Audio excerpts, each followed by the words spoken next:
Oh, oh, oh, no. Sorry, I was still looking for the stuff. So I was just digging around the room a little, and then before I knew it, it was already time. But hey, hey, hello. Yes, yes, konbanwa, Rolex-san. And hello to you too, Excelia. Welcome. I hope the day has been good on you too so far. It seems like the hello Ralph, welcome. How did the how finished the mod pack? Did it end up working in the end? See, I too can sprechen die Deutsche go a little bit. Haha, haha. 1 second, let me get the stuff ready in the background as well. But yes, yes, I hope y'all have had a good day so far. The the plushes are all very soft now after having been washed. It's really nice. Also, I was just like cleaning up and I found this like lying around as well. That was really cool. Like,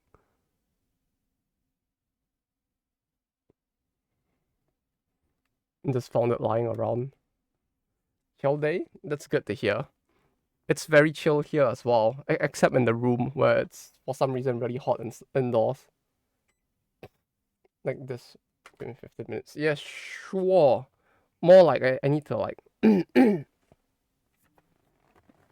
I need to double check exactly what I need to do as well. Was it just the Prism launcher again? Do I just add instance?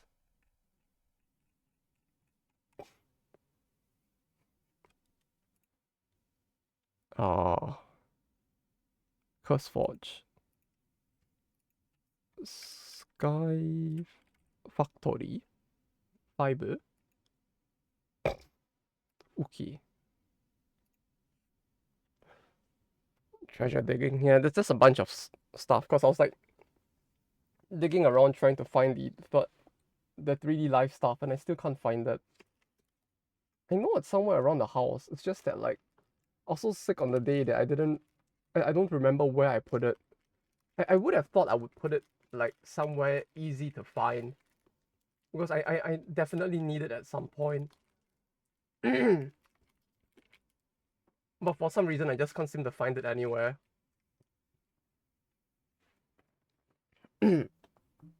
So that's been a little rough.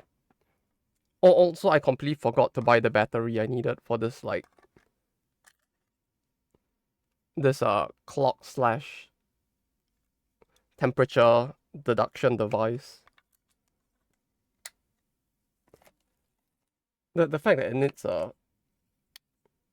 wait, would this work? This might be a little scuff, but I'm gonna like dig out the battery from my old like air conditioner remote control and see if this works.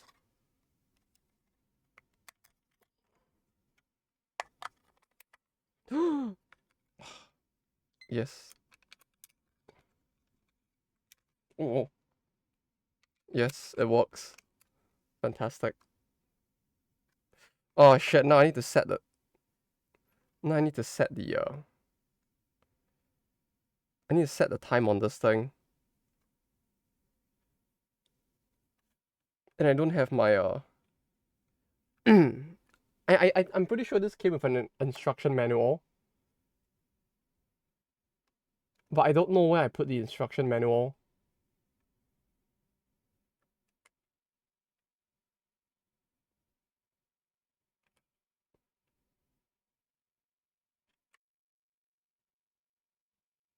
Mode?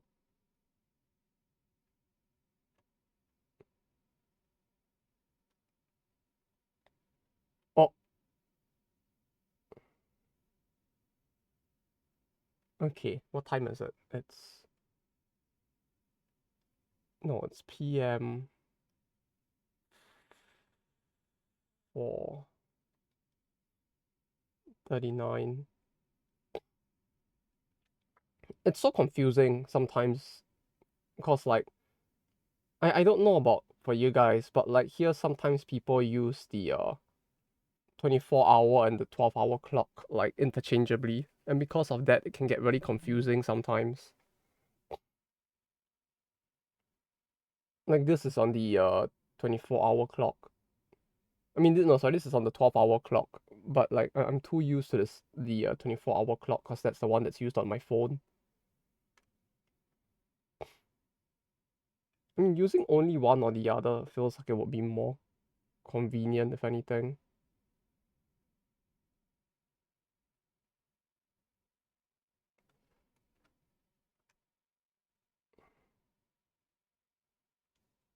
Uh,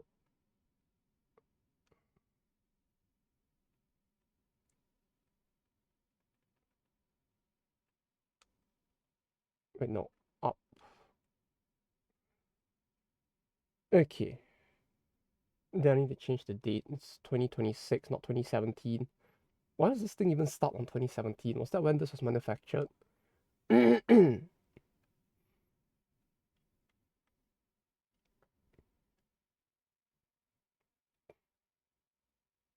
we go. Voila, now I have a way to check the temperature as well. But yeah, it was really hot indoors just now, which it felt like it was probably like 29 degrees or something, I guess. It was a little rough. I should probably check the temperature outside. I feel like it's probably a lot more cooling outside than it is indoors. But yeah, I need to put this somewhere. Oh wait, I just realized I accidentally set the alarm on this thing as well. Ooh, gonna be rough. Find the 12-hour clock very silly. Yeah, it's a little confusing sometimes. Like there is one advantage to the 24-hour clock. I mean the 12-hour clock, and it's the only advantage I can think of, which is that if a person misses out the very first digit of the clock, sometimes it's more easy to. No, I guess not. That's not really an issue either, huh? Like contextually, both work the same way. I guess it's just more confusion that arises from both being used at the same time. Yeah, like the issue I had recently was someone who usually communicates using the 24-hour clock used the 12-hour clock, and they put 5.00, and I couldn't tell if they meant 5 p.m. or did they meant 3 p.m. and then they missed out the first digit, and it was very confusing.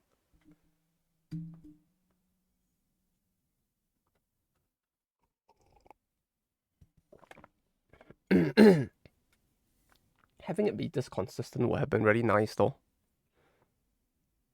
Because even if like a digit is missed out, I feel like usually contextually you'll be able to figure out whether or not like you're on the right time clock as the other person. Oh, I need to download the mods. There we go. Okay.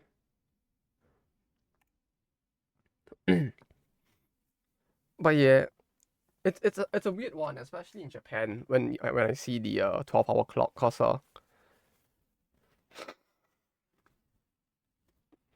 even from back in the day, like the 24-hour clock has been fairly common. Like I don't know how many people know this, but back in the day we used to have like 2600 hours as well.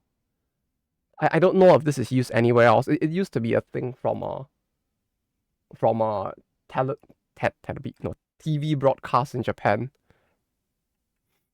Yeah, the 24-hour plus clock for like television channels, where it's like if you're on a if you're trying to refer to the next day's 1 a.m. or the next day's 2 a.m., you would put 2500 or 2600 instead. Yeah, I still used to know clock until 5 a.m. Yeah, I know. I'm just explaining it for people who don't know. Like, it's kind of interesting since that's been around for quite a while. So it always feels weird to me when people use a 12-hour clock instead of a 24-hour clock as a result. But hello, Tea Grinder. Welcome, welcome. Because like it feels like the 24-hour clock has been around for so long, especially in like TV channels and the like, that sometimes when people use the 12-hour clock instead, I just get confused because I'm like, did you miss out a number or are you using like the 12-hour clock instead? And I have to actually double check it just to be safe.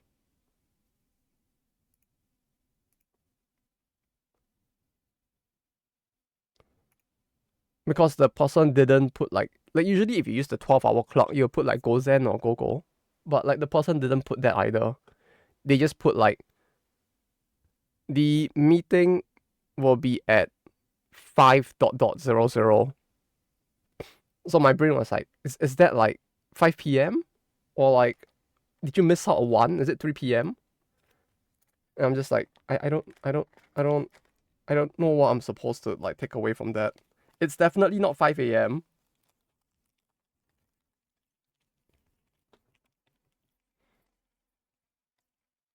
So yeah, that was a thing that happened recently. It's a cut sleeve. Put that there.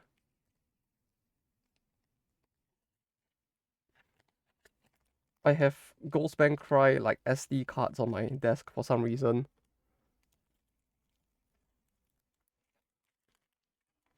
I think this was from the Atre collab or something, but yeah, no, it is from the Atre collab. I still have these on my table.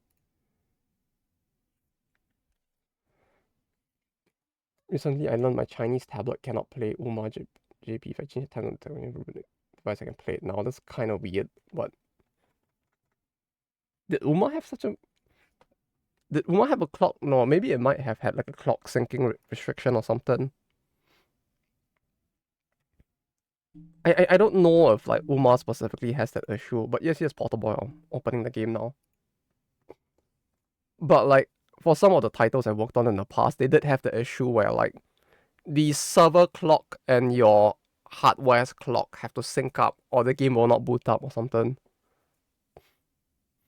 Which what was a little rough with actually doing like the what's it called, when you're trying to do like testing on a separate server, because you need to not only jump the server time but swap your phone's time as well to basically match up both, which was a very silly thing that we had back in the day for a different title. I wouldn't imagine Uma would have that problem though, considering it's fairly recent in comparison to something like Pat.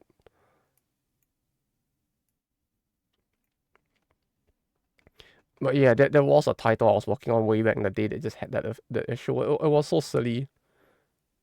We couldn't actually do like proper like server settings or like server like time jumps because of that. Oh shit, I actually can't spin it because of the fact that it's too big. Wait, give me a second, and let me figure out how to do this.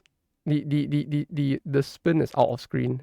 Like I have to like do this to like yeah oh oh oh yeah.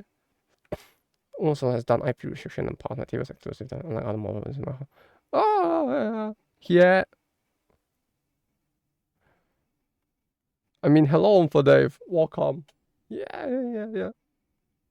There's a spiky figure being released soon. I'm so excited. Though I don't play the game enough to know anything other than spiky and call me, but that's about it.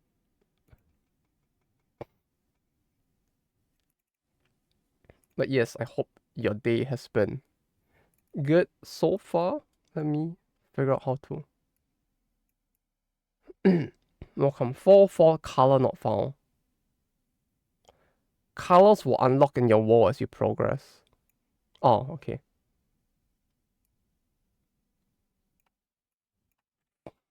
Press enter to enable the narrator. The fuck was that?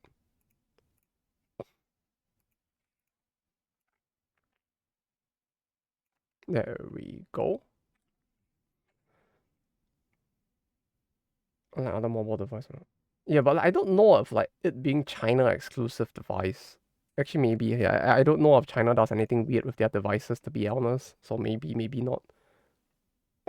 Hopefully the GPU can handle the. What the fuck is going on? Ah, he did that in stop motion. That's kind of funny. Oh wait. Oh no. No no no no no no no no no.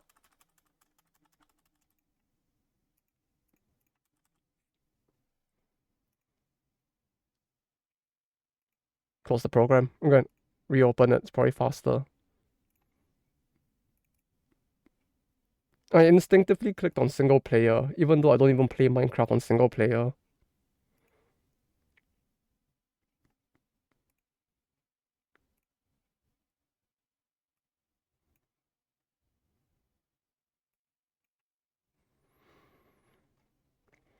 Hopefully the GPU can handle it. Is it that bad?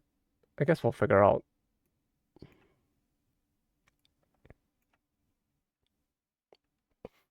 Did the same thing. Oh no. Well, Shameless Link had that, but in a strange way. When EU would hit summer times with our health server around 47 would spin air because of that.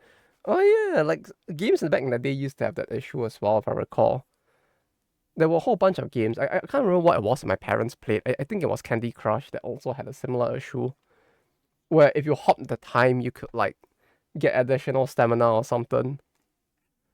So they used to like hop the time to basically get additional like 3 hours, 4 hours of stamina.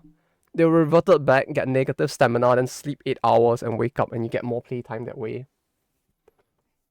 It was so funny.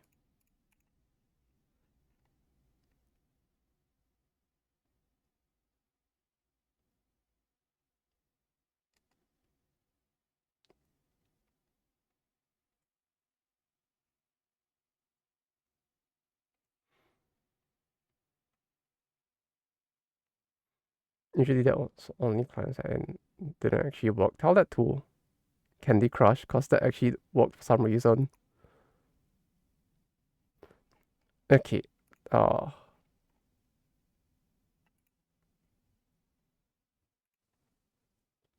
let's see. What was I supposed to do? Okay. Add this.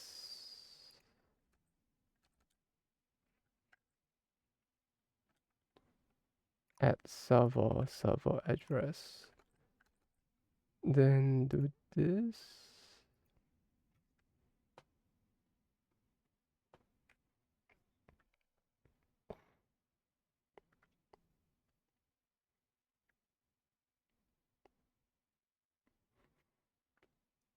Allocate more RAM. Oh wait, do I need to do that? Where do I? Is it under settings?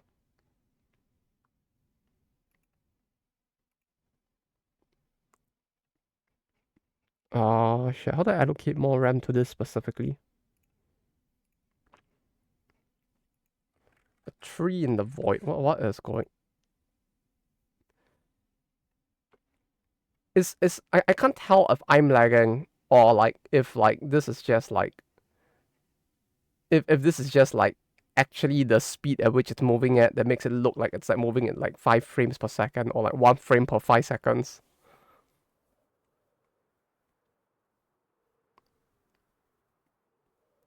I mean, just the loading in the background because it has paused now. It might just be because it was loading stuff, but like we'll see, I guess.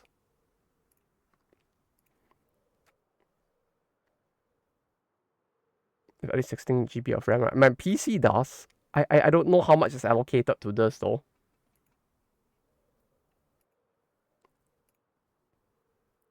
I'm at 32, so my PC is fine. It's just more like I don't know how much is allocated to this.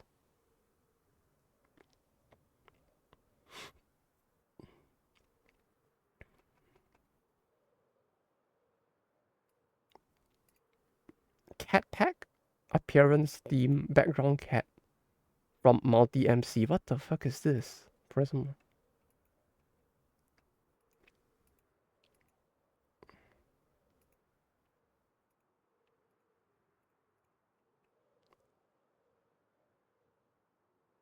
It is generally good. What the fuck? Where do I change it?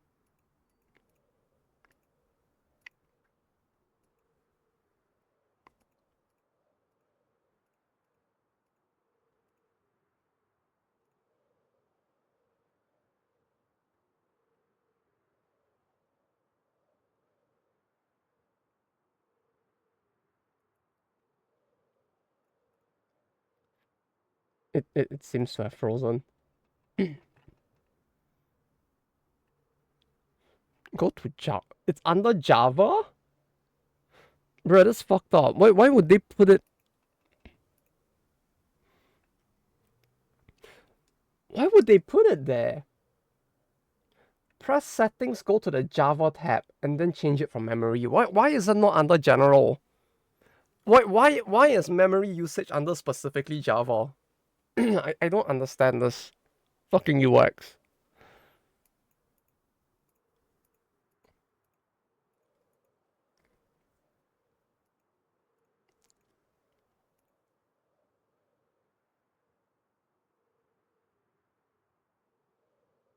It's memory provided Java as an argument. Yeah, but like it feels like they could have just put the setting itself in a place that is more obvious, right? Nonetheless.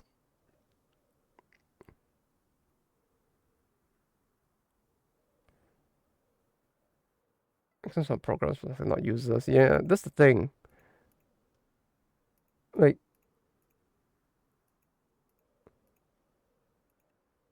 it's not very intuitive in that sense, but it makes sense when explained. Not launcher using. I'm using Prism. Prism.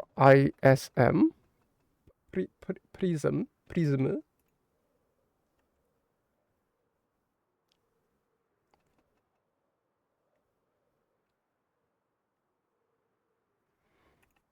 But yeah, it has just frozen at this point. Like it's doing the thing. Wait, give me a second. Sorry.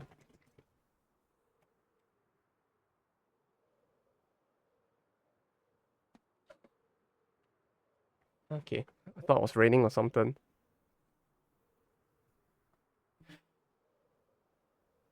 Anything happened in the log? I don't have the log open right now. Let me check. I mean, it still seems to be like loading in new stuff, so I guess it's still like running.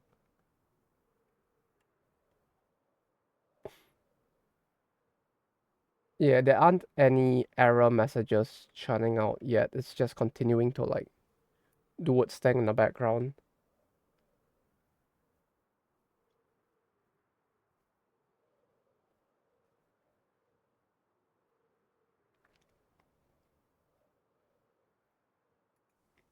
It's kind of crazy that we now live in an era where like Minecraft mods require like 8 GB to like perform optimally. I mean, it's kind of cool, but like it's kind of wild as well how far it's come.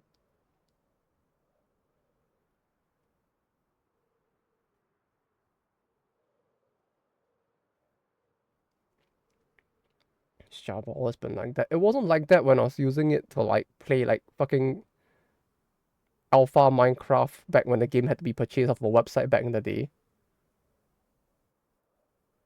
It felt like back then, even with 4 gigabytes of RAM, you were kind of fine.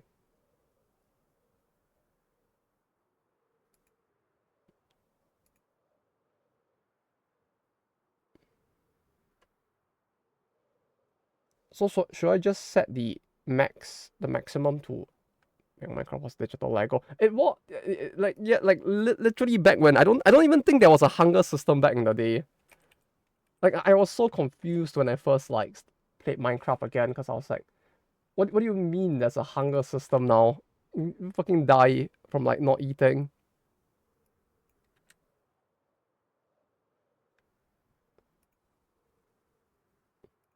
Yeah, you just couldn't pack. Yeah, that's what I mean. Like it's kind of interesting that like we've gone from that to like people packing in so many mods that like 48 GB is now like standard.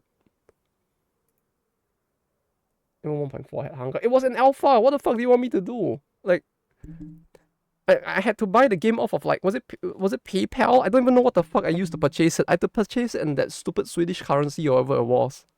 It wasn't even in euros, I think. Like I don't even remember what I did back then. I just remember like I couldn't use my own currency and I had to like jump through a bunch of fucking hoops to like just purchase Minecraft. Chrono? Chrono? That sounds like a beer. The Swedish Chrono. It's like the American Corona or something. Is Corona an American beer?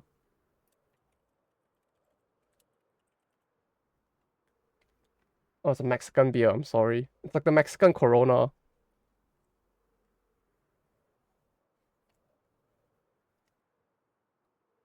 Doing block games to buy, doing money laundering to buy block games. It was so confusing, like for real. Like I didn't even know what I needed to do back then because like you had to purchase it off the website instead. Like, bro, like it was so confusing. But like, there we go. Oh, this is what I was doing in the background. I was just leaving the thing. Cause I had nothing to do. I don't know what to do with the Ghostband Cry cards though. They aren't the funny Yori couple, so I don't really know these two as well.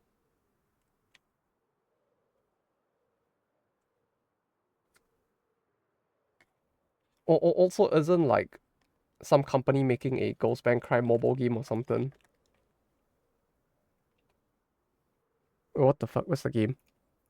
It doesn't even display the game anymore. It's just gone.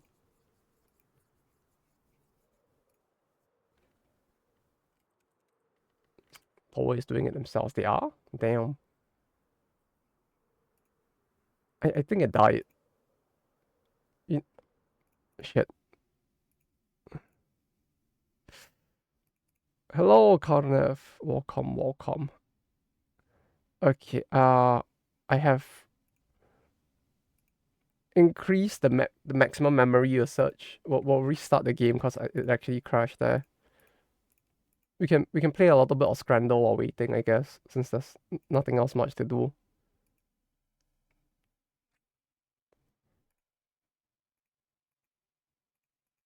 Wait, where's the Scrandle browser? Is it this? No. Ah, this one.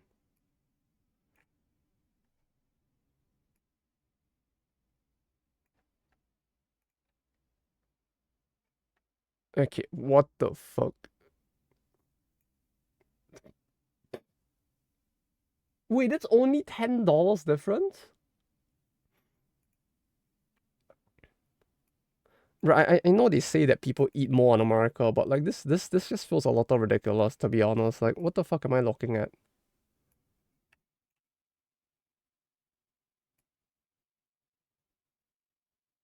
This looks like one of those memes of like the American L size and the Japanese L size at McDonald's.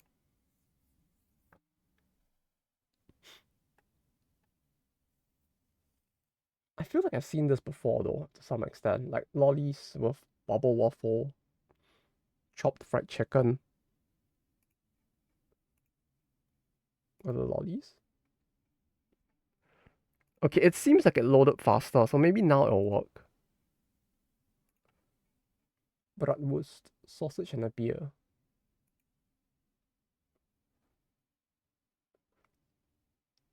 The one thing I've always wondered is like what is the percentage that appears at the top of the thing?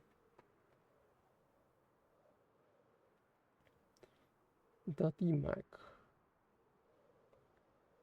Hot crab mac and cheese sausage. Oof. But yeah, we'll see if the game actually loads this time. In the meantime, hot dog. Oh, oh, it worked. Okay, give me a second. Let me finish this real quick. Then we'll pick the Polish food because it's probably better than the the user food. Hog roast. That sounds more delicious. Oof. I mean, it's British. I should have known.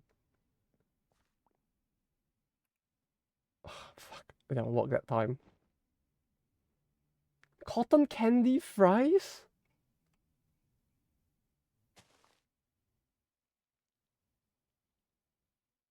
With blue mayo and cotton candy. Fuck. Not gonna lie, I would have wanted to try that though.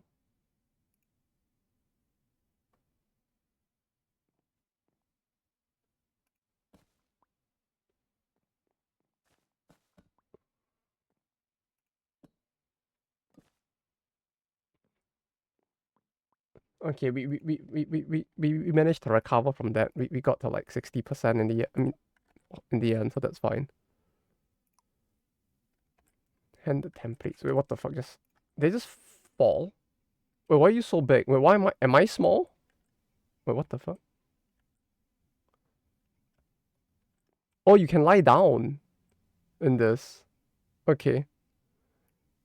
I am very confused. You can go prone. Is this Call of Duty? What is going on?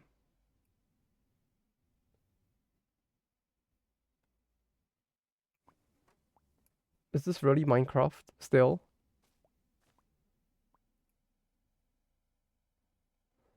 But yeah, was Toei making it themselves? The mobile game? I could have sworn they were. I know they were making like a consumer title or something. It felt like, but didn't know they were making a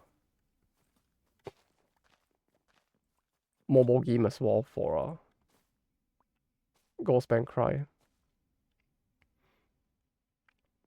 But what is all this? Is there a tutorial? What's an X template? Sickle template.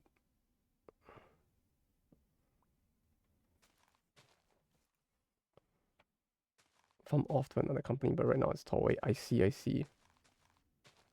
Wait, was it Toei Games that was the indie game publishing company? Oh, it was, yeah. No, it was Tosei was making a indie development arm, but Toei Games is the publisher or something. I don't remember anymore. Wait, so do we not cut this tree or something?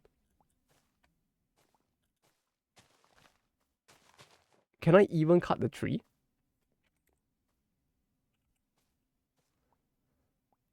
To see recipes, press U. Nothing happens.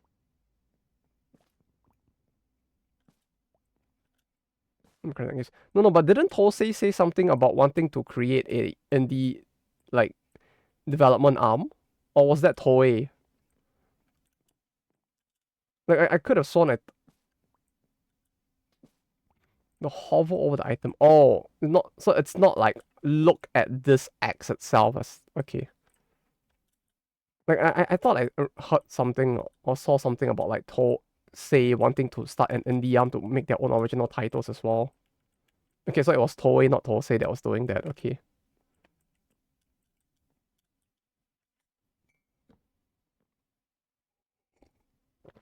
I wouldn't be surprised if they did, but Toei actually did it this year. Okay, then it was probably Toei, not Tosei then. I know that one Yuri manga, I forgot the name. Is it because it's in black and white? I feel like that's like every manga that exists.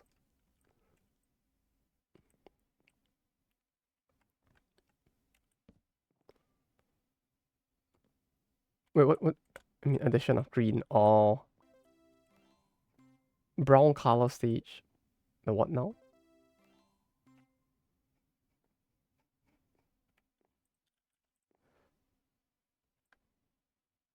Wait, what do we even need to do in this though?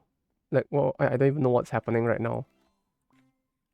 Is there even a tutorial anywhere? Make all the colors. Yeah, but like how? Like I see a progress bar going up, but like how this task book? It's a task book? Oh, there is. Thank you. And hello, Snorlaxor. Welcome. Hope the day has been good on you. Wait, let me open Twitch so I can have it on the side. Sometimes I see the. Is this a real human? It's not live. Oh. Sometimes I see the streams that are on Twitch and it's like. They just look so cursed. Like, there's just like. It's just chat. There's a stream going on that's being recommended on the front page that it's like. It's just chatting, but it's not live. And the tags are goddess, IRL, woman, and feet. Like, this website, man. So I don't understand it sometimes. Your computer isn't broken. Each of the 16 Minecraft colors will have to be discovered in a variety of ways. Crafting and what the fuck's going on?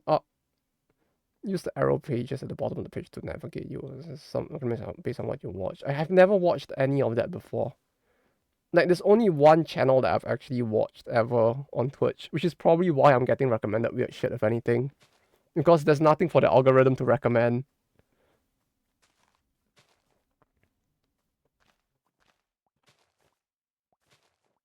Mobs are not spawned initially and require you to complete gateways to obtain trophies. These can be... Mobs will spawn on most normal blocks and don't require specific blocks across all. You don't need to worry about that.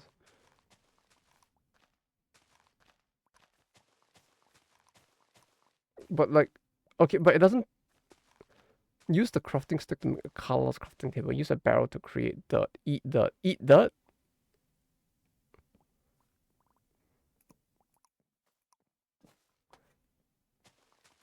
Eat dirt? What do you mean eat dirt? Wait, how do you put stuff? How, but how, what do you mean by eat the dirt? And how do you produce dirt in a green barrel to begin with? Oh, sorry. Here you go.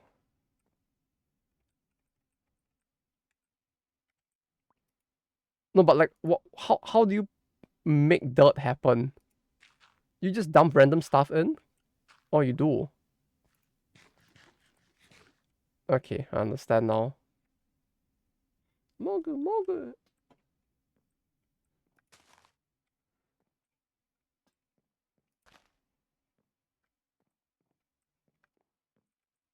So I just like put down colorless saplings or something?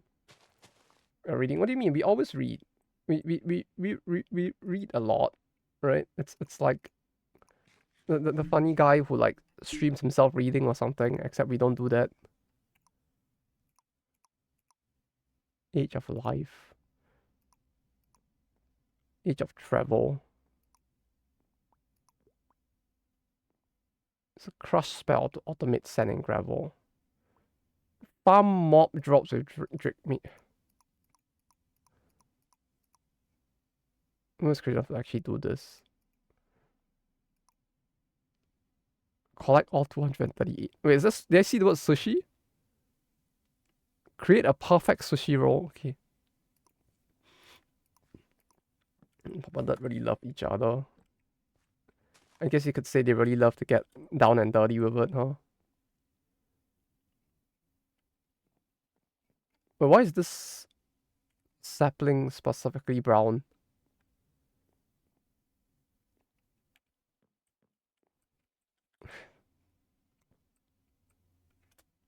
Zaku.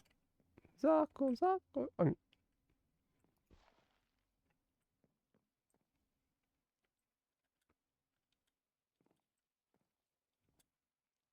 Oh, what the fuck?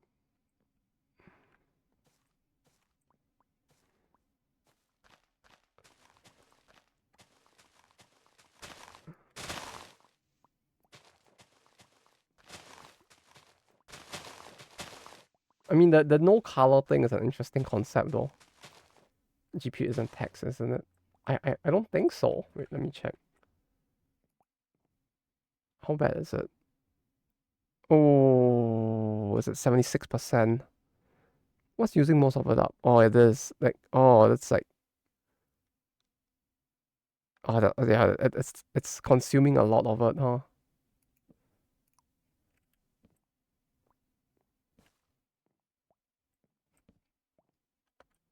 How do I get up again? How do I stand up again? I can't stand up for some reason. Help. Yeah, I'm pushing. Oh, okay. Crypto miner. Minecraft crypto mining. Yes.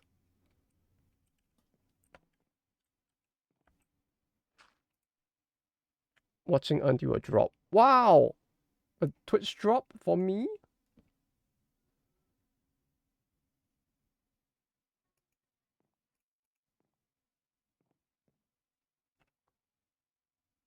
Oh yeah, I still need to get my Blue Archive drops, huh? It's until June the 23rd.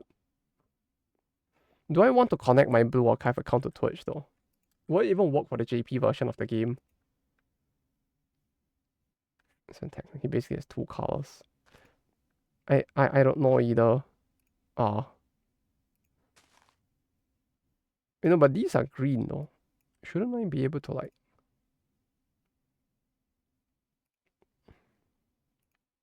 make like green? What's with the crafting stick and this? Why does it look like this? Or is it only colorless? Can I not make green?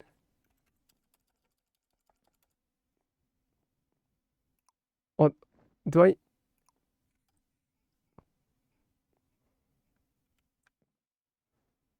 think it'd be only global? Oh, can't really use that in that case, huh? How do okay. Oh wait, no. Right, that's not how this works.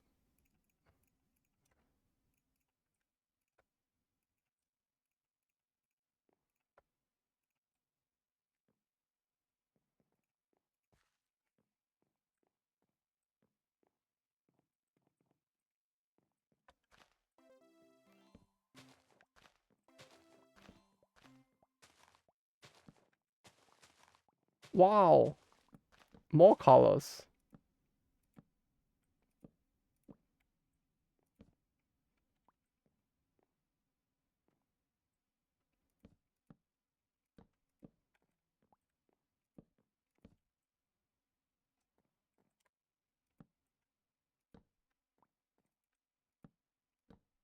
Oh, whoops.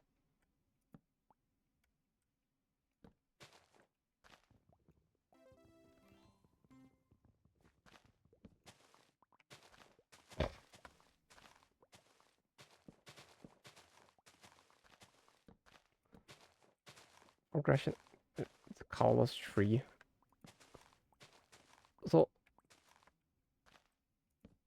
So like we just make thing and do thing is what you're saying?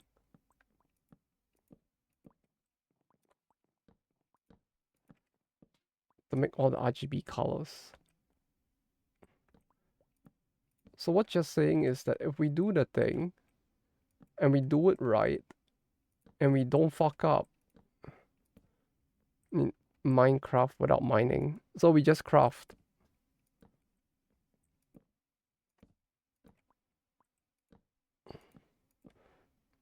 Is there a reason to use specific colors of wood? Or is it just like an aesthetic? Like when people have like monogatari figures and they're like, oh, I don't agree with the message of the series, but Shinobu is like very cute. What can you even mine in a void stones or something? I don't know.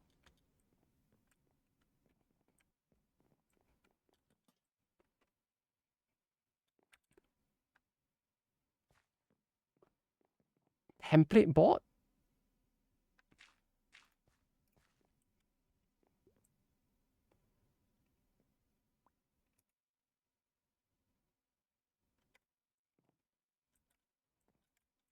Oh my god, still cute.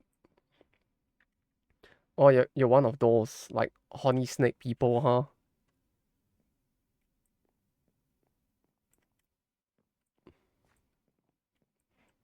I mean, you're not wrong.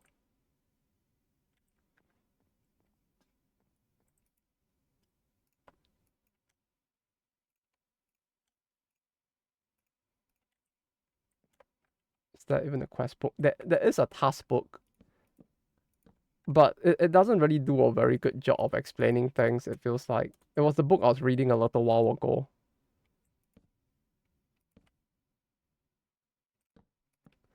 Like there are indeed words written in it. I can attest to the fact that it is most likely a book.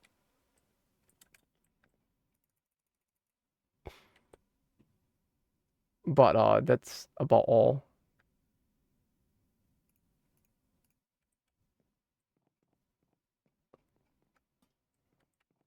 Do we really want the dirts like that close. Gamble time. Let's see what we get this time. Like there's four blocks of dirt here that are like side by side, but I don't. Should I plant it? I have two like brown tree saplings on me.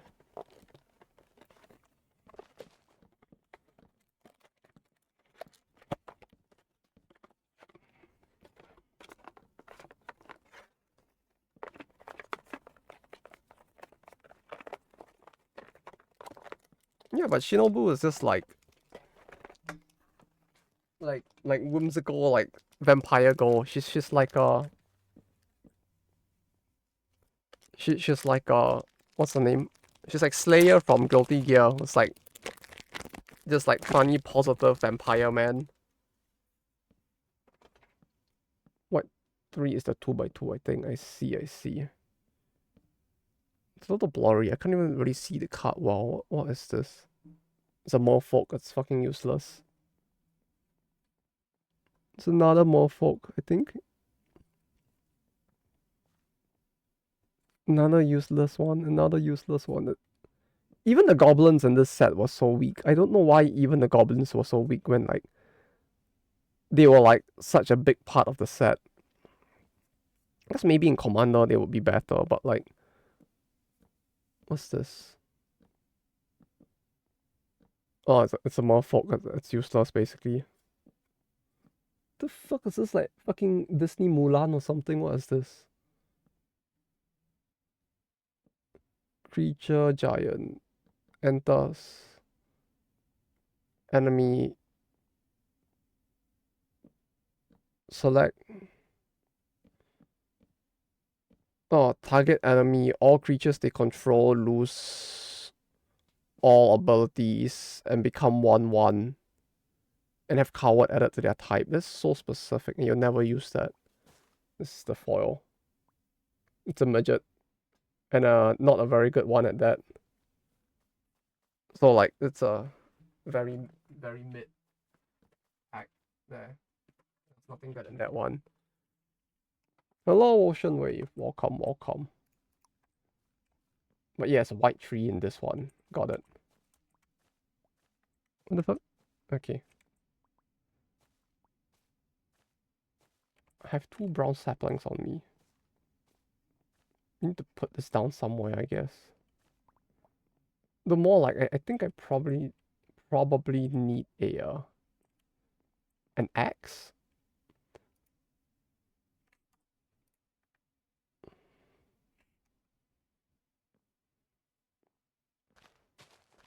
Mixing materials is any, but what how do I use this? Like it says push U, but like this now? Oh, I have to open. Oh. Oh. This is really confusing, but okay.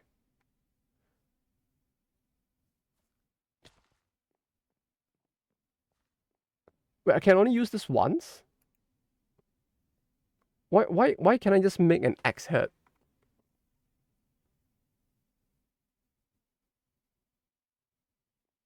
Is that a meth lab? What?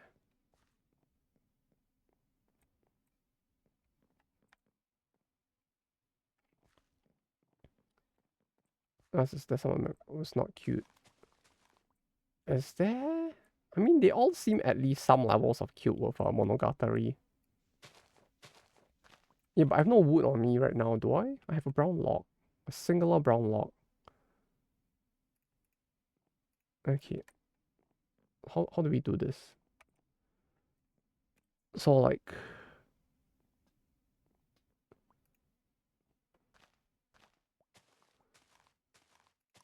oh, what what is going on? Okay, wait, push you.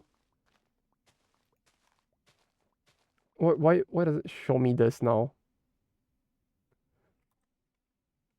Yeah, but how like what am I supposed to do from this screen? Like why does it direct me to the anvil?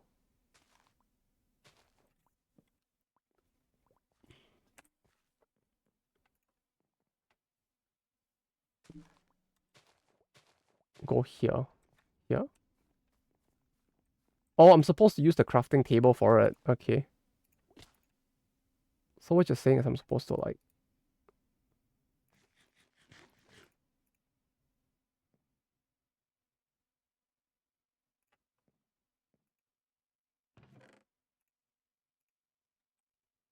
this?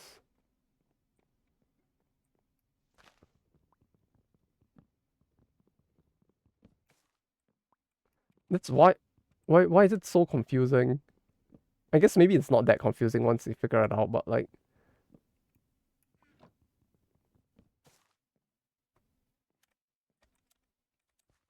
It took my brain a lot to understand that.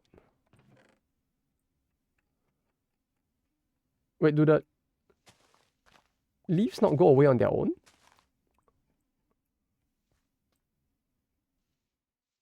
Or is it because of the vine?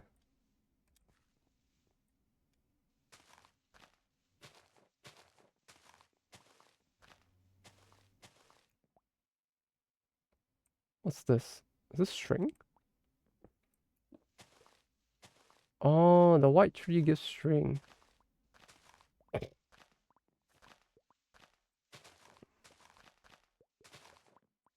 Use a sickle thing. Ah.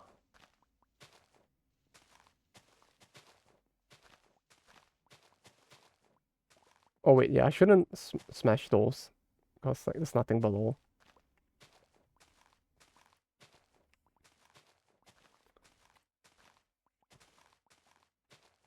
Okay, sickle. The same. Okay, I'm understanding it a lot now.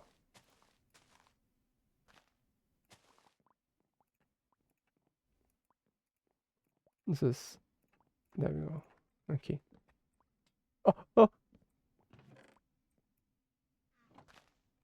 I imagine if that just like fell off or something.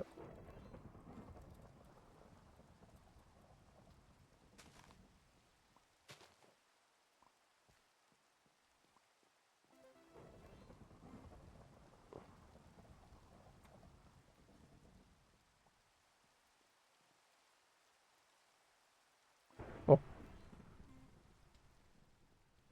this is my Atelier Lily and Sue yesterday. Those two are really such lovable goobers. Really good character synergy. Yeah, the synergy between the two of them is really adorable.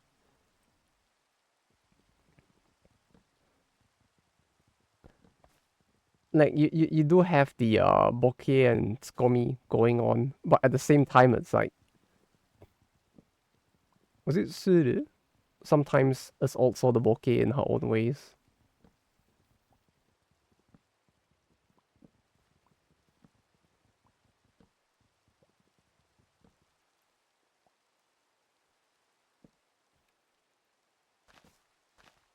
Wait, why are they losing color?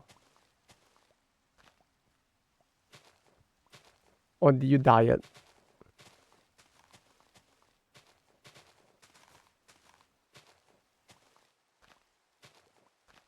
Infested?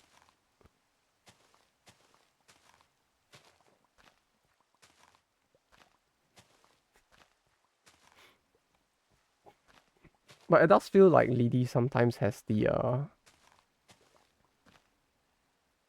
wait, no, Suda is the yellow one, right? I feel like she does sometimes have that mommy energy going on with her as well. It's certainly interesting.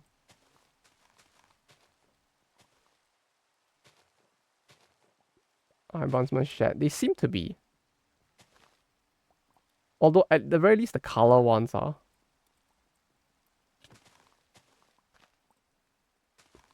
Yeah, she just sometimes feels like she has that mommy energy going on with her.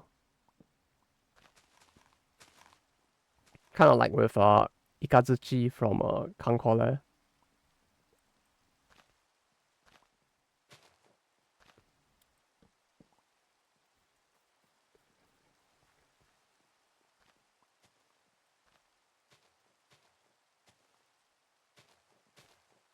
Okay, I have the bucket back.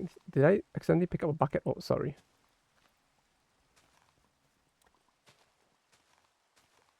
How did you even make like?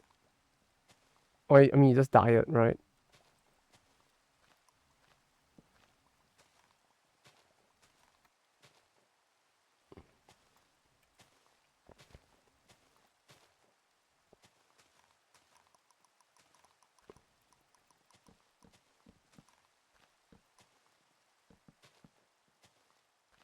How do we have Tomo from Azumanga?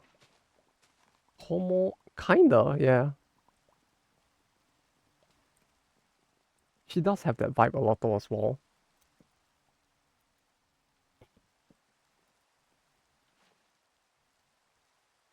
Eh,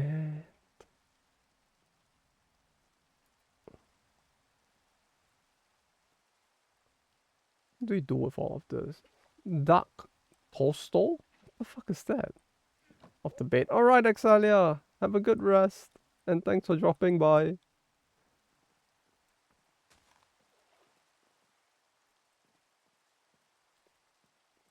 Hopefully you have a good sleepy sleeps. Brown loot bag. Loot bag? What's this? Got gate Paul cow gateway. Summons 4 cows.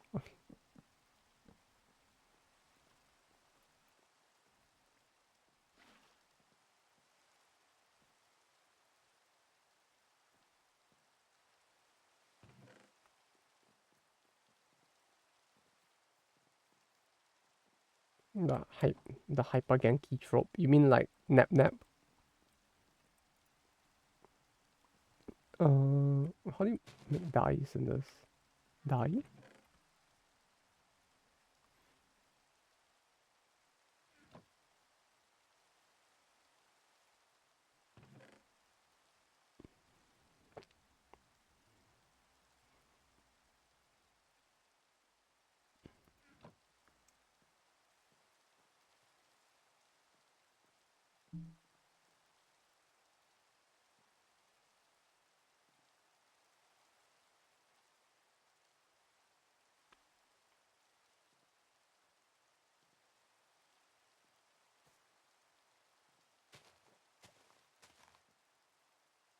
Dandelion. How do you even get a dandelion? Force rod.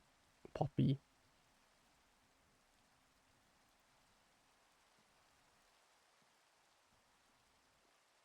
Force ingot. Okay, that's probably somewhere in the future. Red? Poppy. To red dye. Where do you even get poppy? Force.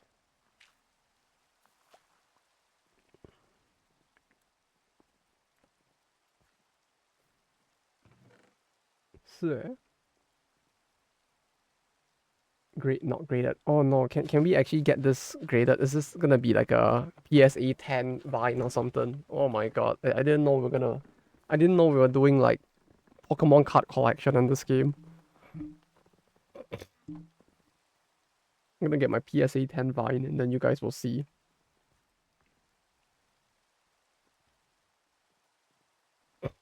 Zero Z Vines.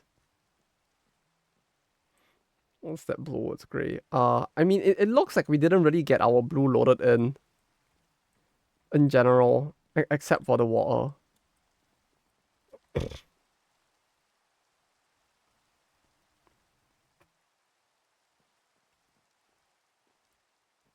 On the silent gear progression. What do you mean by silent gear progression? Yeah, but like the wall didn't get the blue as well, right? Did it? Oh no, it did. Like the rainbow itself doesn't seem to have the blue. I guess the rain, no, but the rain is kind of gray as well, isn't it?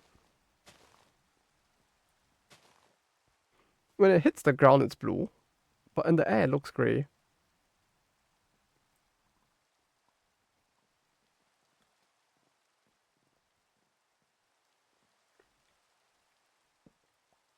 But yeah, it's just a little tough trying to figure out what I'm supposed to do with the dice, cause like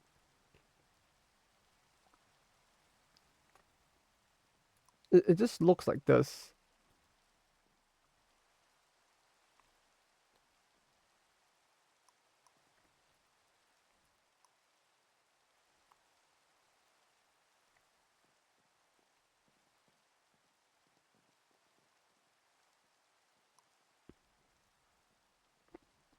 colors green. Yeah, but like how do you even know the order we're supposed to go on?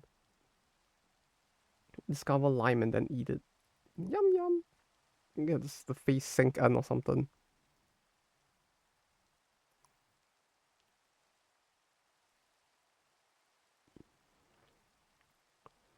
Charcoal. Unless we have a way to heat up the wood, maybe. But we need like a stone block for that, right?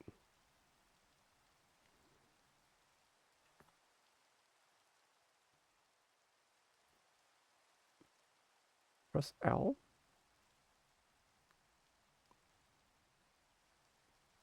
Oh.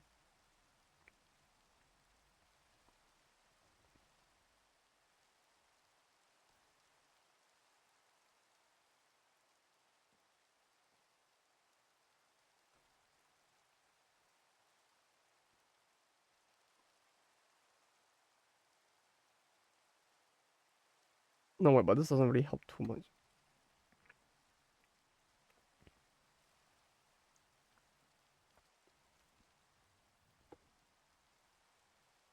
All the blocks that make the color unlock. So green. So like green requires white, blue, and brown? No, that doesn't seem right.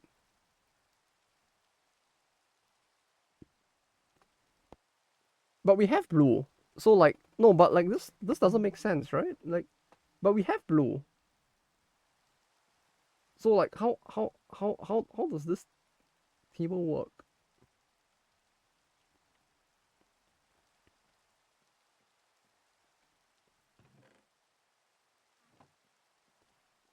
Obtain ink sac.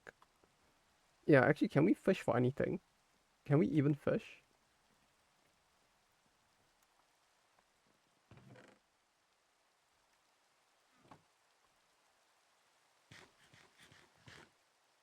No, it was this.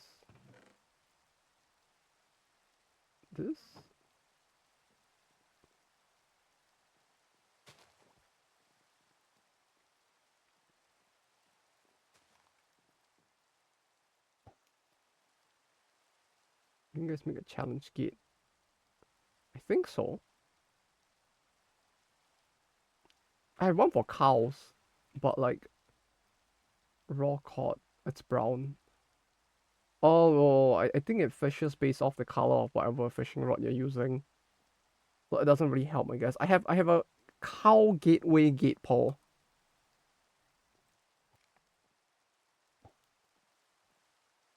But I don't know if that helps with anything.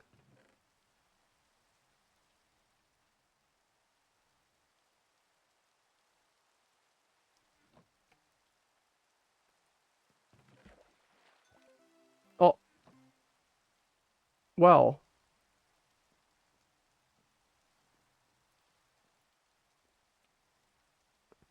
I guess we fished the color.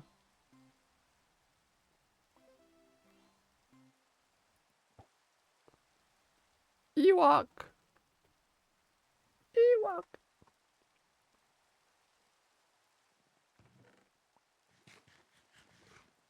I guess that actually worked, huh?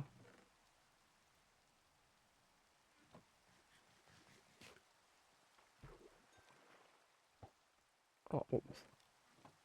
Do the cow, I guess. We could do the cow. No, I just don't know if we need to fight if we do it. Because if we need to fight, we may just die. Give me the bucket, please. Who has the bucket? I don't think I have it. Hello, I'm Alendo. Welcome, welcome, welcome.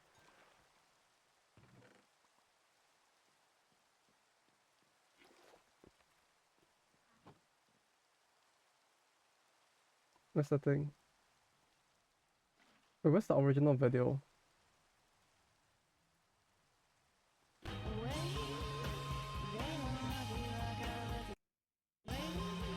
No, that's not it. Where's the original Ewok video? Oh, there it is. 先生、いいわ。 Ewok. It's fucking the fucking music card, I swear. Okay, I don't think we're gonna fish out a different color from that. Sushi gold crafting. What does Ewok even mean? I think it's a type of fish in like Indonesian or something. Like it's Indonesian, but I don't know what it exactly means. Right? But like, I Google Ewok, the first thing that comes up is the Shiroko Ewok meme.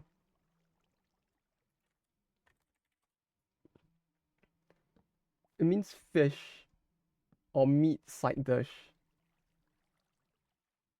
It's a Javanese Indonesian language and it just means fish.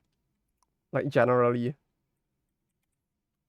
Or why Shiroko says that. I think it's just more like they cut the way she said the thing in a funny way as all. Does she actually say Ewok Endgame? I don't remember. I don't think she did, right?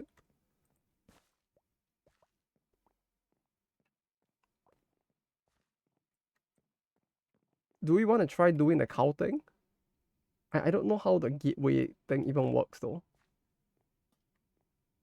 Summons 4 cows. Key rewards. Oh, but that's the reward.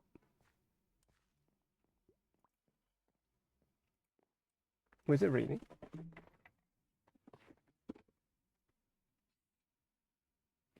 Oh, it's raining. Wait. It's raining, guys. Wait.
Okay, I'm back. Sorry, yeah, it started raining, so I had to like run off to because I had my laundry outside. Make a plan when you easily detach from door for the portals. Ame? Ewok!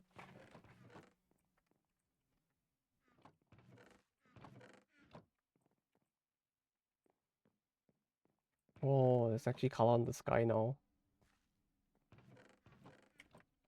What? Yeah, I could hear the guys. Let's do the squid portal. Do we need weapons? Do we need death killing implements? But yeah, I could hear the rain, so I just like ran out to like grab my stuff. Can I not make a sword like this?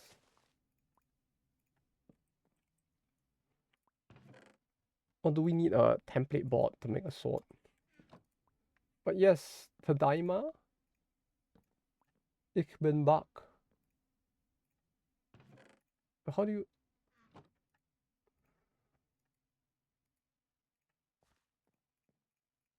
you make a sword? 6 damage. Oh, there we go.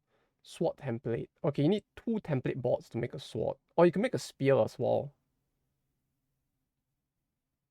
Let's make a spear. Swords are useless. Are they that bad? Yeah, we could try spear.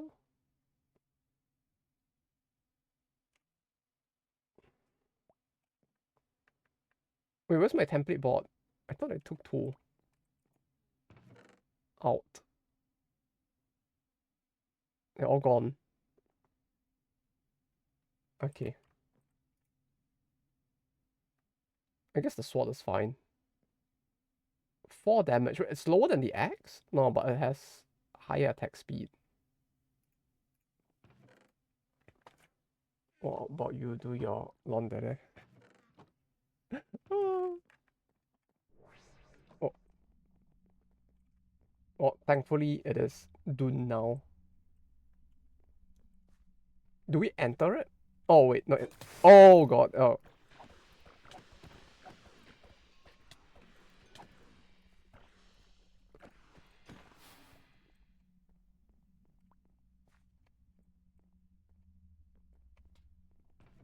Don't make them fall. Yeah, we probably need to get behind them in that case. Why tridents? Because fish.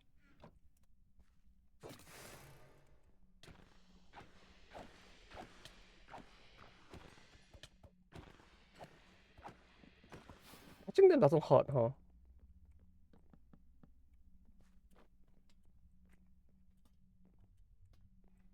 Wait, what happened to your head, Raul? You have a squid on your head. That's not the fox go I know. So pass into the head.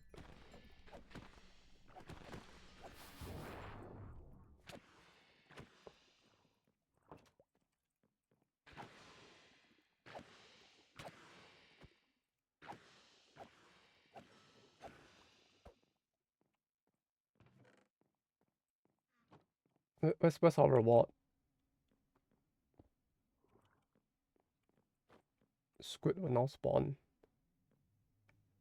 Is that it?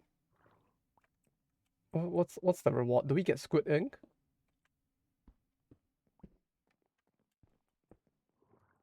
Squid will no longer spawn. Oh, now they'll spawn. Okay. But yeah, because I had a lot of just a little bit of laundry outside. I don't know whether it's a good or bad thing that I can hear the rain touching the walls so well from within in here. That's kind of interesting indeed.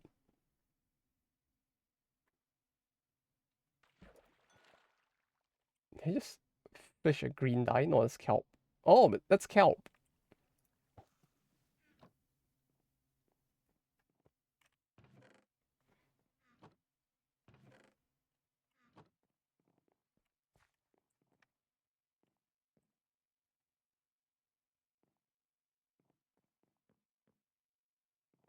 Yeah, we can grow it for sure. Wait, oh, but we don't have a way to cook the kelp, do we? I was wondering if we somehow had a way to cook the kelp, if we could like just make like black dye. But we don't even have a way to like make coal. Wow, there's a rainbow.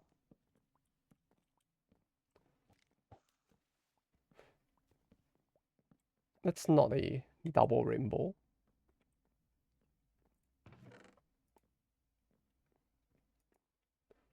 Need gray for cobble.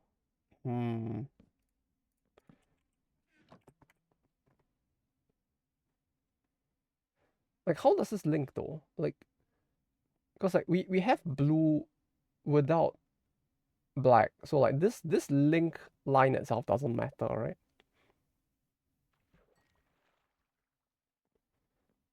So in order to get, what do you get gray? Light gray. Obtain dry rubble, goat horn, damage anvil, light gray essence seeds, iron block, iron ingot, plastic, andesite. Yeah, but it requires like stuff that we can't actually get, huh?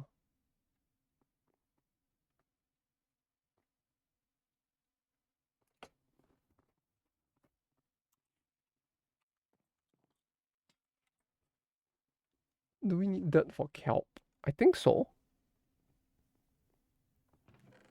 It's just dirt, right? That you use for kelp. It's just that kelp needs to be underwater. Or bone meal? Bone meal? Or the equipment is granite diorite then. Yo, yo, yo, yo, yo, yo. Granite is pink. Oh, and granite is pink.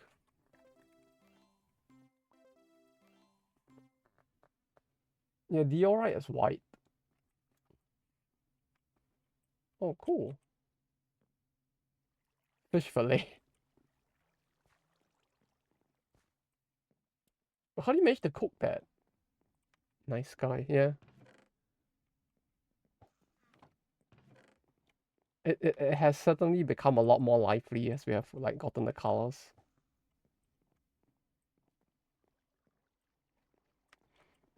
Uh, only thing is how to get more stuff, I guess.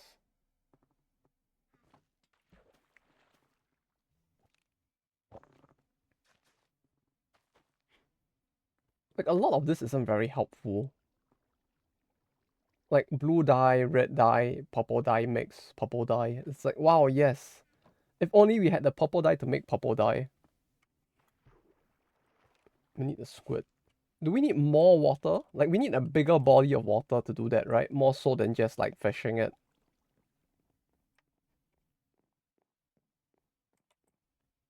So we just need more dirt, I guess. And like just build a pond somewhere. Build pond.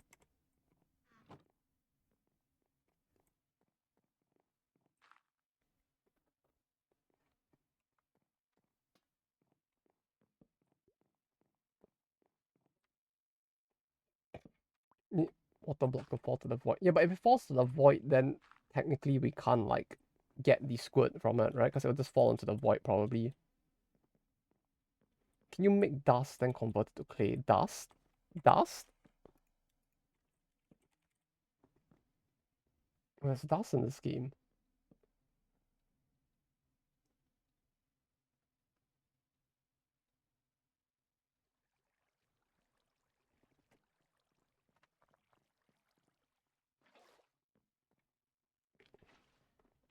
What block can we use for this? I mean, we probably want dirt, right?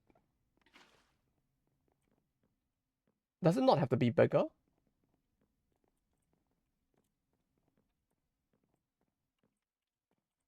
To get the squid to spawn?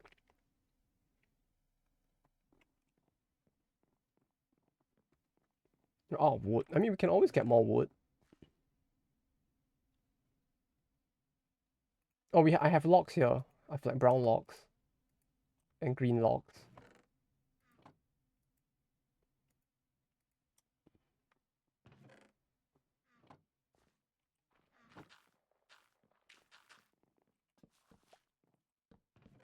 Yellow pufferfish. Yeah, but I don't think we can get pufferfish to. Oh wait, does pufferfish just spawn from fishing?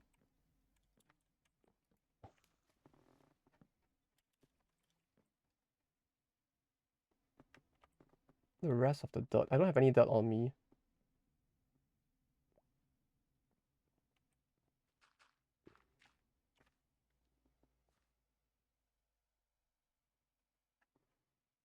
Like if you can fish a pufferfish, then like we might be able to get yellow from that. Yeah.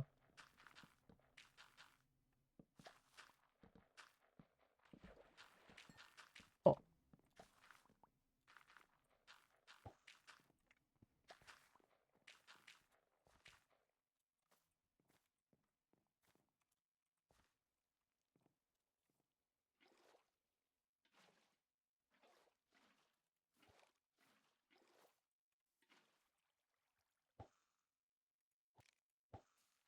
there we go.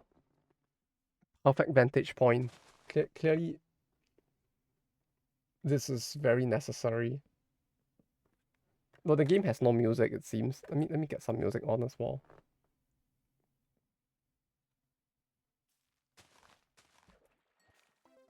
Oh!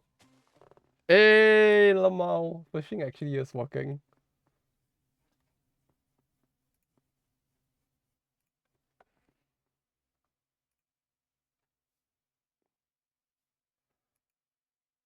That's good music. Oh yeah, I did. I do have the Blue Archive like OSTs, just that they are in CD form and I have not like ripped them yet. We could do that as well. Else, we can just do like random mid-scale stuff.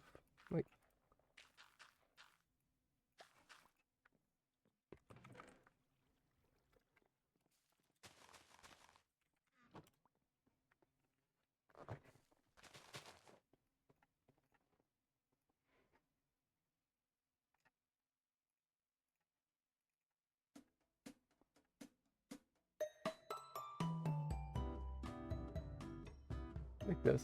Okay. Salmon. What do you fish? Salmon. Sorry, yeah, I forgot to pass it to you.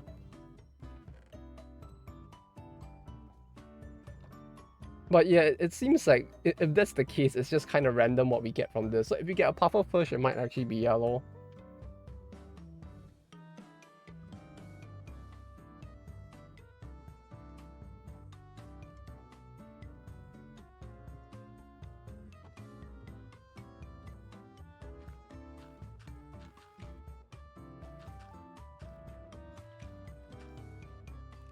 I mean, it's kind of fitting considering we're just sitting around like fishing as well.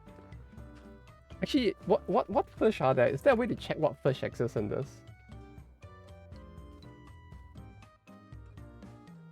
Imperium fishing. Wait, you can upgrade the fishing rod? Then what's mine? Fishing rod brown. Imperium fishing rods. Mystical agriculture. Okay.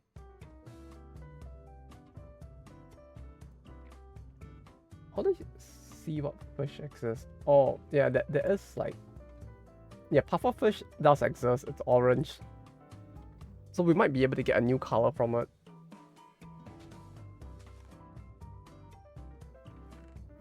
What to do? Join us. Join us if we don't go. Join us. Is that a bowl? It's a bowl. Join us. Join us. What else is there to do in the meantime? We've already washed the nuis. Or should I go and get the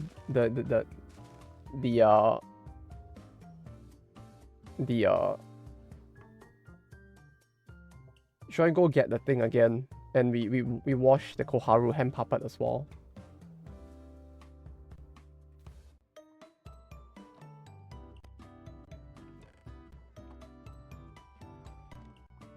While fishing.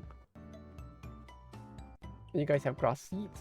We have seeds. I don't know if they're grass specifically.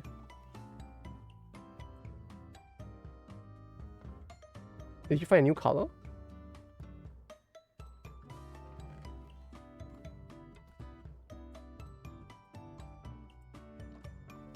Oh, color! Oh, why are the clouds yellow? Wheat.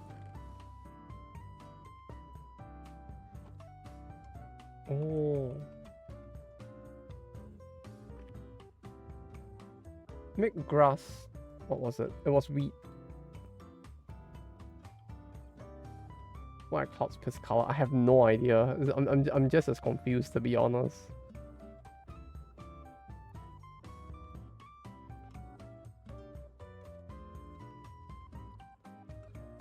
Why does this appear on the...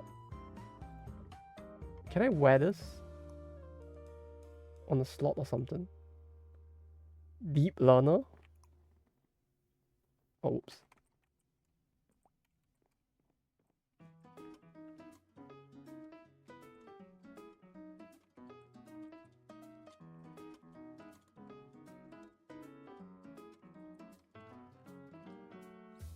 Do we really have a big enough, like, water body for squids to spawn?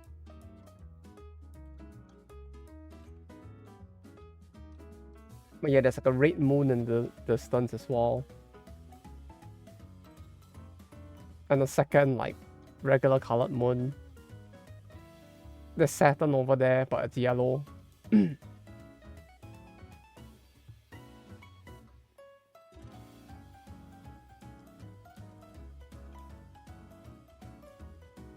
torch.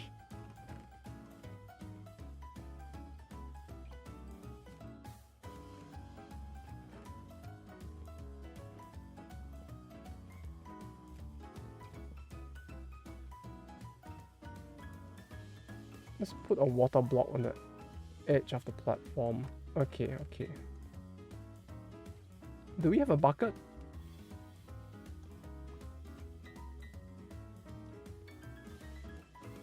What?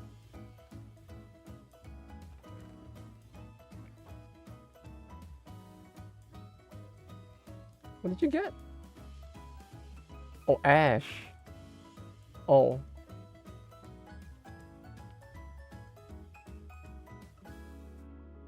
Well, it settles two color. Oh. Oh, the clouds are no longer piss colored. Oh, it looks really beautiful though, the sky. All of the colors.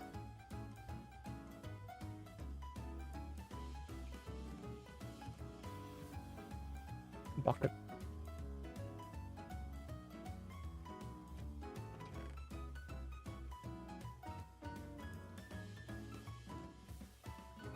I don't know who it was that thought of the idea of wooden buckets, but whoever it was, like, bless them for thinking of it. I don't understand why the base game didn't have like buckets as a thing. I mean, wooden buckets.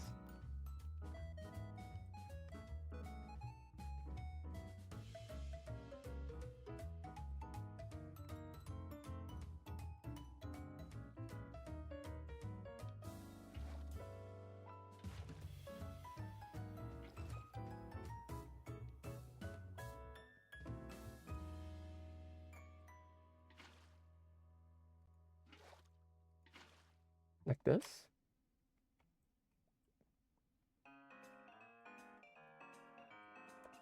Wooden bucket is lost tag. Yeah, it's kind of weird, isn't it? That it's just like a thing that doesn't exist in Minecraft. But I thought I saw like water spilling off from somewhere else as well though.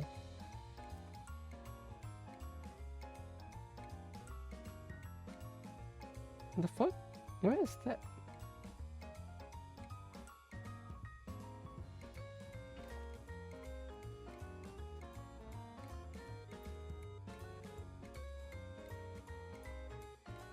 The fuck?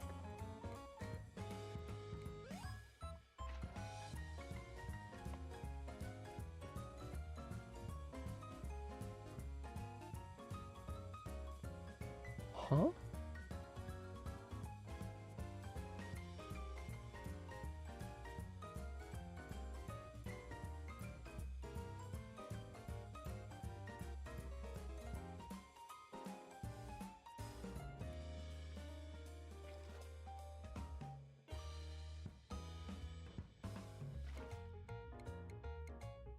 Wait, what the fuck? Did that not work? Where's the water? Oh, right, because it's half a platform, right?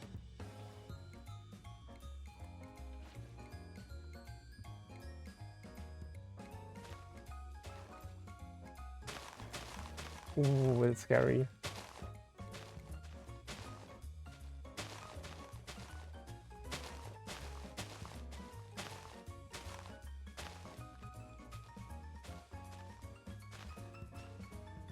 Well, also, as silly as it is, we can kind of fish out of that, right? Like... Oh. Oh.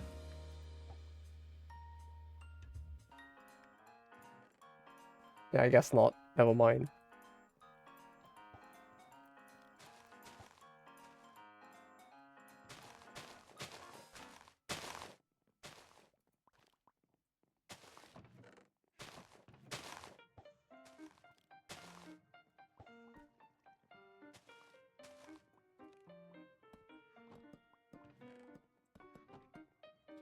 And black and charcoal though. Yeah, I'm not sure what else we even need right now. So what colors do we still not have? Magenta, lime, purple, orange. Orange, let us bone meal the grass. Bone meal the grass. Grass? Is that grass?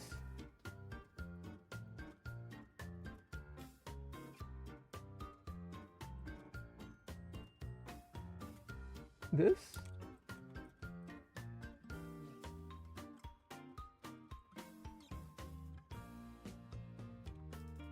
And then what? Wait. Kusa? Oh. Energy for flowers. Oh. For flower. Whoops.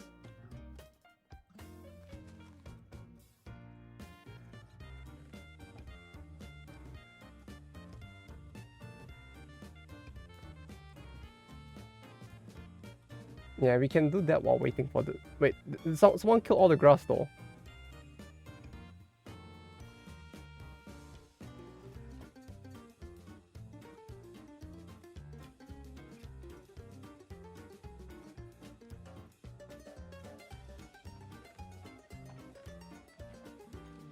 Yeah, but if we don't have grass, can we even get flowers? Or is it just like having the grass block itself is enough?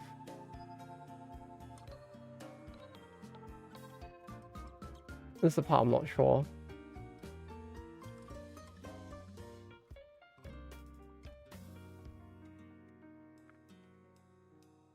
Only need the block, okay.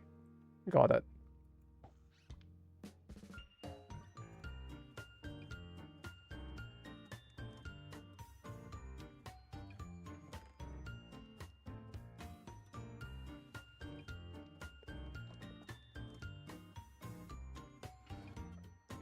Speaking of pufferfish though, I actually went to eat not pufferfish itself, but like I went to eat at the Anago place in Genza with a colleague. It was really good. Like every time I go back there, it's like it's just so fucking good. And I love it so much, and I'm kind of thankful that it's like such a like it's just really like it hasn't been it's not like it's unpopular. The store is always full, but it's not so bad that like queuing for the store is ever a problem.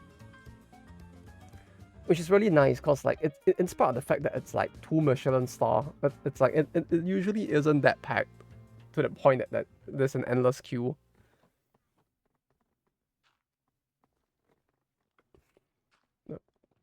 Patoreba, real great still. I'm gonna let me open the hatch. Oh, that sounds really sick. Is that the one they're showing off at the event today?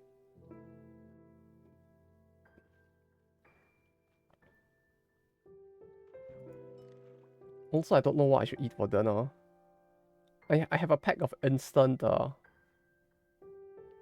udon, and that's about it. I have nothing else at home right now. Famichiki easy. No, the thing is, I don't. If it's still raining, I kind of don't want to leave the house. That's the issue. I have my kitsune udon instant, and I have the Blue Archive Nagoya snacks biscuits.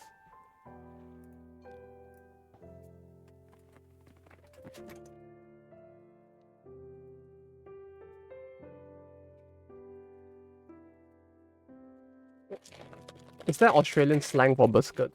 Like how they call like the slot machines pokies? Do they call like biscuits like bickies or something?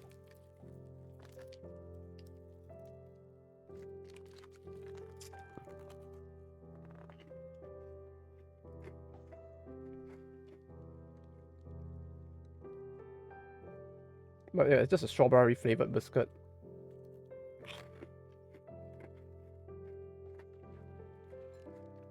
Oh. I'm fine from whatever. I'm not sure if we can get puffer fish from this, but it will give you orange, I think.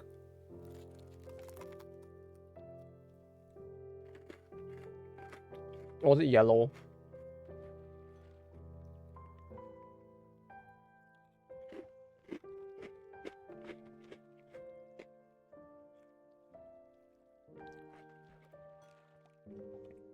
Because I think it was it orange? Wait, let me check. Yeah, it's orange, never mind.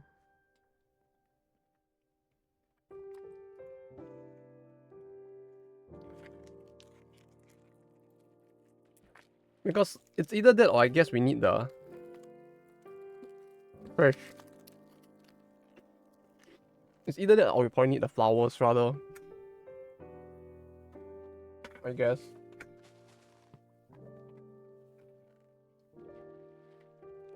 Wait, what the fuck?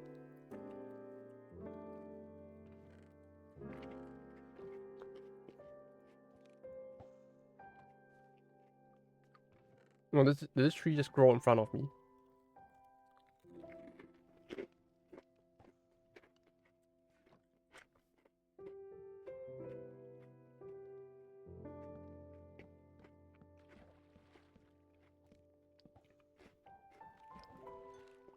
But yeah, are there other good ways to get orange though? Obtain carved pumpkin. Or a pumpkin in any way. Use flint and steel. Steel. No, we don't have flint nor steel. Obtain cookie. Wait, stand in fire? Stand in fire? Does that work with this? Can we just stand in the campfire for it? No. Guess it doesn't work then. Like, it just says stand in fire in the achievement. I mean, in the how to discover it. Or tropical fish works as well. Obtain glowstone. Glowberries. Magma cream. Magma cream sounds like a... like some, like, fanfic from Skyrim or something. Wasn't there someone that tried to bang a fire elemental or something?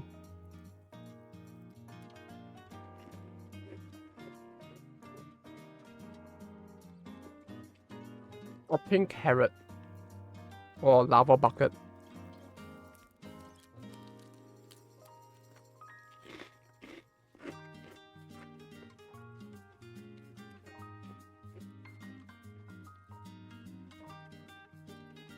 Immersion. Oh, okay. Hello?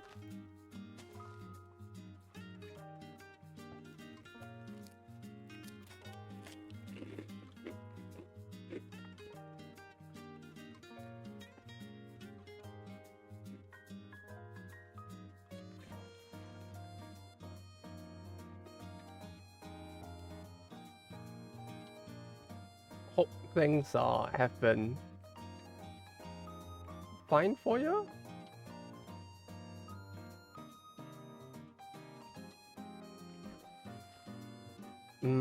It doesn't seem like using it. Wait, is there a freshness for the shrimp?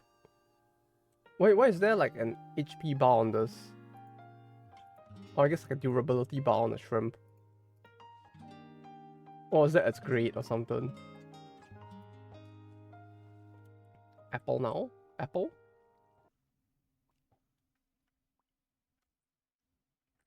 The music ended. Oh, the music ended.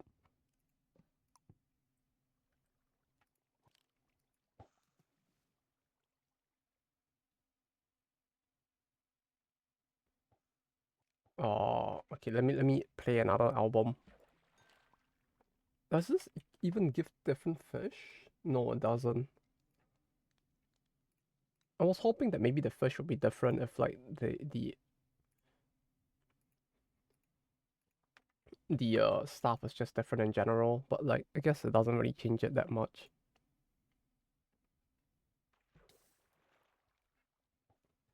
What's good music? Put this in. And just dump the whole of like the Atelier album artist. Now I need to check by album. The entirety of the Atelier Meru soundtrack in.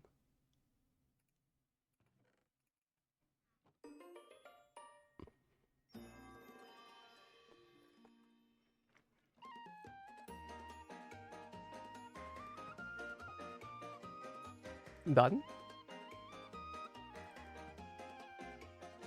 Can you actually dye the fire? Does that actually make it different?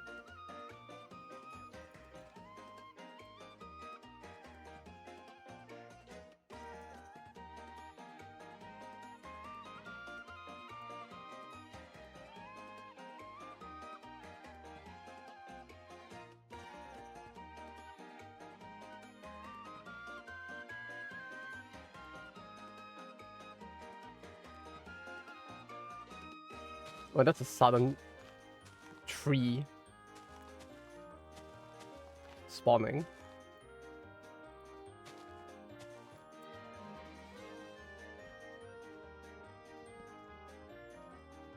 Share it for dirt. Share it? Compost leaves. Share? How do you do that? With the sickle? Or like... Do I need like specifically shears for that?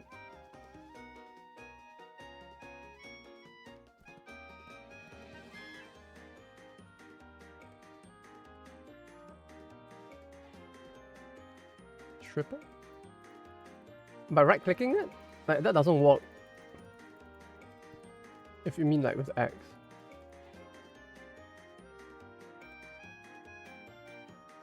What do I need to do?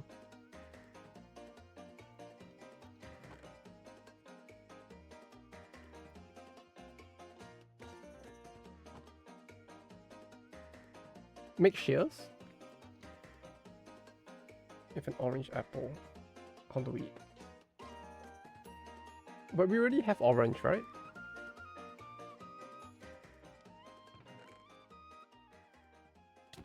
Oh, what?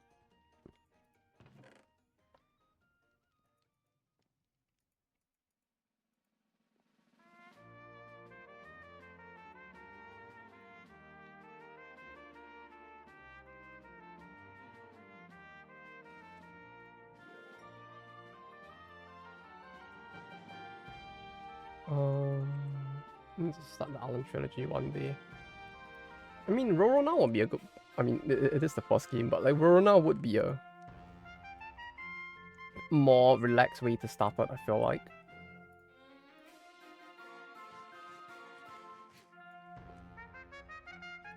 Like, it's the least confusing of the three at least.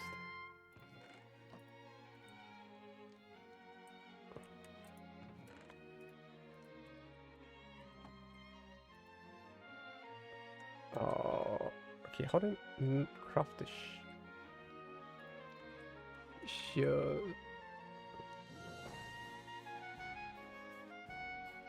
Wait, no, but it says to use like... Okay, I have stick 2 plank. No, like, I have the template, but like how... Oh, is this two blocks? No, this 2 blocks and stick. Okay, it's the same. It's just that I think your stuff is still in it.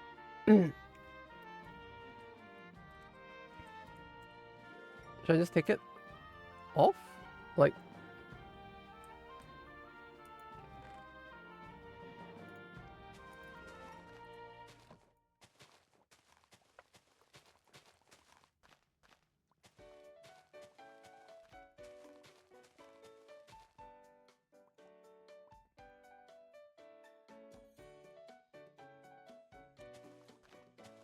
Okay, so what do we do with the shears? We shear the leaves? Like that? Does that work? Did that work?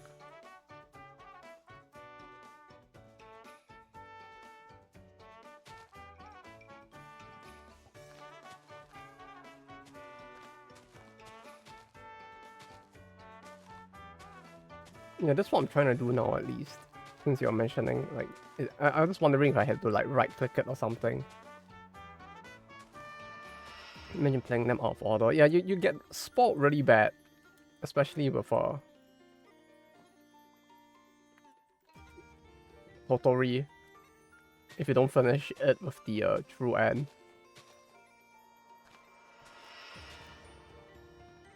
But I do feel like the earlier titles, you could kind of like play them out of order and still like have them work to some extent, at least with Rorona and Totori.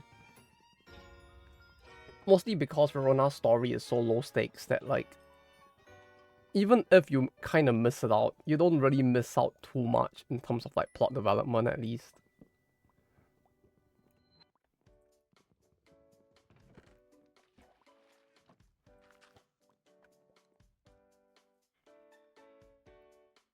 Especially since the the wall scaling is so much bigger in Totori.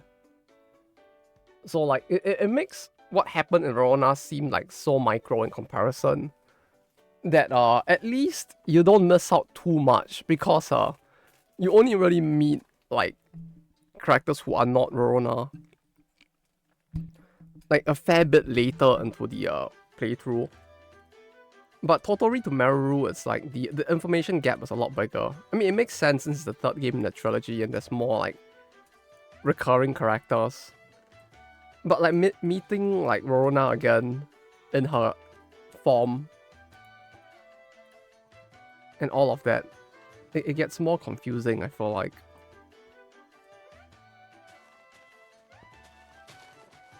But yeah, in terms of like the amount of information load as well, like Rorona just has the lowest information load in terms of like what is happening in the game, and the fail state is a little less strict as well.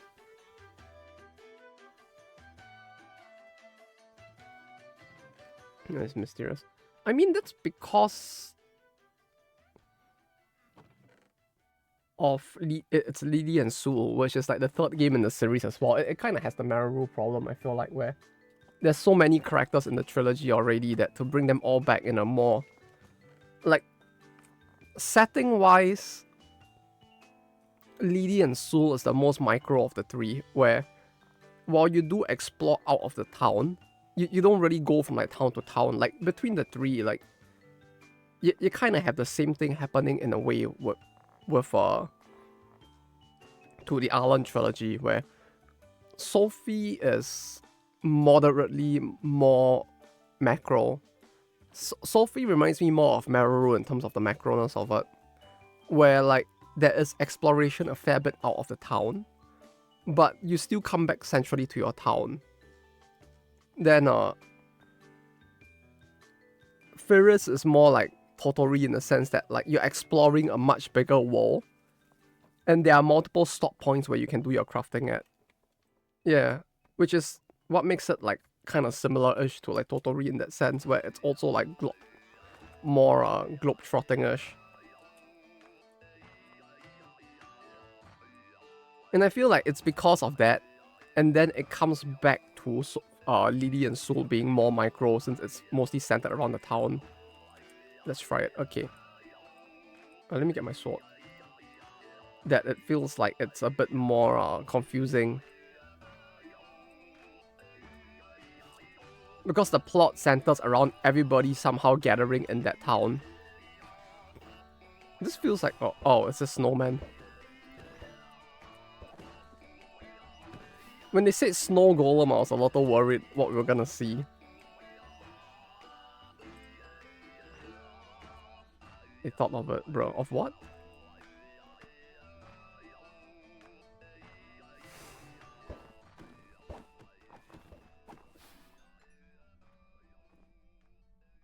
Oh.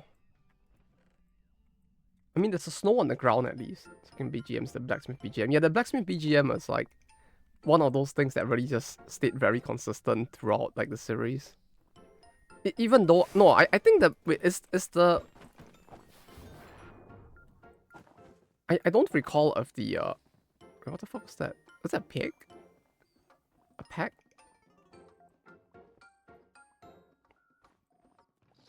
Yeah, I don't remember if it's the same. Was it Hagel as well?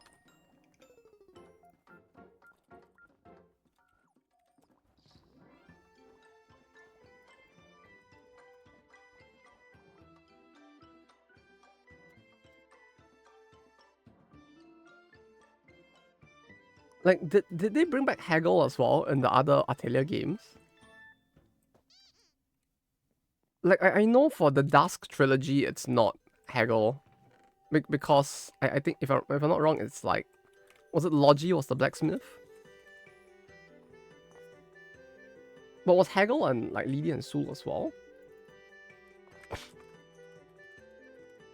Wait, let me check. It is Haggle. Yeah, it is Haggle. Like, he's just there. Fuck, it is Haggle. Fucking Haggle.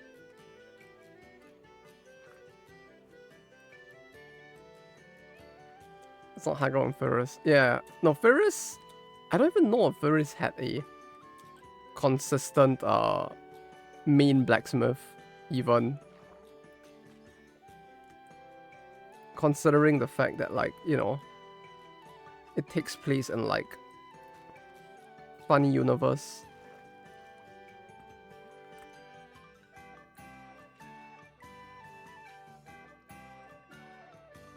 Where, like, you do a lot of exploration. I don't remember who it was in Ferris, though.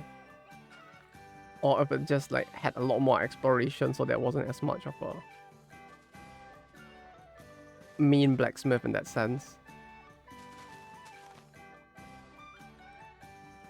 Industrial hemp seeds. A red loot bag. A loot bag? What's in this bag? What's in the bag? Upper. Oh wait, I have a Paul gateway for... Do we want to use the... Do we want to use the gateways? I have 2 gateways on me now. One for mushrooms and one for cows.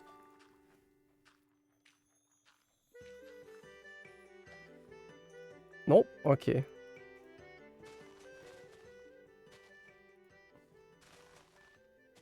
Because, like, I don't know if the mushroom would help. Hameda was quite early. Was it Iris? I don't remember exactly when. But she's in almost every game. She was also in Mana Cameo, if I recall. But Hagel was... Hageru? What's his name in Japanese, actually? Hageru? I feel like it should be Hageru. Yeah, it's Hageru. Which is kind of funny since it means, like, balding in a way. Like Hage.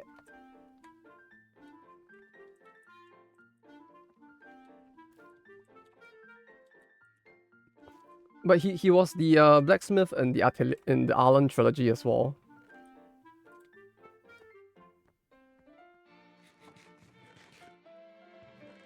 Oh wait, no, he's in the Dusk trilogy as well. Escalogy Asha. Yeah, he has been around not as long as Pamela, but been around. Eat that. Eat this? What's this? Demon's Dream You want me to eat this? Is this like some Jujutsu Kaisen shit? Am I gonna get like fucking possessed?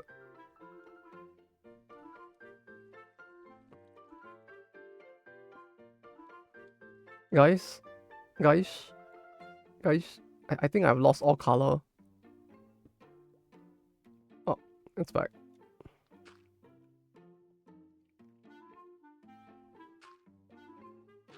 The eye is open.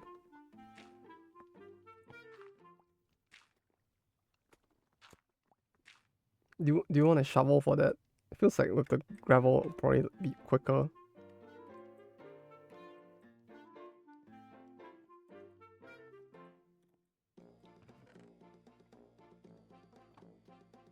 What are you, Judy? Just before Urus.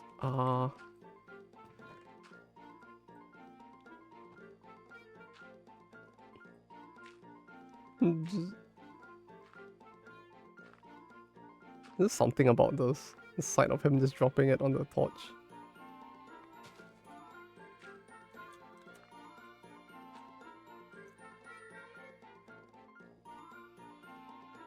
Like there's 15 other Atelier series that I've never heard about. I mean, there's a lot of them. Like the series has been going on since like the 90s, I think. I think the original Atelier Mari was in the 90s, right? No, 2001, I think. No, yeah, it was the 90s, yeah. 25th anniversary was a few years ago, so like, it's definitely the 90s. Yeah, 97 was Mari.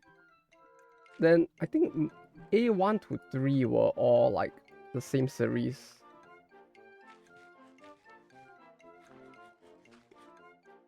Then there's...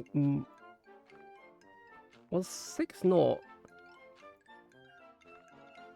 I think Yudi and Viola were the same series. And then Iris was after.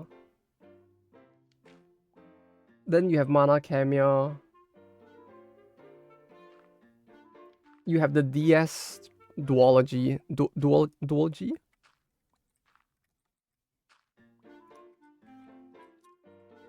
Like the DS games were their own two game series as well. Could it be? It's a yellow tree. There have been 27 main games. Yeah, and we're not even counting like Atelier Online yet. Yeah, Escalogy is Dusk trilogy.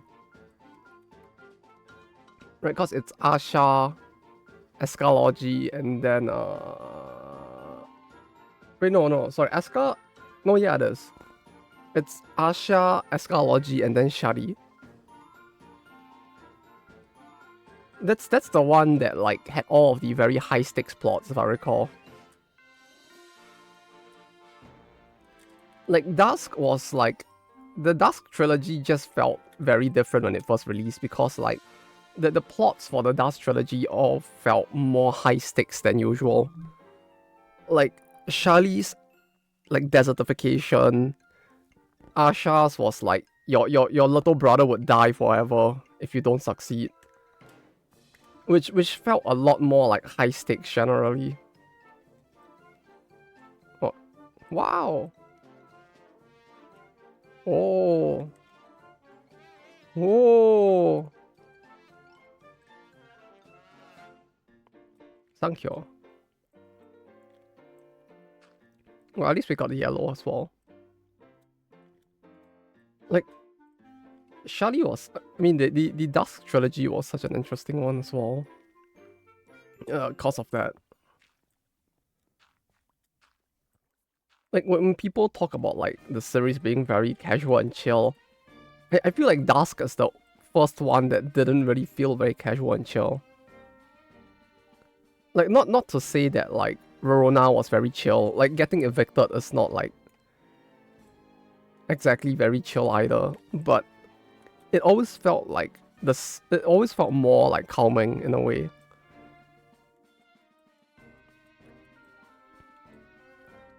Iron is 4 light grey.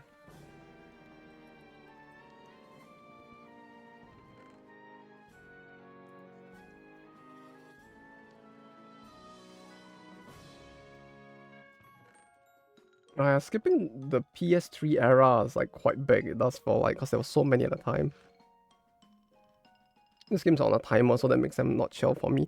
I mean, yeah, there is that as well.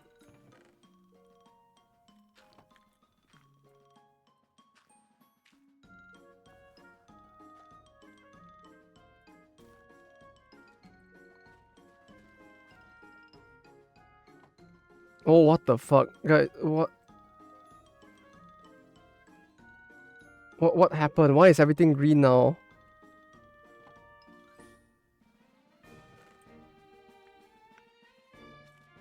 I think we're all still missing a little bit of color, but at least we are all like out of being like 90% gray.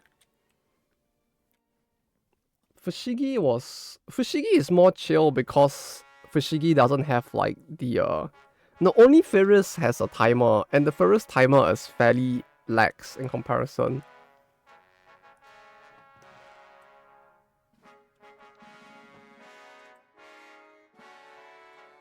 Wait, I thought we had orange.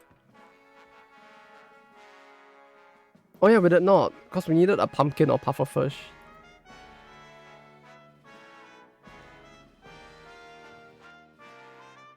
An onion for magenta. Skulk vein, skulk. Apartheid? Appetite? Cyan essence, echo shot. Yeah, cyan and magenta look like they'd be kind of tough. Purple seems more doable. We just need an eggplant somehow.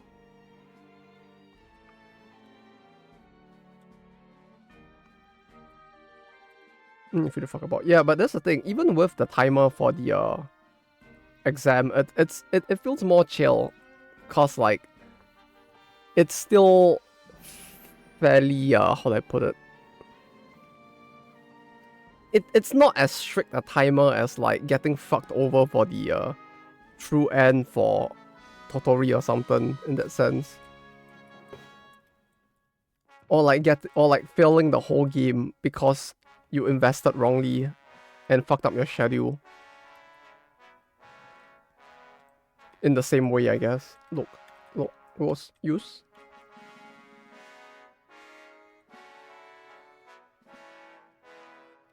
Yeah, inventing orange. Inventing orange. Use.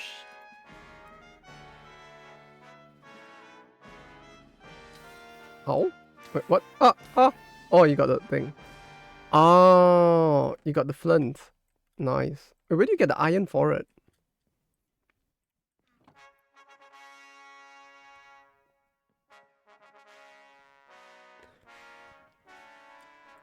Like, I think after the light grey. Yeah, but like, did it give you an iron? 4 light grey. 4 light grey? What do you mean by 4 light grey? You mean dye? Oh, the dyes.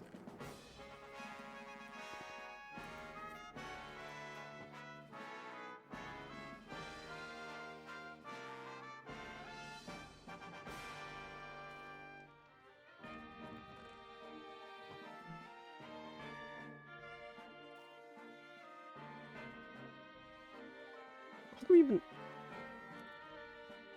do we even get like light grey dyes though? I mean, yeah.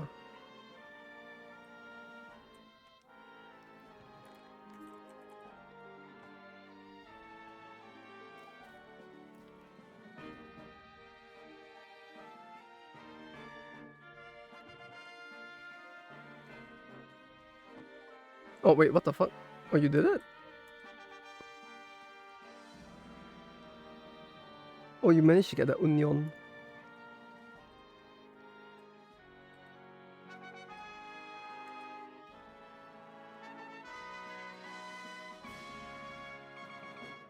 How do you even get an onion?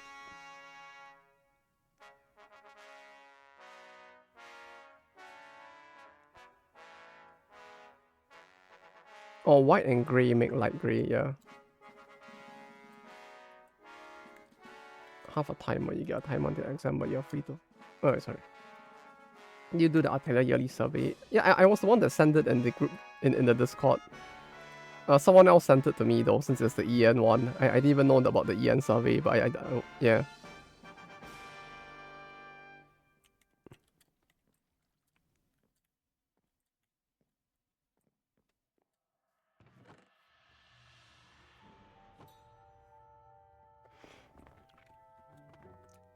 I mean, yeah. It's tough though. It's like wanting to give a like serious answer to it. Hot water, yes. Where's my... Wait, I need to find out where I put my thing.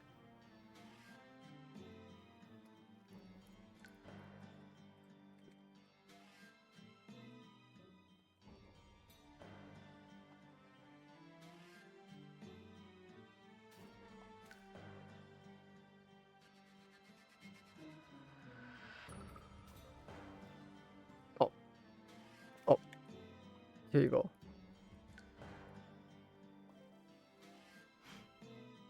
Where do you even get the eggplant seeds from?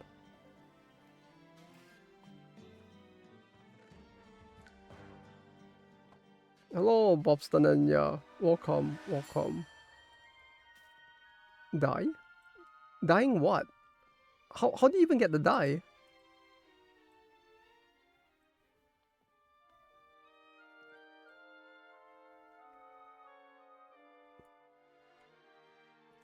Imagine if they made Atelier card. Atelier card. It would be funny. Picture plant. I don't even know what any of those things are. Picture plant? It's about the Japanese language. Sure.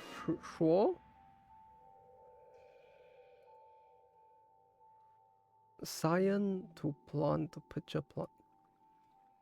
Cyan to leaves to picture plant?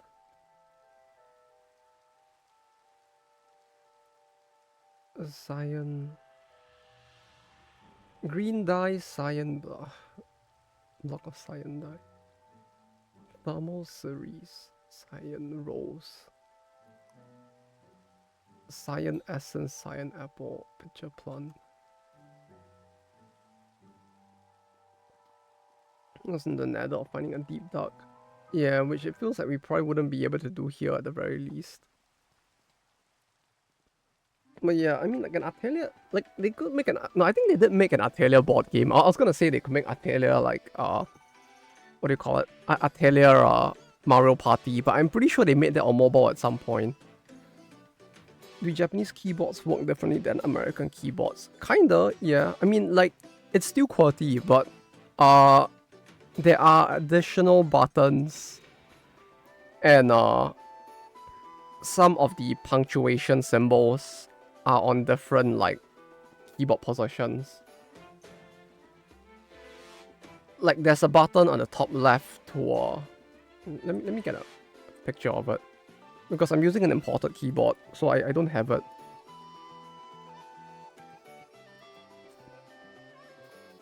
Because the ergonomic keyboard I specifically use, I can't actually like. It's not produced. This style of keyboard is not produced in Japan. So it's kind of fucky because I don't have the keyboard.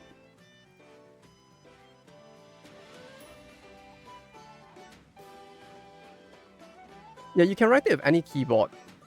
What I mean is that these keys are different. Like it's a difference in key position. So like add is over here instead and stuff like that.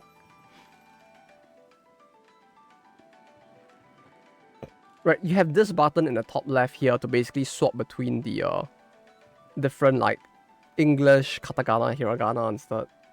Which I think the English equivalent is you have the wavy key. The wavy key button basically works as this button instead. But you basically can't use the wavy key. The wavy key is over here instead. That's the difference. Like, as you can see, like some stuff is just differently positioned. Although I think this is not the same on the modern keyboard. Cause like, I'm pretty sure this is here. Right? Like, was the enter key always there?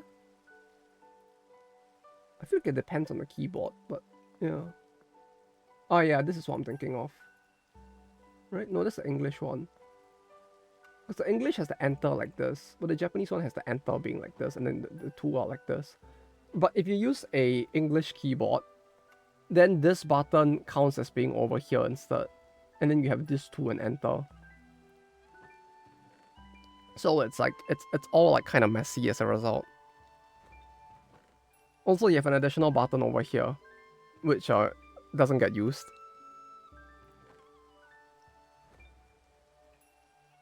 Korean keyboards work differently as they combine vowels and consonants. I mean, that's kind of like, if you mean like in terms of how you type, like the keyboard physically looks more or less the same. It's just that the logic of how the language works makes it like different how you would need to type. For the Japanese keyboard, you can just kind of type in Romanji instead, and it kind of works out.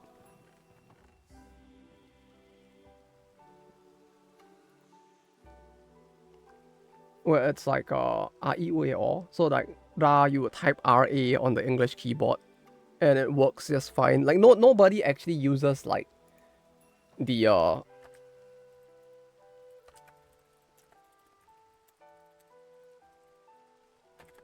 let me reopen the page.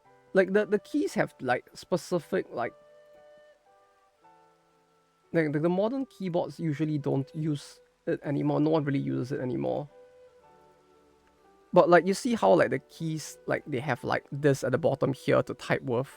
Like no one actually uses this anymore. This style of typing. Everyone just kind of types in Romanji instead. And that's how like they type instead. Because you know it just kind of works. What mods do you have on Minecraft? I don't know. We're just using a mod pack. So like it's just like the colors something mod pack. What's it called? Sky Factory 5. Oh, there's been some experience about special keyboards featuring around being a separate key, but I didn't really catch on the day. Yeah, it's the one I'm talking about. I was just talking about. All keyboards have it. It's quite literally this. You can find like actual physical keyboards that have it, but no one actually uses it. Like this. Like they exist. My work keyboard has this. How's it going? It seems to be going fine right now. We have most of the colors as us, so like things seem to be going quite fine. But yeah, like this. Like they do exist. Like my work keyboard has this, but no one uses it. Everybody just types in like Romanji instead.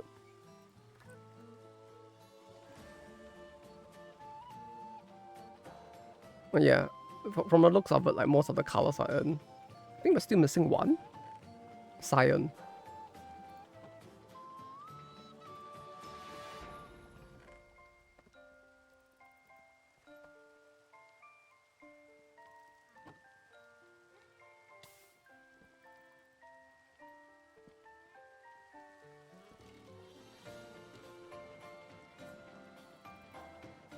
Romanji finance is faster and easy to switch between languages. Yeah.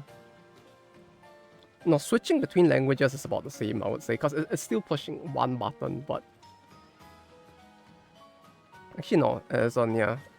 Romanji via IME is faster, yeah, because you just use the top left button instead.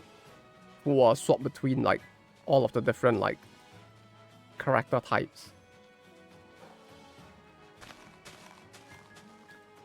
The only thing about it that can be a little confusing for people who are not used to Japanese is just the fact that, like, you have, like, Hira and Kata, which are separate, and, like, English. So you need to push the button to swap between them enough. Which means to use T9 with Flick. I use that as well. It's more convenient.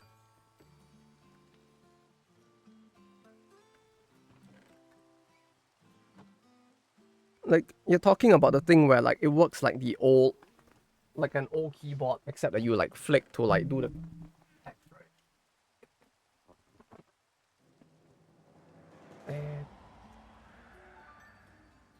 Let me open a page that is, like, safe. Yeah, I guess this is fine.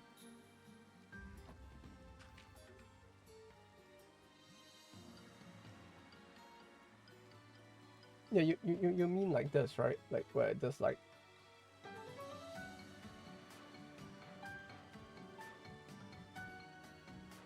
Like where it does this.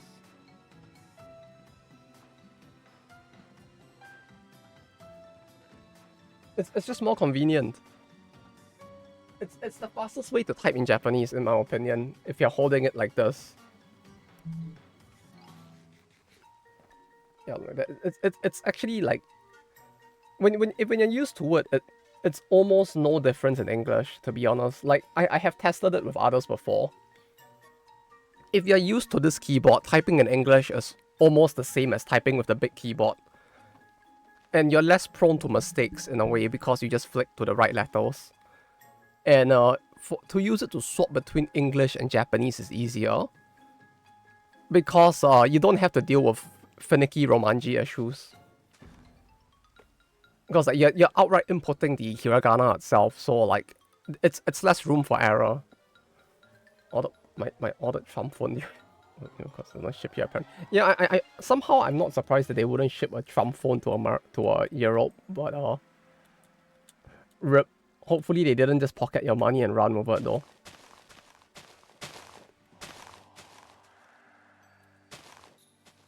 I found out about the F7 IME Ultimate one's open. Oh yeah. It's very convenient. A lot of it. But yeah, like with the flick, it's actually like the one thing I don't like with typing in Romanji is just the fact that like there are very specific words where it sometimes just doesn't work properly. And you need to remember that there's very specific like combination of Romanji, which is very annoying when you could just like push Hira, push small, then push the Hira again, and then get the word. But then like the Romanji is just like no, you need to find the right like letter combination, and that's so annoying.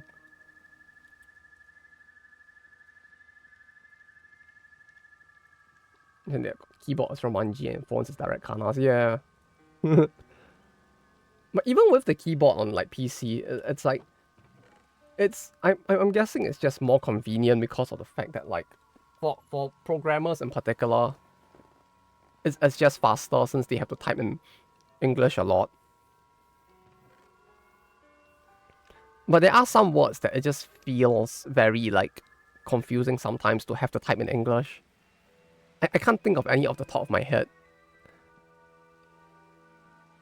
But like there were some that were like not very commonly used that like the way you would have to type it was very iffy.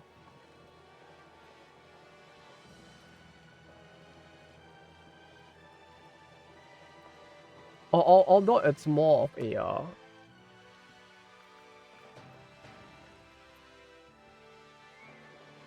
it tends to be more an issue for like borrowed words that are not English. Like a good example I can think of, it's like this restaurant's name, for example.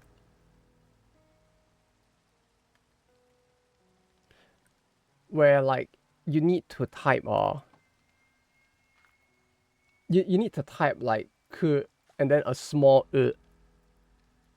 and like this is not a very common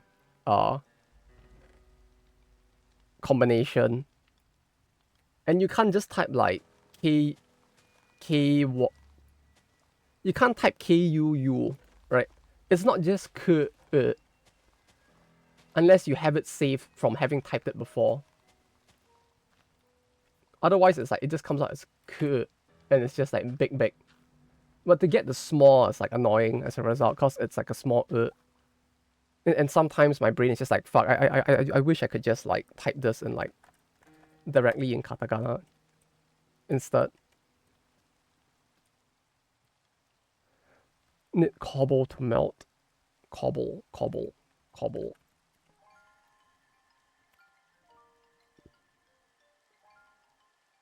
We need 4 ash to get a cobble.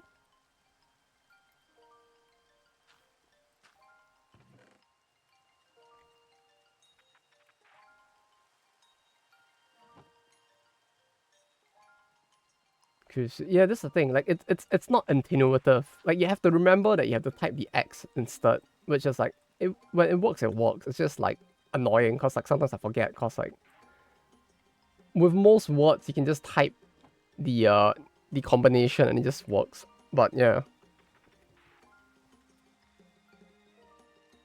Hello, Padoka. Hope the day has been good on you. I've been just at home for most of today. Marukyu.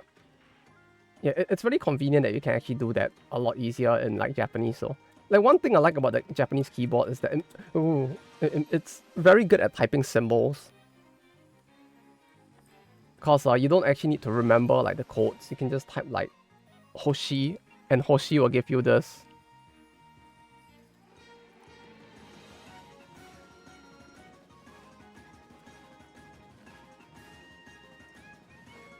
Like it's more like symbol friendly. if you ever need symbols for some reason.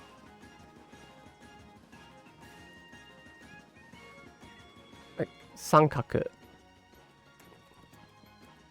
And you can like do like this, and then you just Sankaku again, and then you just like do this.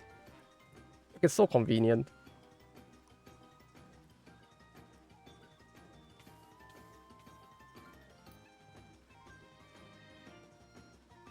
Where's X is for the smaller katas? Yeah, that's the thing. It's like it needs to be remembered like separately for it, which sometimes my memory just fails me with that one specifically.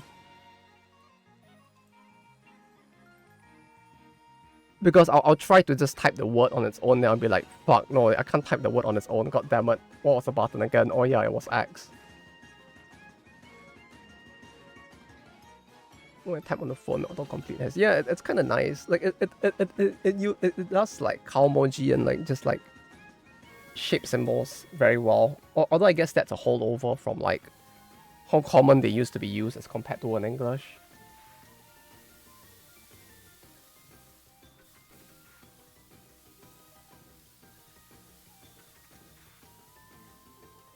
You're boiling water? Oh, yeah, boiling the cobble.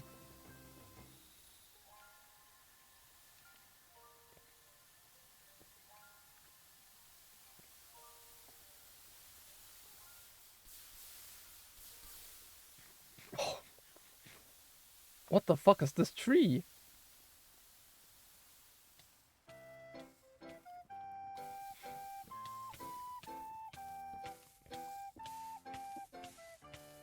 Are you okay? You seem really fired up.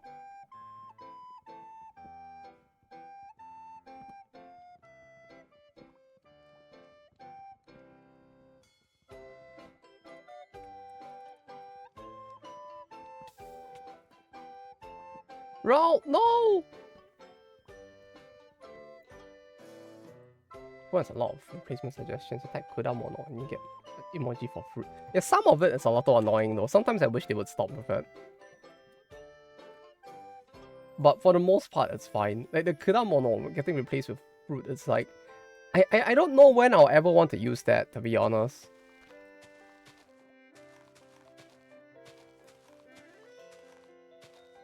I guess maybe on like on a Twitter like profile or something, maybe.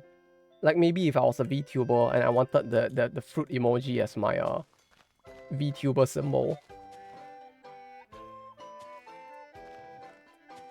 Do you need a bucket? I have a bucket.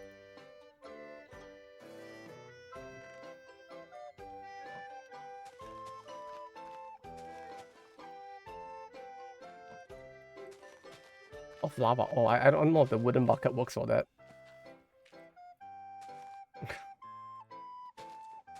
We have? Okay, good, good.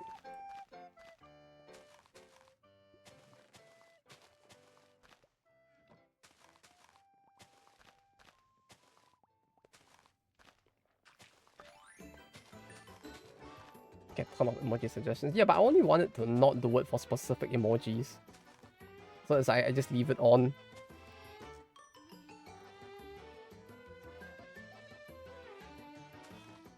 I just realized if we go into the nether and we build a portal somewhere else, what happens? Do we just fall out into the void? Because like we are just basically in the void, right?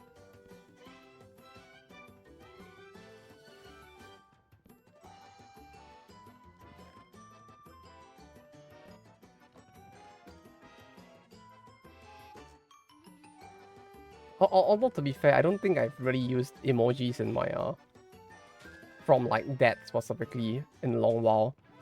Usually I do open up the emoji page to use emojis instead. With the exception being for actual text emojis. Because I'm just too lazy to make like the one that Amalondu just made myself.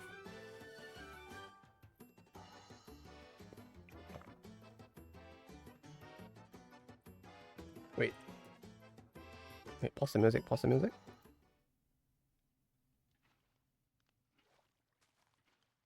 No, it's still raining. Okay.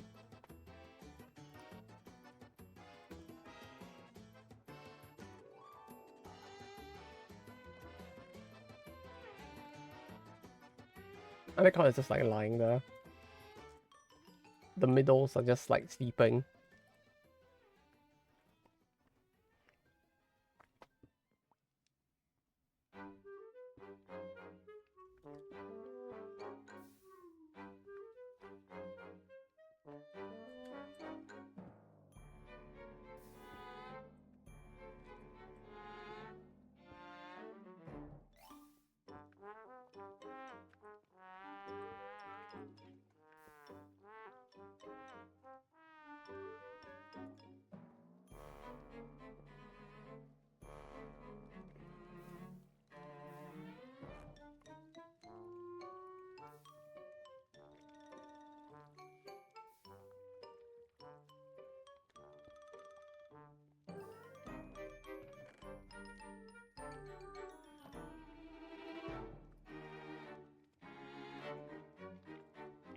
Wait, what's it? Oh.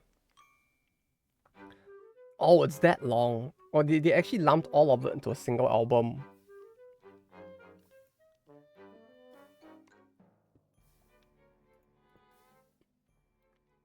Okay, that makes sense.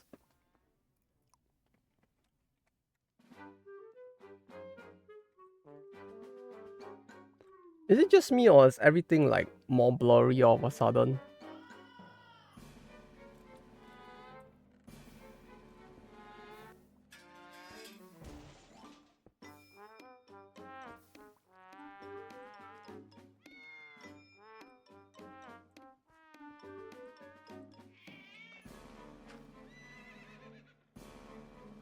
This music is really fitting.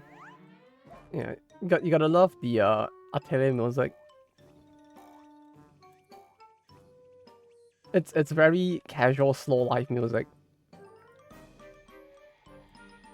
When it needs to be, at least. Because I'm pretty sure this is like cutscene music. Like this only plays during cutscenes, if I'm not mistaken.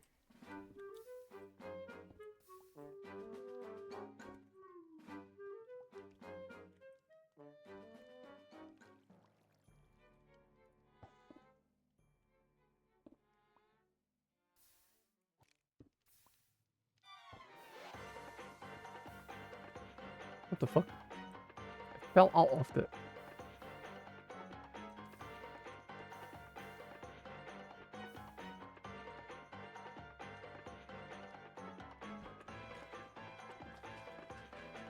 But yeah, the OST for the Atelier series is usually very, very good. Like, it's a very nice mix of genres in a single like soundtrack.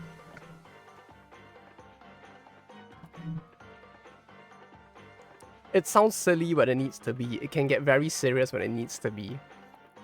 And yeah, it's really fun because of that.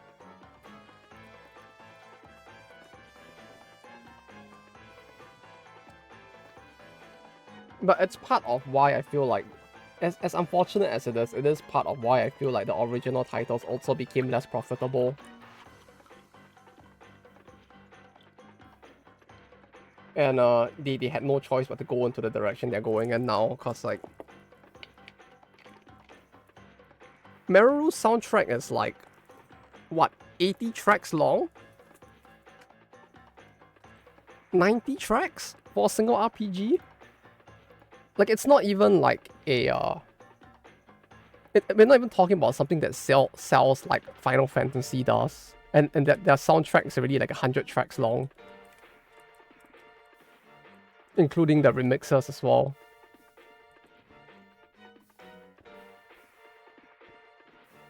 Gus composers are good. Yeah, they're really good. But as a result, it feels like it does balloon the cost as well. If any.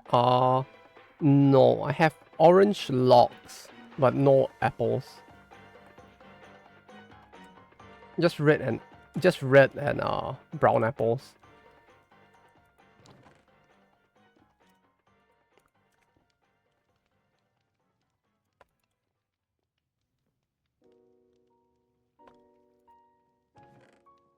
Smelting apples? Oh, this is making me feel like playing Maruru again. Well, on the bright side, I did buy the PS3 original Meru, no, Totori, so we could actually do that at some point, to be honest. And I'm actually kind of excited for that.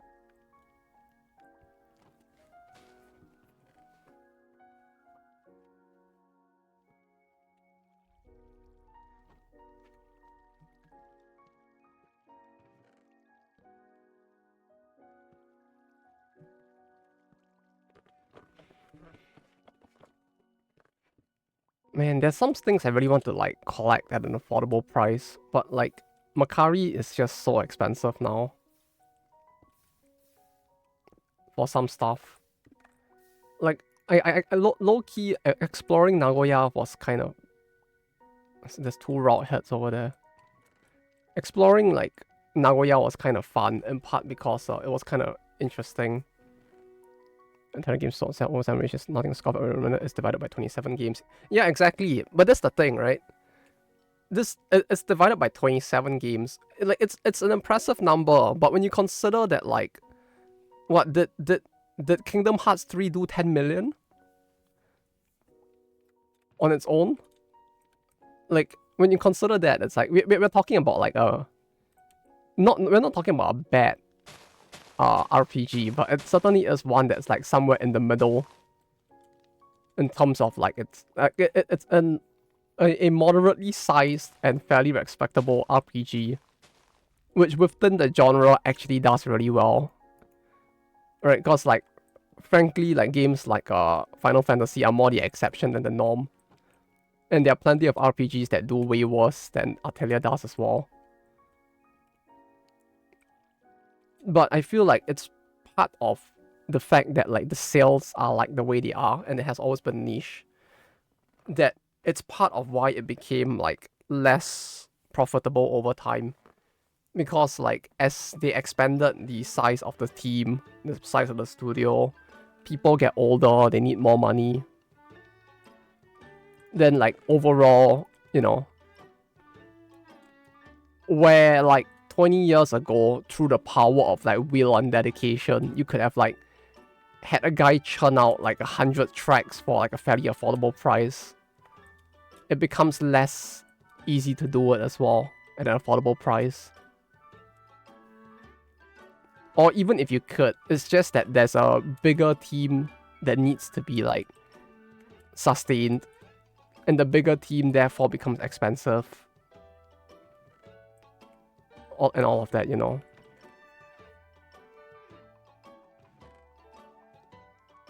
What do you think about the Nier Automata mobile game reincarnation project?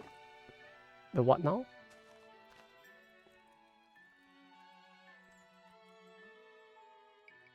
You mean like a private server?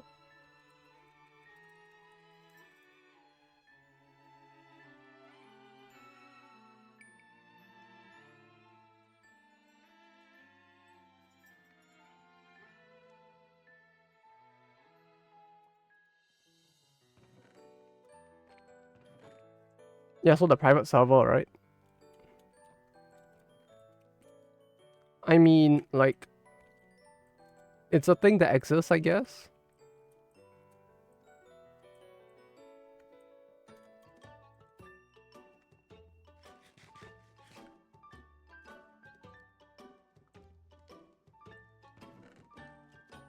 Like, I don't have a negative impression about it, unless you're telling me they're like trying to profit off of it, in which case that's kind of fucked up. But like, if they're just like trying to preserve it, then like, so be it, I guess.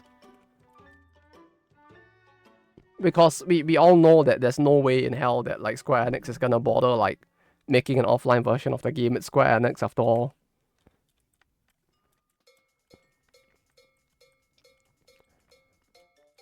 And you know it gets a lot of flack though from certain people in the industry as well, or quite a few people in the industry.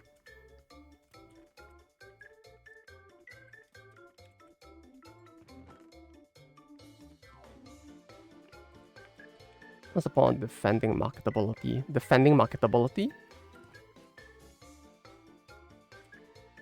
You mean for the average person? It's just a difference in the philosophy of how they view all of it. I don't think it has more to do with like marketability more so than like just the concept of piracy again. Like the game might be dead, but you know, the argument just goes back to the same thing where it's just viewed as piracy.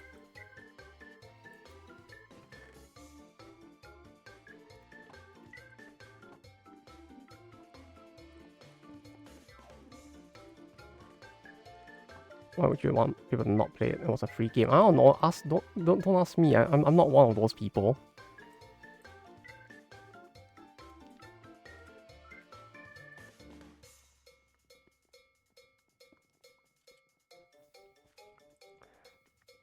Like it's just an opinion that some people have as to why they think of it that way. It's just because they view like corporations in a more friendly way, I guess. And to them, like seeing the corporation actually get its stuff pirated, even if it's for a game that has EOS, is like something that they don't like. But that's a very person-on-person basis as well. It's not like all Japanese people are like that. No, there are plenty of people who are very in the preservation space as well, who are more positive or who are more like fine with stuff like this. It's just that, you know, you can't really come out and say it when you live in Japan. When like the average like view is that it's a bad thing to do, and the company can like come and sue your ass and arrest you at any time. Like I have met some of the people in the preservation space because I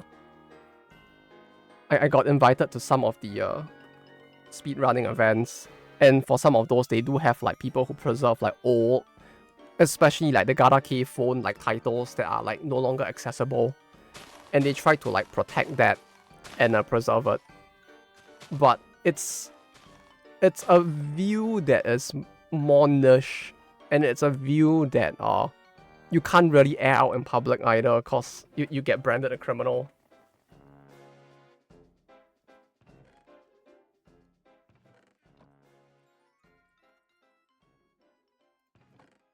Wish Yokotaro made another proper game already instead for this 2B gacha collapse. I mean, you get 2B in every game, isn't that great? She's like, what was the tweet where someone said she's like the birthday hooker that just like turns up in everybody's games or something. That's so cursed. But at the same time, they're kind of right. She's just like in every game now. Come to think of it, what is Yoko Taro doing now? Wonder the effects of Stop Killing Games will spread to Japan. I highly doubt so. I genuinely highly doubt so. Like you would I don't even know if you'd be able to find like 10,000 people to sign a petition.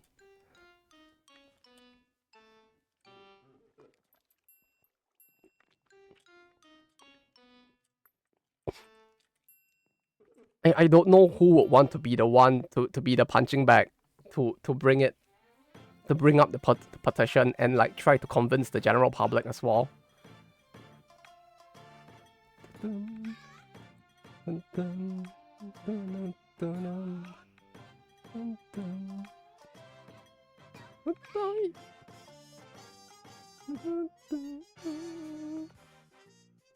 Oh, I love this game's soundtrack. It's tough. Like, it really is just the case that, like, general perception is so... I won't say it's against the concept, but there isn't enough of a strong enough, like, motivation among, like, the general public to want to push for it.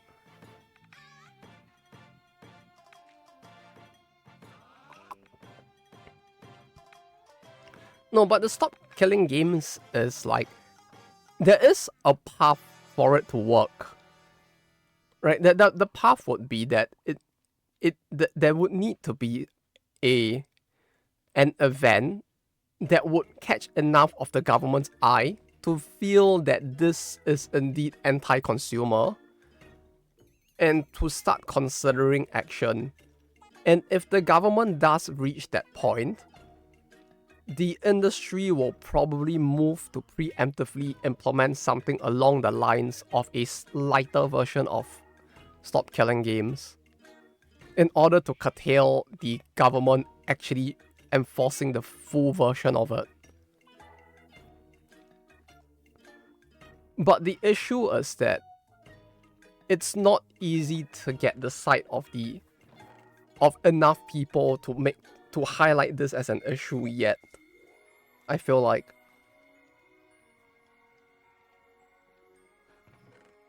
it's not impossible. And I feel like if a big enough scandal happens, it might happen, it might work.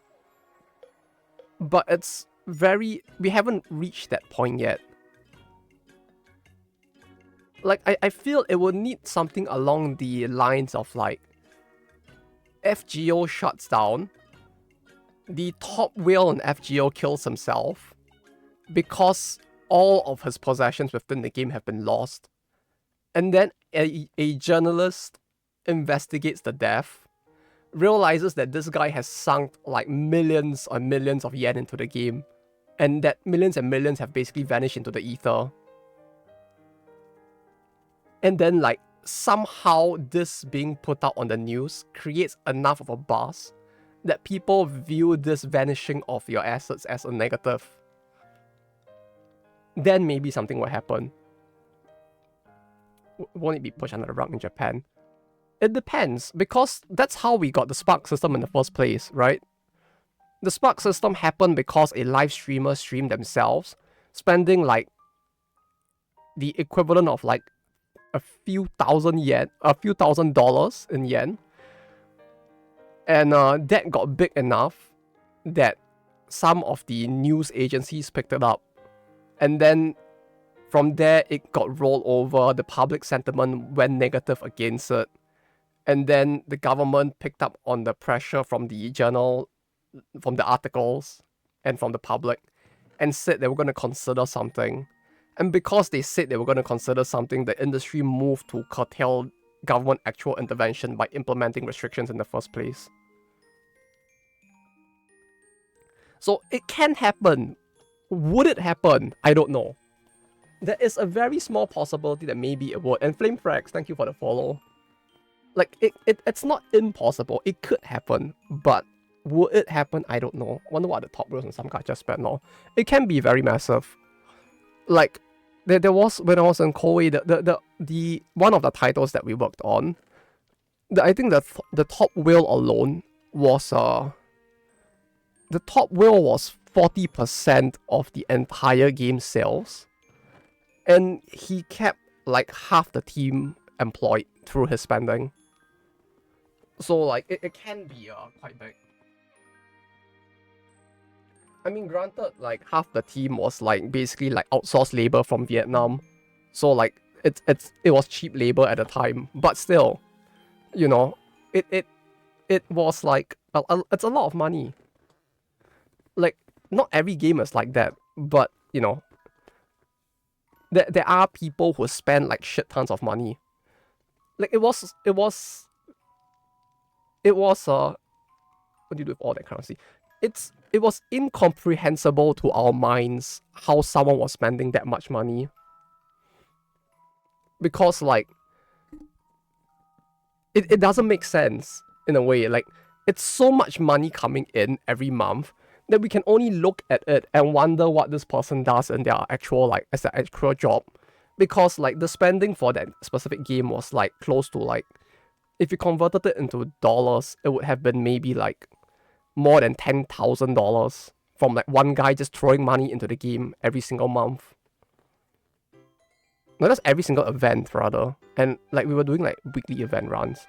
As for what they did with that currency, that was a different era of games, because like you have to understand that like early gacha games are not like what most people think of when they think of gacha games today. Most people today, they think of gacha games, they think of FGO, they think of Genshin, they think of like, you know, like Nikkei and whatsoever. These are what we would call like a bonsai game nowadays, where like the whole goal of the game is to just like raise characters and like, you know, waifu character game, right? You enjoy the characters. it's very like so like the spending pattern is very different because you typically only roll for characters for meta, or you roll for you roll for like characters for waifu. But we're talking about like when you talk about like early day browser games, you are literally spending to win. Like it's the kind of case where like you have 200 base stamina. Everybody has 200 base stamina. And in order to get higher in the event ranking, you need to spend more stamina. And the only way to get more stamina is you spend on a stamina recovery item which costs money. And voila, that's how you print money. You have people that literally just spend an infinite amount of money on like events tour, just like bump themselves to first place in every event. Yes, but the concept of pay to win in and of itself is not the same anymore nowadays. And not at least mostly it doesn't work in the same fashion anymore. Where it's like pay to win in that you pay for the character that's super strong to bump you to the top. But every top whale is more or less equal in their ability to form the team. But the old days was literally like, you didn't even need the meta character. Like our top whale at the time, all those years back, was like, he was spending so much money that his point gain per run was like half to like 75% of the average actually efficient whale. Is it blood water?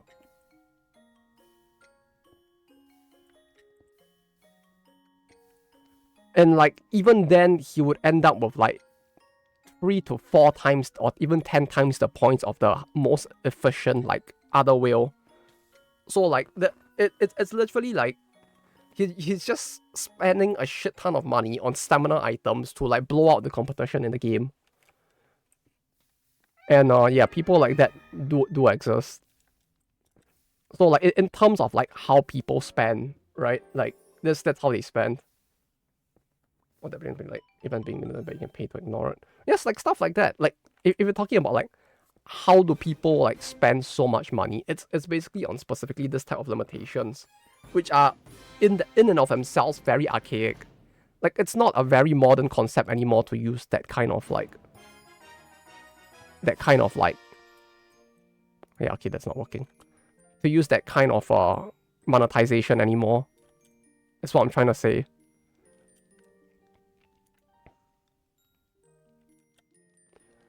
Like most games that do very well now have shifted to the bonsai, like the bonsai style of game design instead.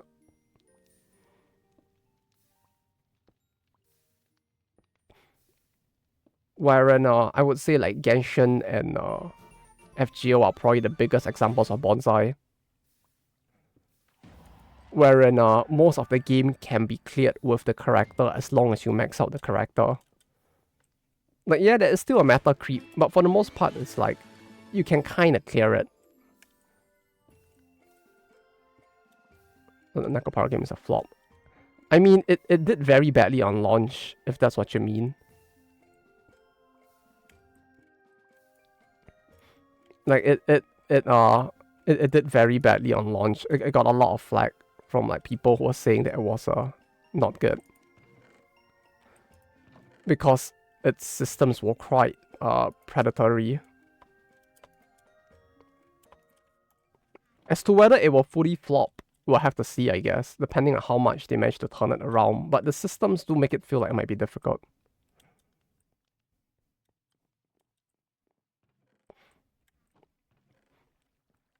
Even Sayori apologies to the fans. Poor Sayori. I wonder how much Sayori was even involved in like the kanshi. What's the word for it in English?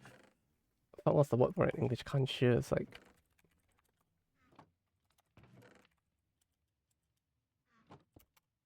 not exactly like direction, but like in terms of like the supervision. Yes, supervision. I do wonder how much Sayori was involved in supervising like the development of the game, because I feel like some of these things could be things that would have been pointed out. Like, hey, isn't this kind of not good? But how come predatory? There's a lot of like systems within it that make it very much more pay to win than the average modern gacha game, and that basically encourage like I won't say exactly infinite spending, but you know, you could technically infinite spend your way into like event pay to win rankings instead.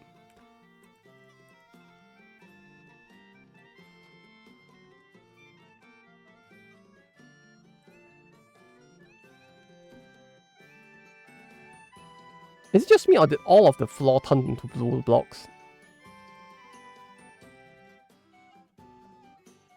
Sensor Tower's data is fairly, I won't say accurate, but it's fairly believable at least.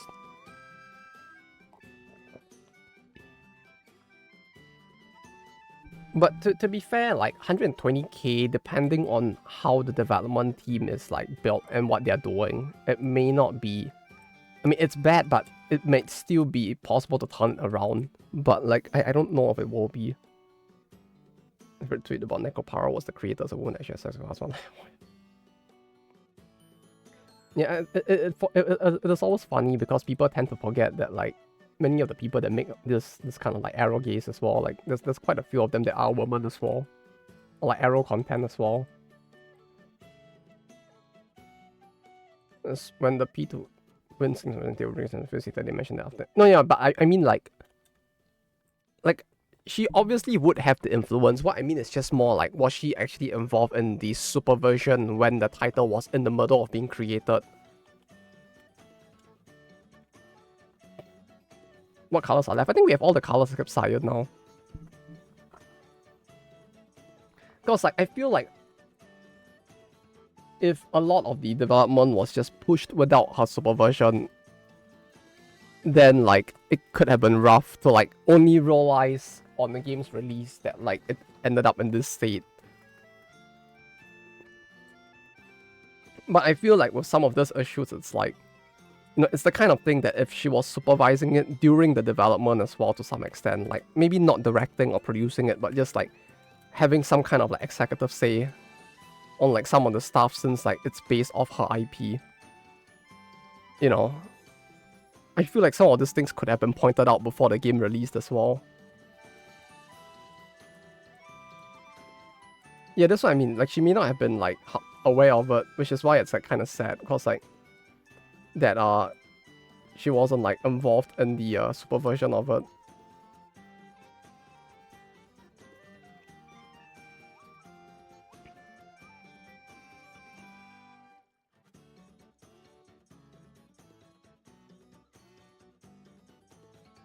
Yeah, it's kind of sad because it turned out even worse than some of the just like DMM eroge gacha games as well. Was that much lower games? Yeah, but it's rough. It's rough as is 120k, but like depending on how the game was built, because it doesn't look like a game with a very big team behind it. You know, like if this was a G123 game, like 120k probably means that they have covered like a fair amount of their cost till this point. If the game is not already in the positive. But obviously this isn't a G123 game.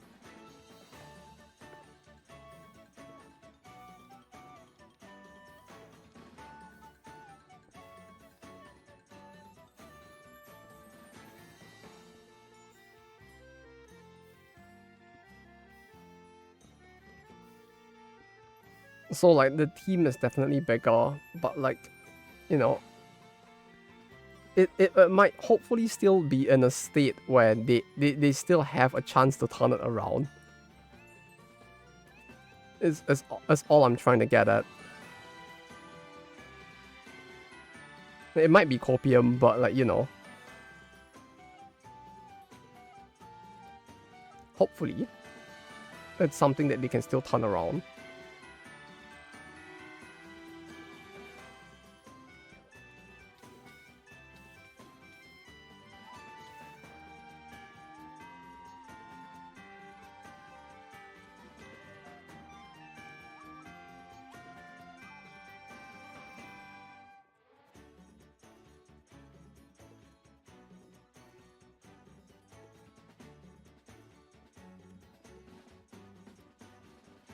I mean, there were plenty of games that came back from like fairly rough launches in many different ways.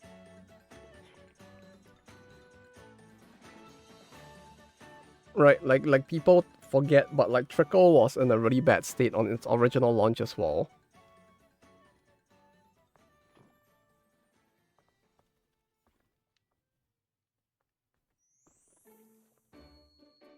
BA was in a pretty bad state on its original launch as well.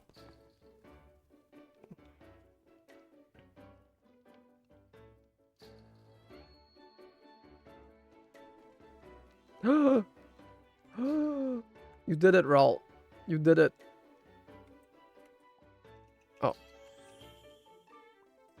Oh, that's actually really clever. I didn't think of like copper as the way to add the last color. Okay.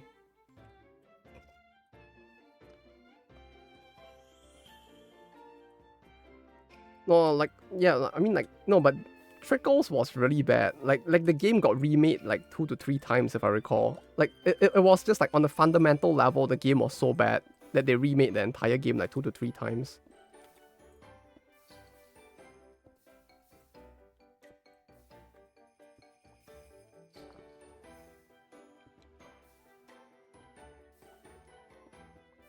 Sending gacha that turn from predatory to bearable.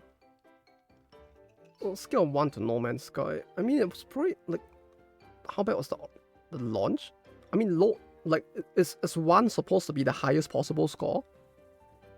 I mean, No Man's Sky's launch was pretty bad, wasn't it?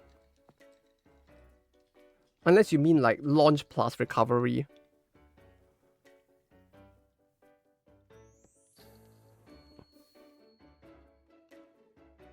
But yeah, predatory to bearable.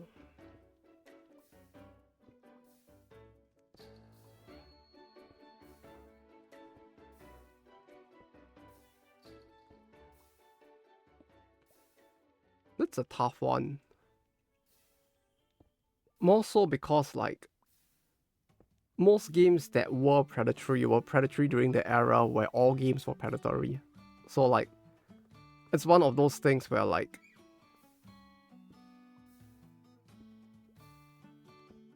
in like a modern setting where, like, every game is now more friendly, and the game came out more predatory than the rest, and then still did well. Is there any?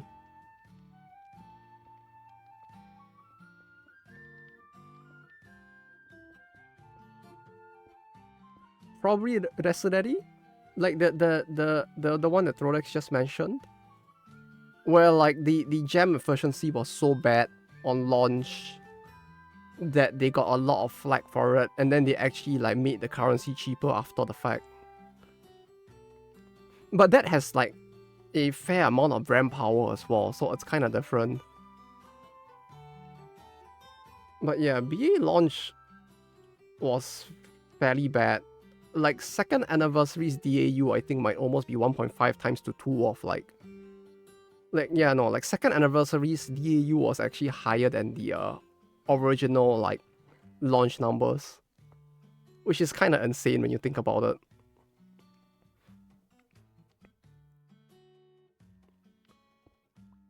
Like BA is an anomaly in that sense, where, like, it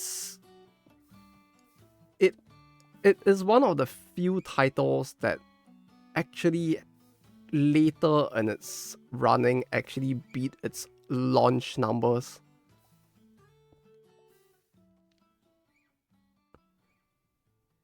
Because like most games don't end up doing that. Like it's not normal for like your launch numbers to be beat after the fact.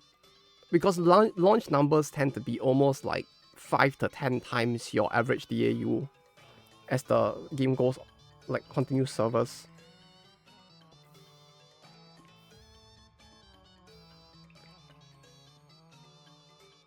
I don't know, like maybe an 8 or 7?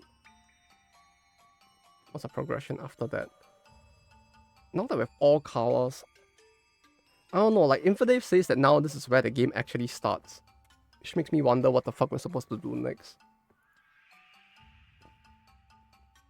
I mean, there's a bunch of gateways, there's a bunch of trophies, there's a bunch of hats. There's the Titan gateways.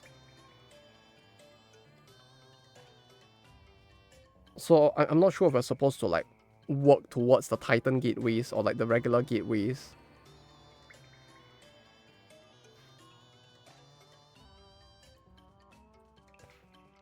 But I think Route is building the Nether portal now.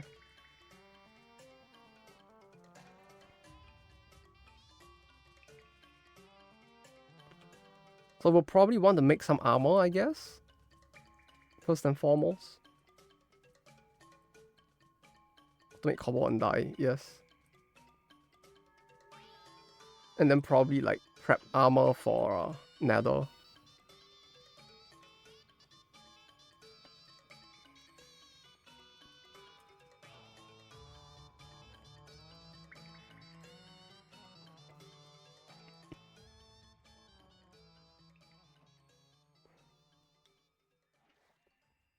But yeah, I mean, Resident does have the advantage of like having a fairly strong like brand name still in its own way. It's not on the level of an FGO, but it still had if sufficient enough fan base to like tide the game over. It's a rough start. Crazy how much the amount of money the gacha industry moves. Yeah, like even a very small game can end up moving a lot of money. Like when you consider the fact that G123 is a publicly listed company in America. At least I think it is.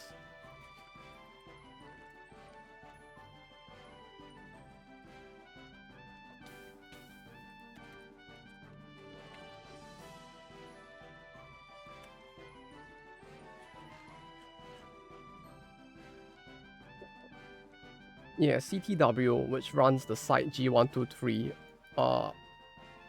became a publicly listed company in 2025 on the Nasdaq.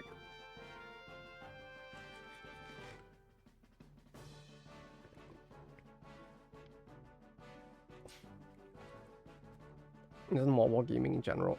Yeah, I mean, in terms of the ROI, it usually tends to be. Nowadays, it's hard to say. Nowadays, it's hard to say. Back in the day, that was generally true, or it was always true.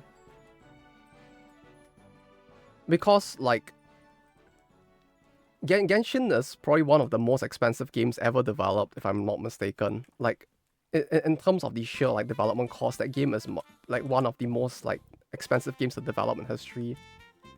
And when you include the marketing required to, like, keep a game like that, to get the game ballooned to that size in the first place,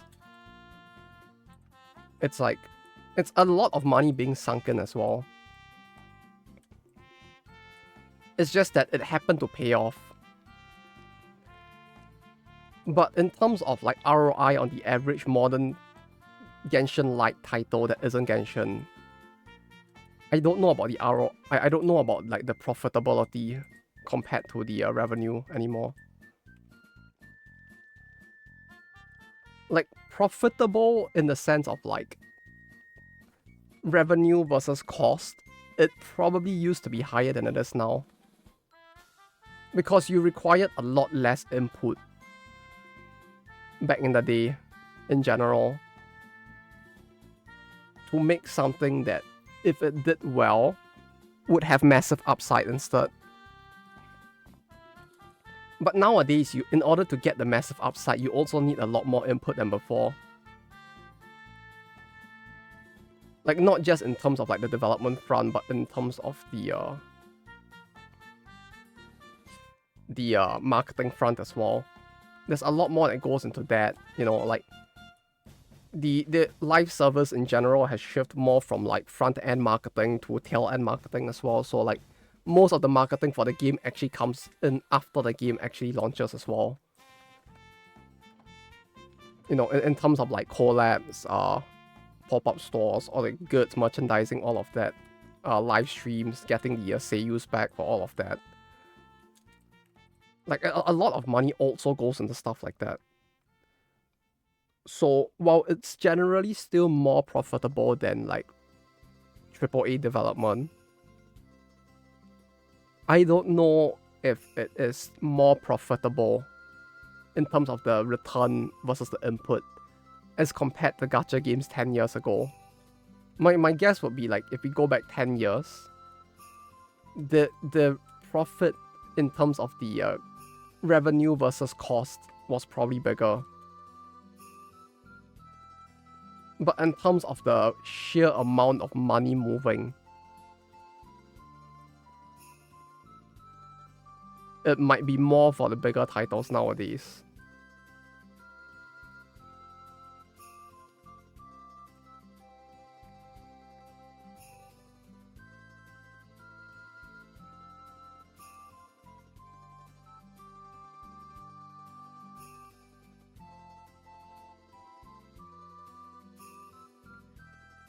And what I mean by this is that like we really are like comparing like back in the day how you literally just needed a single JPEG of a character as compared to like a full like properly designed like 3D model or even an L2D is still like,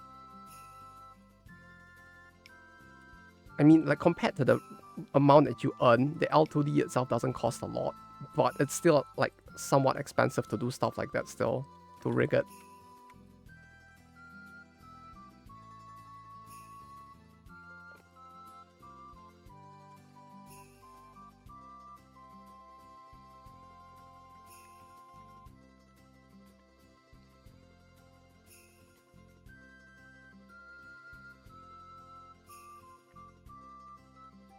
Compared to the regular industry, it's continuous money. One seems good. Yeah, but like usually when you talk about like, or like when one talks about the profitability of a gacha game, you're making most of your money within the first 2 to 3 years.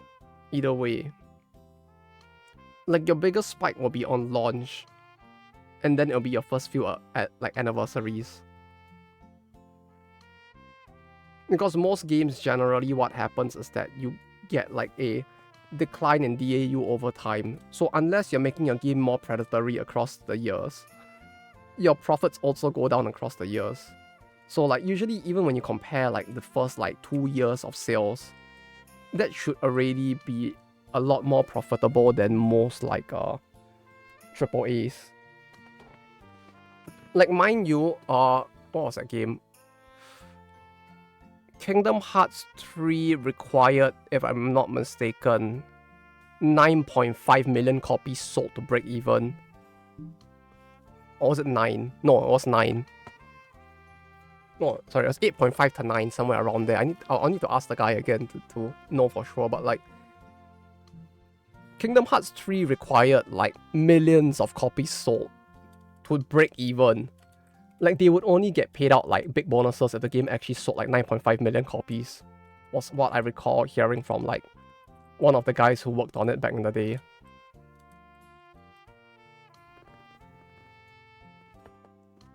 Right, like that's a lot of money being input. Like when even like if we talk like about like how 10 million in sales is a lot of money, when you're talking about like profit margins, the profit margin is probably really low in comparison.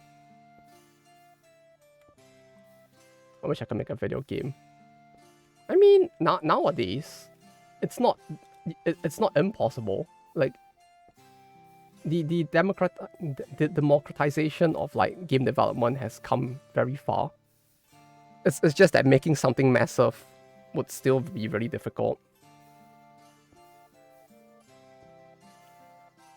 I mean, the number of PNGs are rich about how much they could do. Yeah, and like sometimes all you needed was then like all you needed was like 1 PNG or maybe 2 PNGs every like 1 to 2 weeks. Like it's very profitable when you're just like generating a single PNG and then just like updating your Excel file, and you could sell that for like potentially like millions of yen, compared to like you know, trying to make like a new character. And like no, actually Genshin does it very efficiently as well, all things considered, where like the body types are all templated as well.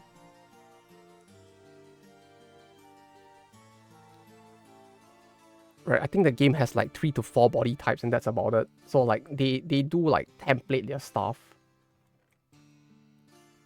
A lot of the character animations were mo-capped instead, with like actual like original staff members doing it as well.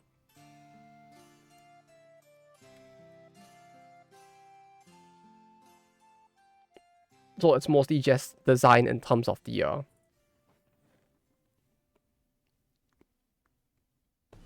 call it, not the 3D, in terms of the clothing and the like, the apparel and the weapon. That goes a lot more into it.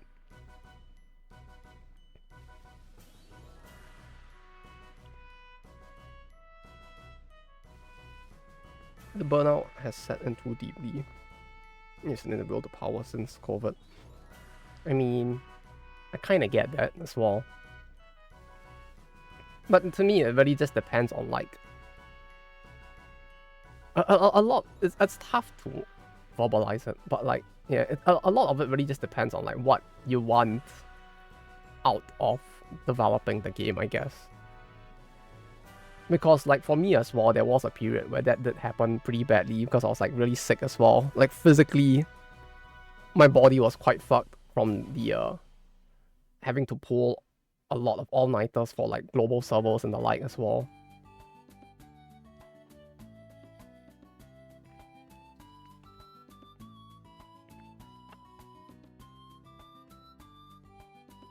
But I feel like a lot of it depends on like what is the final outcome you hope to see from working on it. Or it might just be that like mentally I'm just like fucking broken, hence why I'm just like fine with it. But like for me, it's like just the concept of hopefully putting out something that's fun and hopefully seeing the Japanese game industry like actually get back on its feet is such a big motivating factor that like even after the burnout, like years later now, like I still find myself here.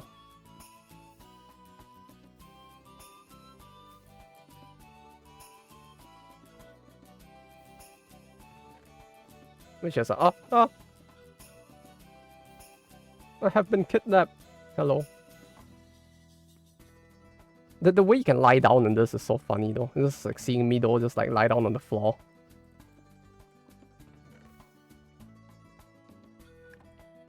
I feel like the Fujo market has been fairly tapped though, right? Like even Genshin is like fairly like up in like Fujo territory as well. You have like Hoken Rambu from back in the day. Love and Deep Space is like a fairly modern thing now.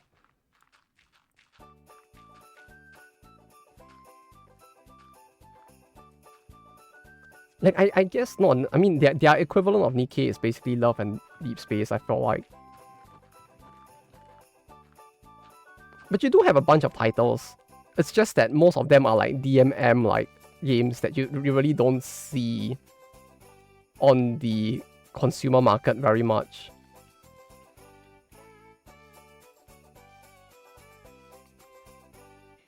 Well, there are quite a few games being made specifically for them as well. Yeah, how do we automate like this cobble farm though? Or are we gonna end up with like a create conveyor belt at some point again? Ah yes, of course.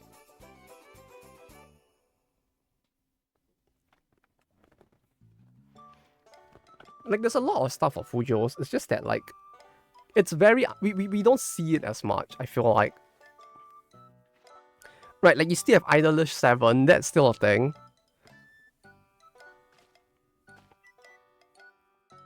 You have no, Token is already mentioned. What's another big one? Twisted Wonderland?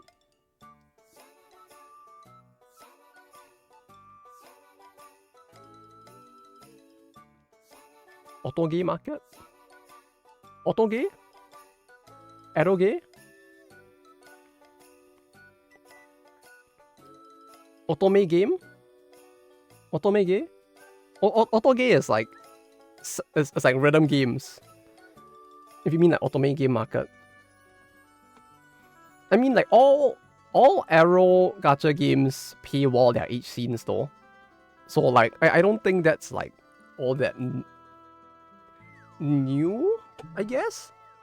Like even with like the male oriented ones, like the Koihime one that I'm playing, it's like you roll for character, you up the character spawn, and then you get the H scene. So the H scenes are all like paywall in that sense. Yeah, Otome game is just Otome game. I think Otome game. It should be Otome game. Otoge is like auto as in like sound. Yeah, Otome. Otoge is like it first defaults to like sound, so like it ends up being rhythm game instead. That's one to break public perception, yeah. I mean, it's the first one that was big. Yeah, it's the first one that got attention because people actually looked, or like people outside of the Wotaku space actually started looking at the game. Because like Twisted Wonderland is like fairly popular as well, but like no one talks about that. And that uses Disney IPs as well, so it's like, it's, you know, I hate how these planes and add-ons cost. I have to pay only for the deliveries or skin I bought for €150. €150? Wait, you have to pay €150 for a plane? Wait, what the fuck do you mean you're paying €150 for a single plane? That's like, this is the price of 2 Atelier games.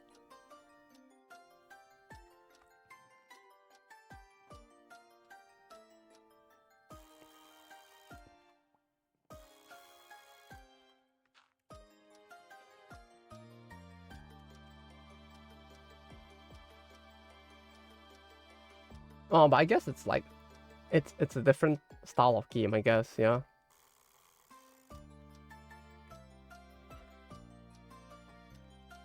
Like, maybe it's because I'm thinking of like Euro Truck Simulator, but considering if they're actually like building like very realistic planes and like actual like plane, like, you know, like the cockpit setups, I guess it makes sense that it would be expensive.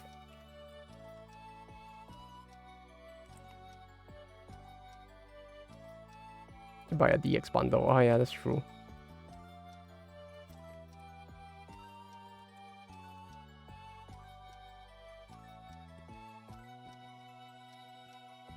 I have captured a Midori.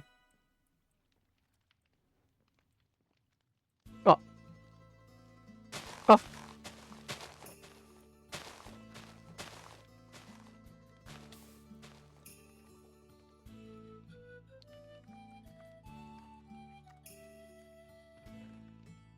DCS War Steam Edition.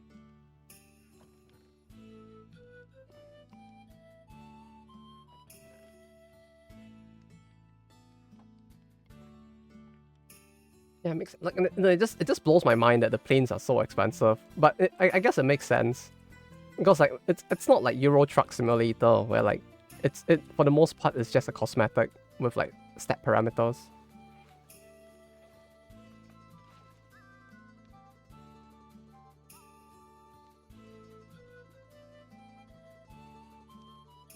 What the fuck is the golden apple? No, it's a yellow apple.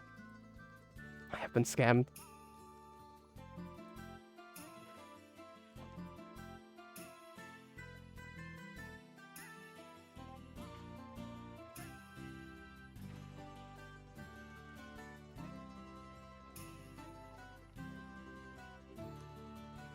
But yeah, I mean like female targeted games, there are quite a few. Like you have to understand that like back in the day, like some of the biggest scalpers and like some of the biggest corpo sales in Comic Cat like used to actually be the otome, like the Wotaku crowd, not the us. Like it was really bad. Like literally, like people would like buy out like all of the they like the it's literally the otaku crowd who will like buy out the entire store and then sell it on the spot at the event itself. Like it's fucking insane. Like back in the day, like you would literally see like they will wipe out the corporate store, and then they will go like from the west to the east, and then they'll just like have a folder set up with like the camp badges there, and they'll just sell it on the spot in the event. It's actually fucking insane.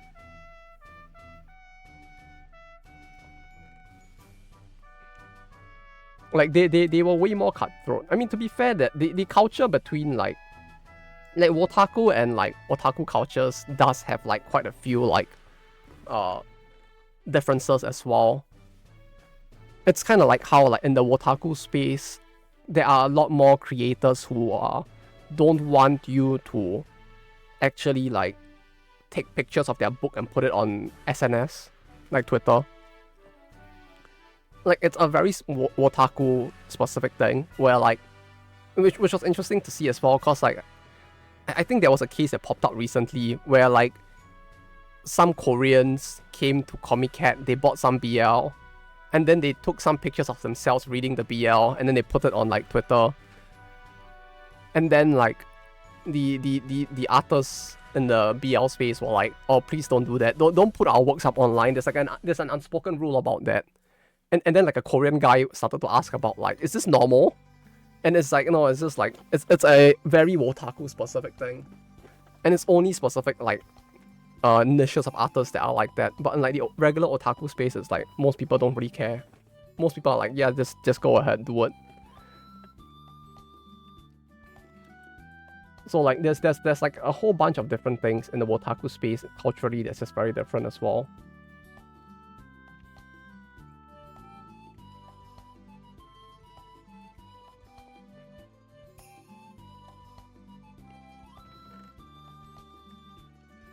Captain Tsubasa. Is it true they can get hate IMS or spoiling a game that just came out in Japan? I don't think you can get arrested. It depends, actually. It depends on what you mean by spoiling a game. You can get hate for spoiling a game, but I feel like getting hated on for spoiling a game is like a thing in any fucking country in the world. You know, if you're gonna like buy a visual novel and you're gonna spoil a visual novel, I think people across the world will probably shit on a person for doing that. But when you mean like spoiling a game, like getting arrested, it depends. Or like posting gameplay, it depends. It really depends. Because technically you don't have the, what do you call it? What's the word in English? What's the word in English? Not creative freedom. Fair use doesn't exist in Japan in the same way as it does in a lot of parts in the West. So, really putting up gameplay of yourself playing a game can actually be considered like copyright infringement. And so it depends on the company's guidelines. Because some companies have guidelines that say that you may do the thing. And if the company has guidelines saying that, then you'll probably be fine. But there are specific situations where companies either state with very, very express intent that you are not allowed to stream certain parts of the game, or you are not allowed to stream the game with no commentary and stuff like that. Like, different companies might have different guidelines on that, especially visual novel companies have that a lot. And if you break that, you technically could get arrested, yes, because you don't have the fair use to actually do this in the first place. And depending on how you are spoiling the game, like for example, you are playing Persona 5 on the PS5, and the game automatically enables the anti-spoiler that prevents you from recording. You bypass that, and then you put the video up spoiling that segment on, you know, on like YouTube or something, right? Then yes, there is obviously a problem there. Like in multiple ways, there is a physical like legal problem there, and you know you might get arrested for spoiling in that sense. Which is why I say it depends on how and what you are spoiling. Because it may or may not be a problem depending on the company and how you're spoiling the thing. With big corpo VTubers, it's a little different in the sense that there is the legal part of permission, yes. But aside from that, there's also the legal contract to cover their ass so that it doesn't lead to corporate defamation. You know, like, you usually, like, if a big corpo VTuber is streaming a game, half the time it's an uncan, which is like, it's a contract sort of thing. Everybody even has anchor. Yeah, you gotta love, like, you gotta love, like, no, this was actually from, like, one of the older ones, I think. Like, this, I think this might have been from Rorona, but this is the Maruru version of it. Cause like this is the music that plays when Hageru gets hair, because he's like a bald blacksmith, and there's a whole like plot line of you trying to help him grow hair.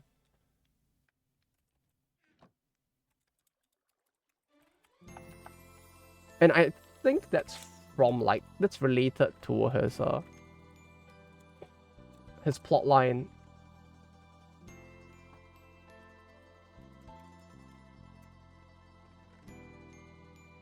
Right? Let me find that. This is the original from Rorona.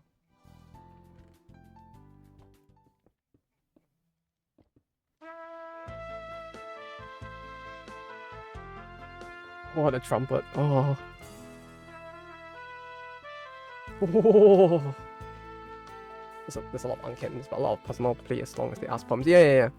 Like, it's in part, the reason why they ask permission is in part to cover the company's ass as well, because like,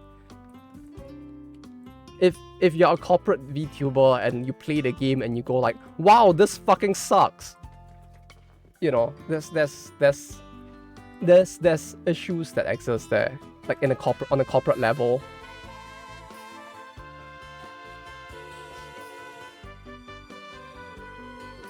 Like yeah, like that's a very like on a level of like, you are a employee of a corporation who is front facing, saying something potentially representing your corporation to its own like user base.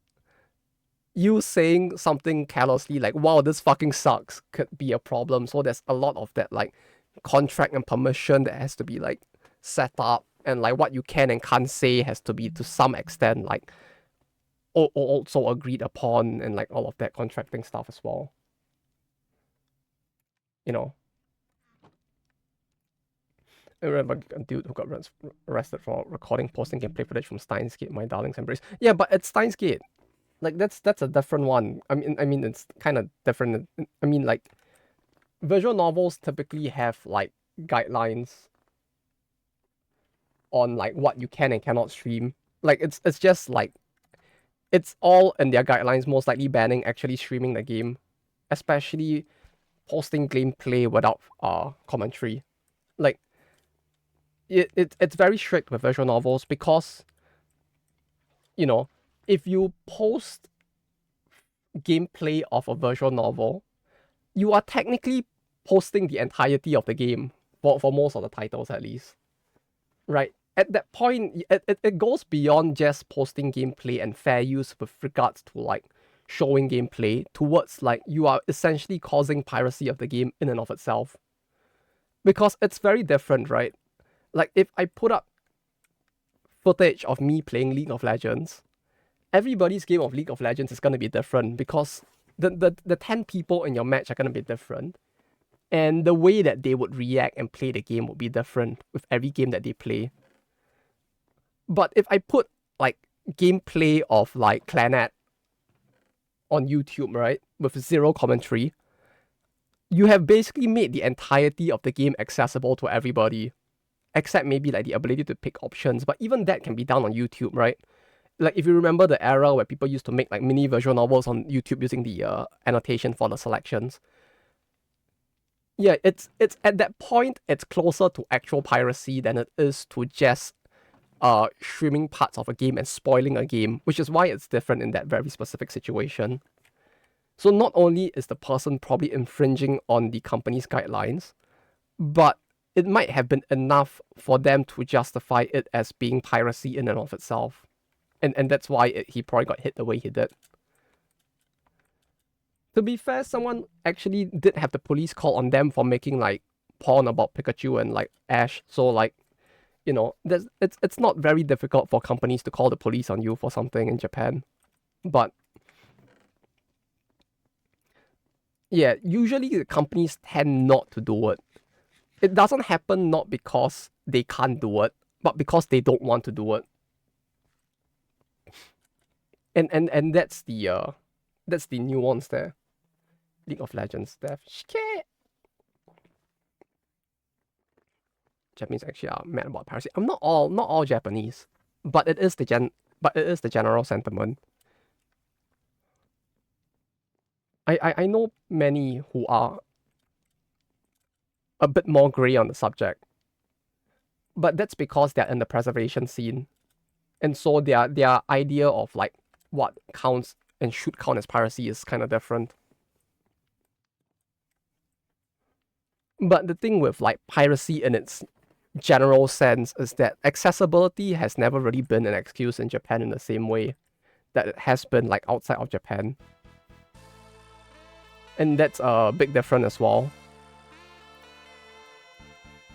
It's a comic cat, as long as paid by the rules, they are fine. Yeah. I mean, like, you have to understand that everything at Comic Cat is basically technically like illegal. But everybody just chooses to not intervene. And everybody just closes their eyes and pretends that it's not a problem. Right? Companies put out guidelines saying that you can make the thing. But technically, companies could also take back the guideline and just like arrest you if they so wanted to. Right? It's all very grey. Because like no one's actually paying licensing fees. I need to go soon. Alright. I mean, so do I, so we could probably like come back and like nether and automate stuff. Since we already did get like all of the colors done this time as well. It's still fucking bloat. Thanks for my game. Yes, Polo Boy, thank you for the game as well. Thank you. The startup for this was actually a lot more fun than I thought than I expected. So thank you to you both, Raul and Polo Boy. We'll come back with automating the stuff the next time then. What about those that use the characters? Oh, those are actually really grey, and you technically could get arrested. There is precedence of people getting the police call on them and having to pay massive fines for the dojins that they create. So for the most part, I would say that the legal precedence is that it is actually illegal. It's just that companies typically choose not to act upon the fact that the dojins are infringing on their copyright. And the reason why that is the case is because of the way that dojin culture in and of itself has existed in Japan for a long time. And companies kind of do realize that there is a fairly good halo effect for allowing these things to proliferate as well. Like, from a pure legal perspective, it's not legal. It is grey at best. In the sense that we don't know if in the modern day, like in 2026, if a court case were to emerge within the dojin space, whether or not the consumer would win, we don't know. The last time a big case like this happened was like 20 plus years ago. And like, there just hasn't been a big case since then, I think. I think it was Konami with Tokimeki, where someone made a Tokimeki adult video and then like they got like the cops called on them by Konami. And I don't think there has been a big case since then. So like, we don't know. Because when both of those cases happened, people in the manga and the anime industry, some of them did speak out about it, about how this is like anti-freedom of speech and freedom of expression. because like, you know, many of them did come out of the Dojin spaces as well. But all that happened at the time was the criticism, and the case did go in favor of the company. So like precedent states that, you know, it's probably gonna go in the company's favor again if it ever happens. But we don't know.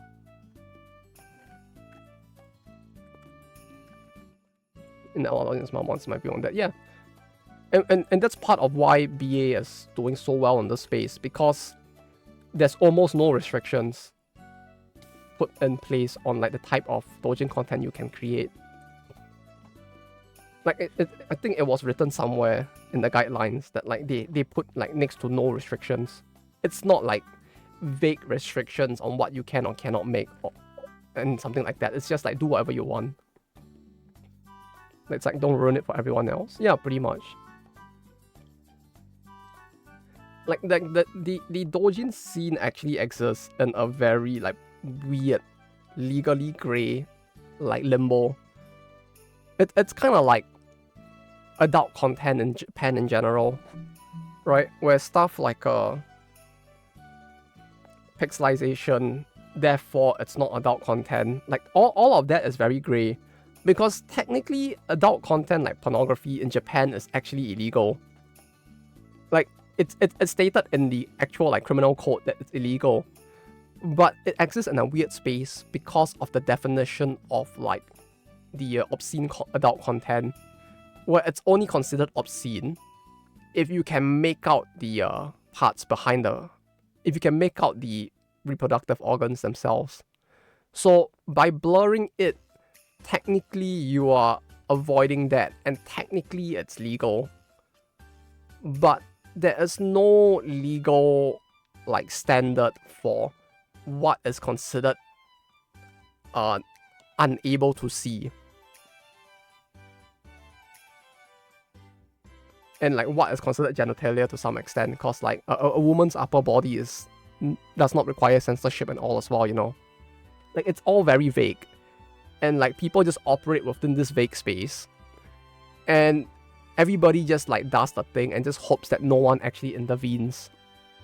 You know, it's like gambling as well, right? Like gambling is illegal, but pachinko parlors exist that actually technically, like, you know, it's a long roundabout loophole. Bob's okay, but isn't. But Blow isn't. It's a weird one. It's a weird one. It's a very weird one. Like I don't think you can just put it out like on the streets. Like you can't just have a poster with tits on it. But you know, like To Love Through Darkness, just like I'm pretty sure that's considered like shonen, and it's just like you do just have exposed tits in the manga as well. So like it's a very like weird middle ground. Like I'm not a lawyer, so I don't know the exactly like how that works out, but it kind of does. People are mad over posting caps or photos of single based on doujins, not entire books, and piracy. It depends.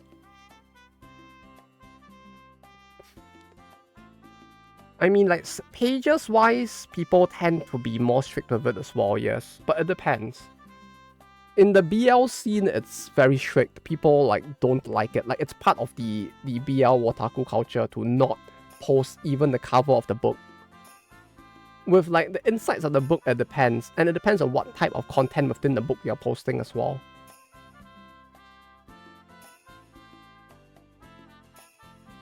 Like, with that, it really depends. I won't say all of it is like that for doujin and posting caps or photos, but it depends very much on the individual circumstances and the individual creators. Some creators are more fine with it than others. There is no like legal precedence or anything because the whole space itself is technically illegal.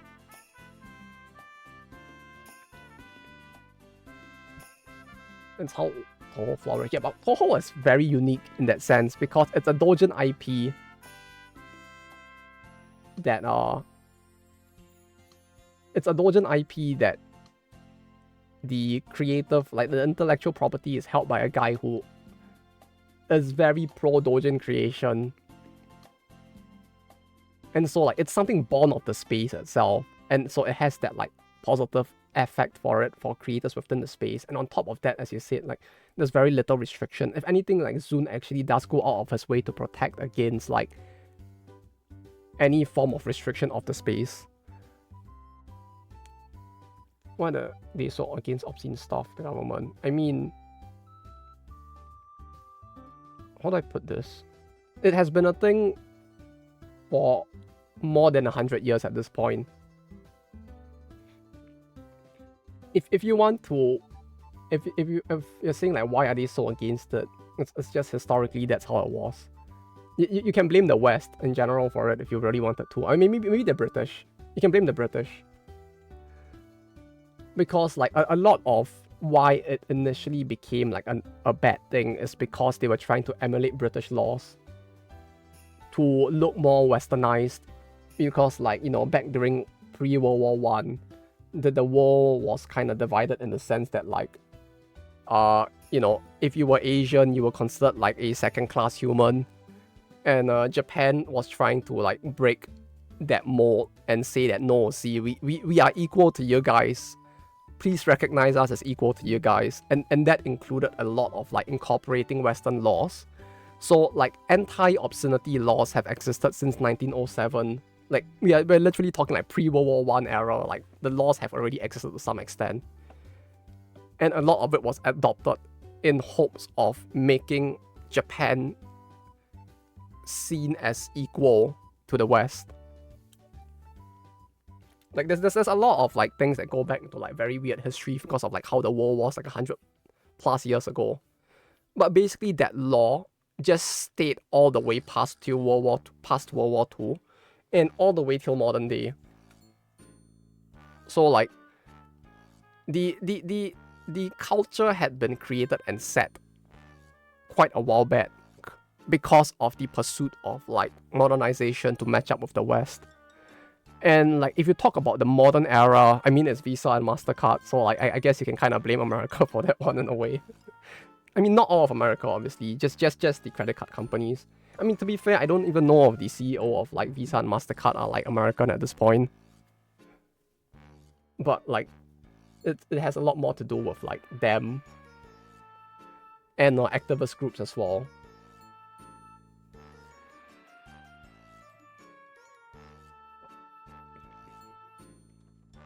Although to be fair, like to blame all of it on the West is also unfair, since like quite a lot of the anti-obscenity like activism in Japan has been pushed by Japanese people as well.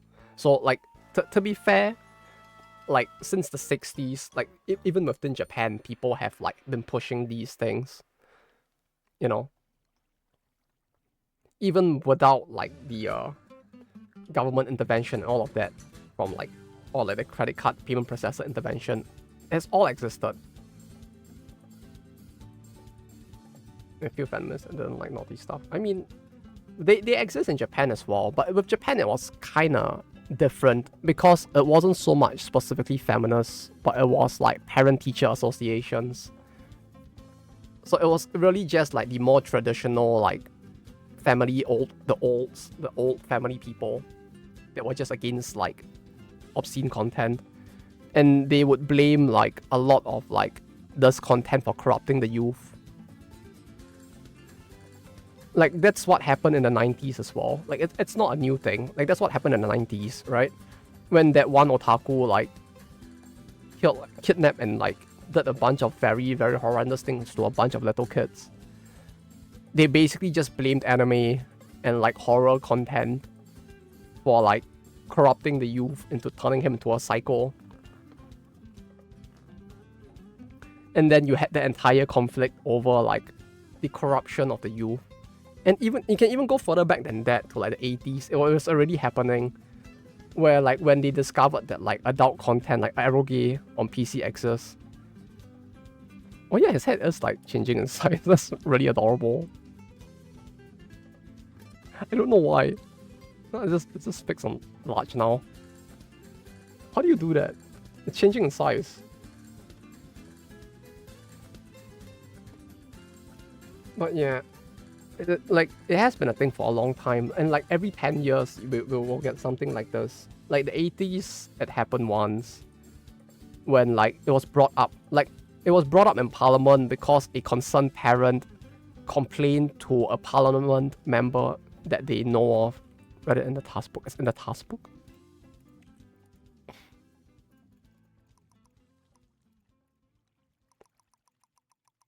Oh, it's an item. I see. But yeah, it was in the 80s was the first big case, I think. Was it? Yeah, it was the 80s. There was another case in the 90s with the serial killing. There was another case in the early 2000s with the Akihabara massacre, which like some people in Japan actually do blame like the what do you call it, the degradation of Akihabara as the otaku like gathering zone on the Akihabara massacre as well, because like the massacre basically like kind of caused a lot of the whole like constant parent panic to happen again, which actually fucked up a lot of like Akihabara culture as well. It depends on the IRL stream, like karaoke maybe once I find a good opportunity to. What massacre? What happened there? It was the Akihabara massacre. You can just go Google it if you want. Where basically a guy like drove a car or was it a truck into Akihabara at the time. He ran over a bunch of people. He got out of the car and he just stabbed a bunch of people to death. And yeah, a lot of it was okay, rock left as well. I guess we can like go back to camera then. But yeah, like a whole bunch of stuff like that happened at the time, and as a result of that, the pedestrian heaven, which exists in Akihabara now again. Like basically in Akihabara now on Sundays, sometimes they will like shut off the road so you can just walk across the road as well in real life. Like no cars can pass through. But basically because of the massacre, they actually like stopped that for quite a few years as well. And yeah, it basically cut off a lot of like what people think of, and when they like some people in Japan basically blame that for causing some of like the downfall of Akihabara as the gathering spot. Isn't the scene kind of shifting to Ikebukuro now? I mean, if you are a wotaku, yes. If you are a normie, yes. If you are a hardcore otaku, probably not. You just go to a doujin event instead. Ikebukuro has always been the wotaku space. And if you're a normie, yes, because that's where the flagship it's where the flagship animate is as well. So like if you're into stuff like Jujutsu Kaisen, for example, right, you can just go there instead, because not only does Jujutsu Kaisen appeal to the average like shonen normie, but it also appeals to female audiences, because they really want like to either see like, you know, they kind of either want to see Gojo like boning like Itadori, or they just like kind of want him to pull their hair or something. But it has always been the otome era. Like Ikebukuro has always been known for that.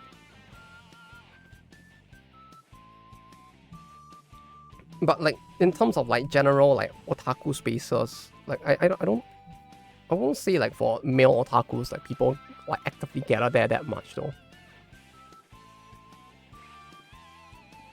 But it is true that it's shifting away from Akihabara.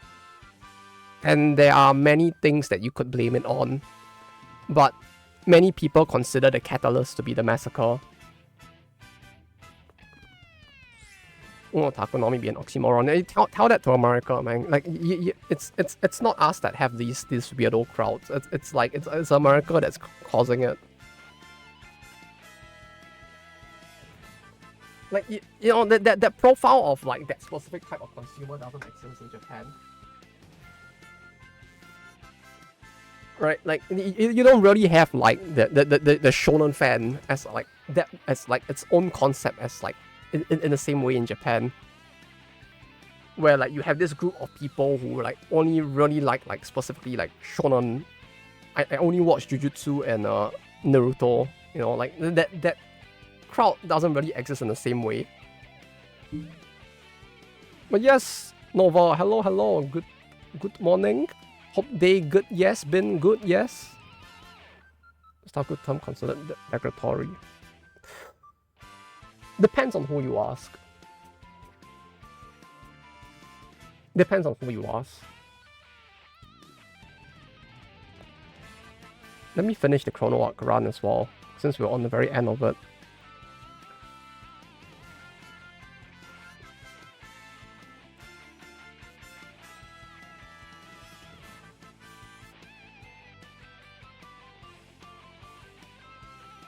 But the stereotype of an otaku does not exist in the same way anymore, I guess.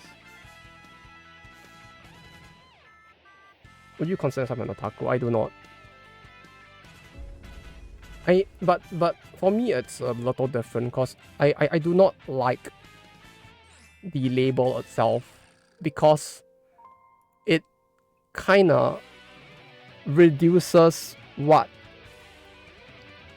one is as a person to a few stereotypical traits that people think of when they think of the specific group. So like if someone were to call me one, I'm fine with it, but it's not a term I would use when like describing myself in that sense. Because my hobbies go outside of just otaku hobbies, right? So to call myself one kind of restricts me into describing myself with terms that do not fully describe me and that might give people a different impression of like what I am in totality, if that makes sense. Like I'm also fairly a bit of a metalhead, but I wouldn't call myself a metalhead because like I don't just listen to metal. You know, like I just personally do not enjoy those terms or using those terms as much. Okay, that's it though. We need to pick which way to go here. We can either do the actual final boss, or we can do the fake final boss, which is the final boss for the first half of the game. I don't know if I can clear the final boss though, because like we are in a very weird position right now. Normal otaku is what we call tourists in the West. Yeah, but like that group doesn't really exist in the same way in Japan. Or it didn't used to, at least. I don't know if it's more of a thing now. Maybe because of Cool Japan, it might be a little more of one. I have seen people complain about those groups in Japan as well. Let's do the final one. Have you finished the game yet? I have gotten every single achievement in it. I have like perfected the achievements for it. I have finished the game. I have cleared hard, which because you know, for in order to get all achievements in this game, you would need to have cleared the game with every single character and maxed out the bond of every single character. And only after you have done all of that can you see the true end, which is an achievement as well. So like, yes, I have done everything, almost everything. There's some stuff I didn't bother to unlock, but the achievements are like fully 100% unlocked. 100%ed it, that's the word for it.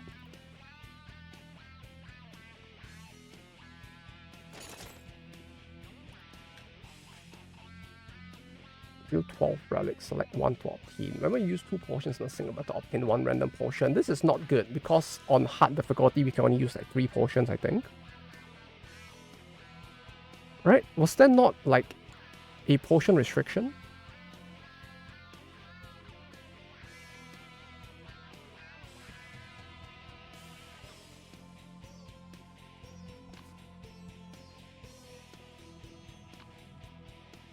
Oh, wait, it's got infinite for equipment.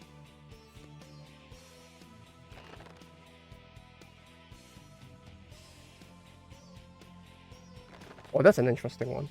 I thought that call it means someone really enjoys hobbies, be them whatever they are. Yeah, but that's the issue because like in Japan, the way it will be used is that it's generally used in a more like specific way where you'll be like Densha Otaku, So it's like a train otaku, for example. But because of the way it is used, it kind of shrinks the perception of the person into the specific hobby, which some hobbies have a very negative perception to them. Like train otakus, for example, are like kind of viewed very negatively by many people because like in the pursuit of their hobbies, sometimes they actually do like cause issues for like the actual running of the trains. But not everybody who does it is like that. And not everybody who's a train otaku is purely a hardcore train otaku. So it kind of like, it kind of creates like stereotypes in a way that I don't feel are very meaningful. Other than for like creating like tribalism between people.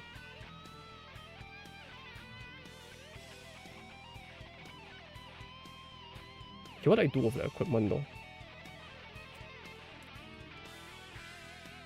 Yeah, kind of tunnel vision. Yeah, that's the one issue I have with it, for the most part. 0 mana and 0 skills in hand.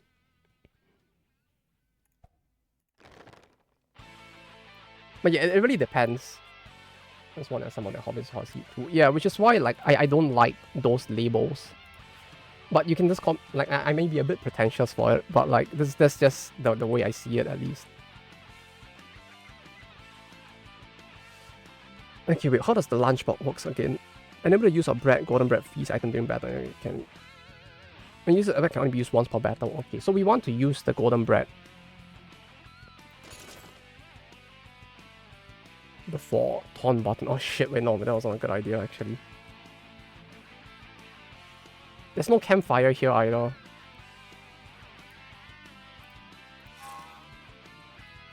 Okay, how do I do this? Add a draw skill, tumble, search.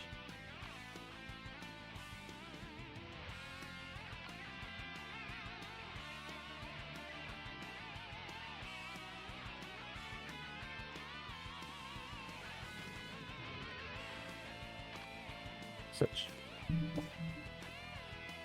As long as aviation doesn't mean you're bringing to the airport and take photos of planes. Yeah, like there's in those specific situations, to me, like the stereotypes that persist around them are not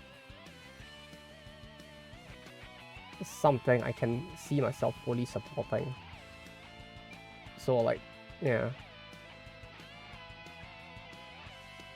The way I see it is just a little different, but you know, it can vary a lot between person to person, so feeling received. Yeah, which is even worse. Yeah, like the terminology that exists there is I can see it being kind of tough. Because like everybody gets lumped into the same type of everybody gets lumped into the same hobby, in spite of the fact that the hobby itself is actually kind of diverse.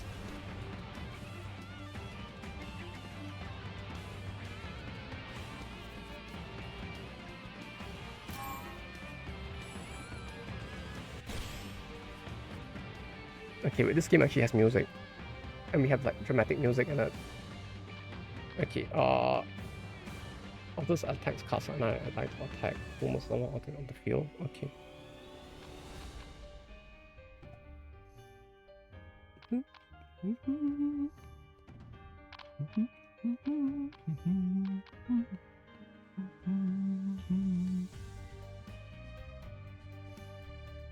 Okay, what do we want to do here? Healing Ray we can use. No, we shouldn't use this immediately.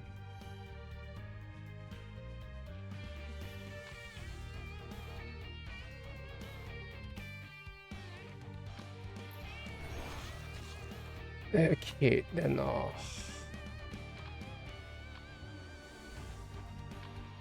this is the first battle. And I think he had multiple forms, was it?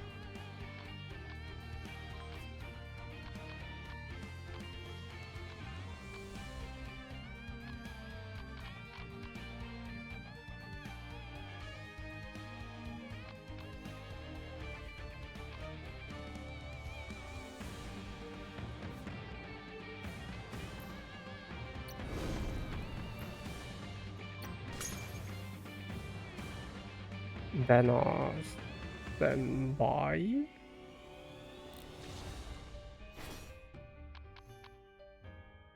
Divert the damage here. Healing ray.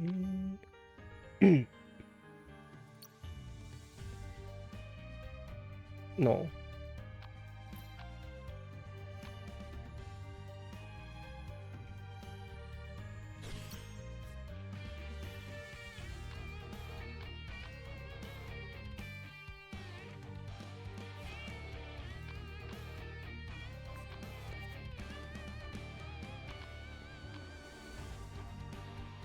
If there are 5 or more skills in your hand, do that then this. But yeah, I can only imagine how tough the way the Tom works.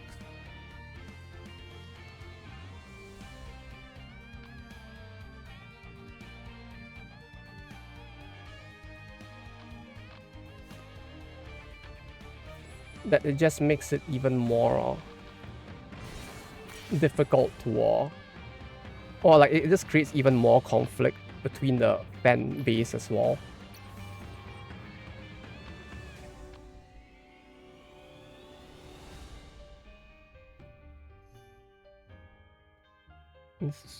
Sure, all attack points on this character side again.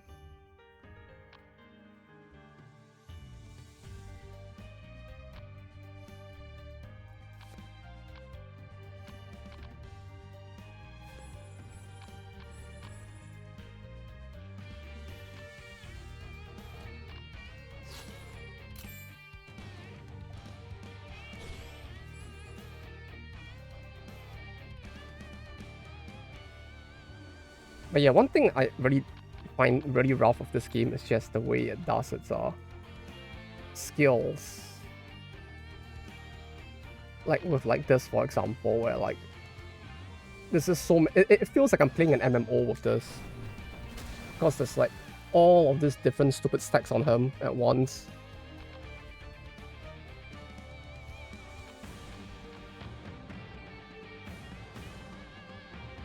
It hits. What does it do again?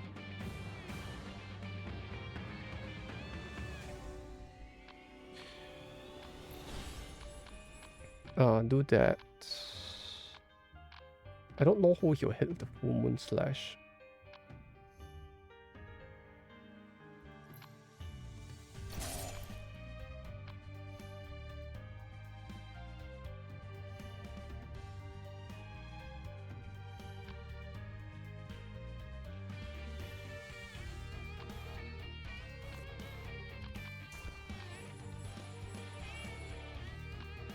Oh wait, no, oh wait. Oh, that's actually bad.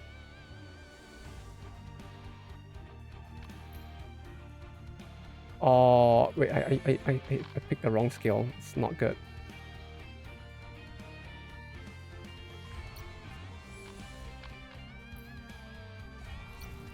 That's actually not good.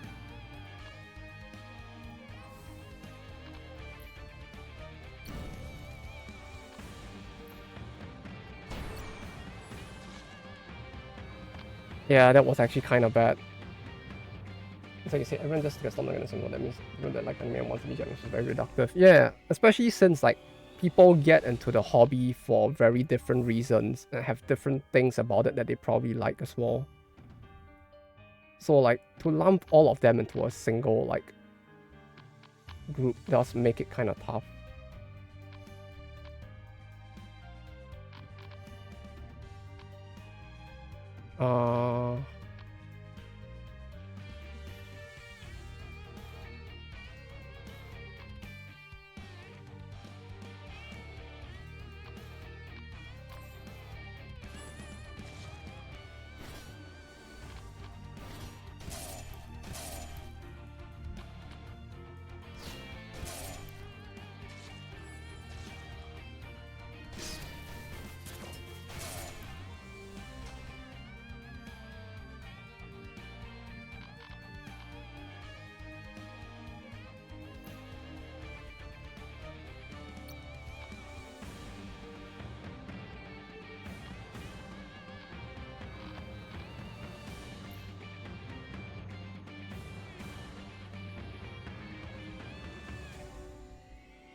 Ascending Slice. He hits once. He might hit. Play a skill. Maybe play a skill from your hand. Double damage. Okay, so we can do this, and we should do this. And then we end the turn. Yeah, Death's Door 2. Yeah, this game. Death's Door on this game. Oh, shit. That wasn't supposed to work like. That wasn't supposed to go like that. But yes, this game does have Death's Door. The way it works is a little different though, because of how HP in this game works. Oh, that's not good. That's not good at all though.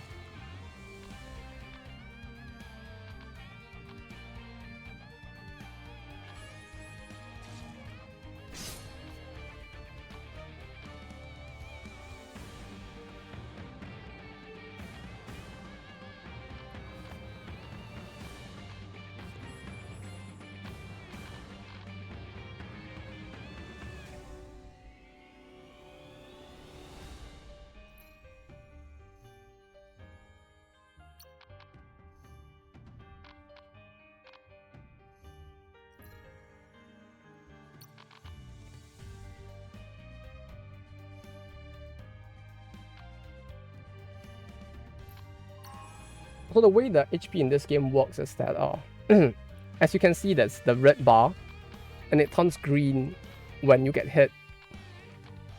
Basically, as long as it's green, you can heal it very easily. But if you take a hit while there's a green part of the bar, it becomes gray, and gray parts are a lot harder to heal, basically.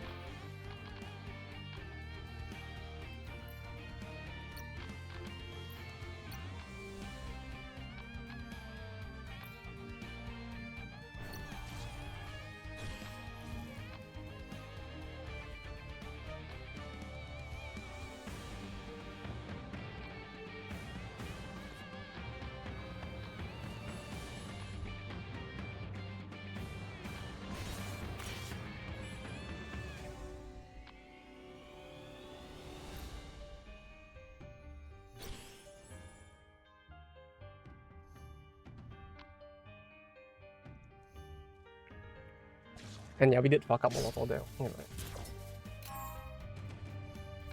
But yeah, but nowadays I don't know how bad the stereotype for all of that is outside of Japan though. I would imagine that it probably would be a little bit better at least. Right? Surely.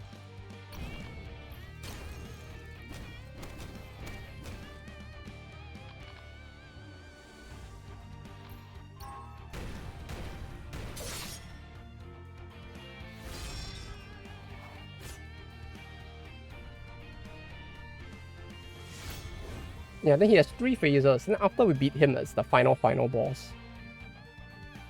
Which is why losing the other girl this early was really bad.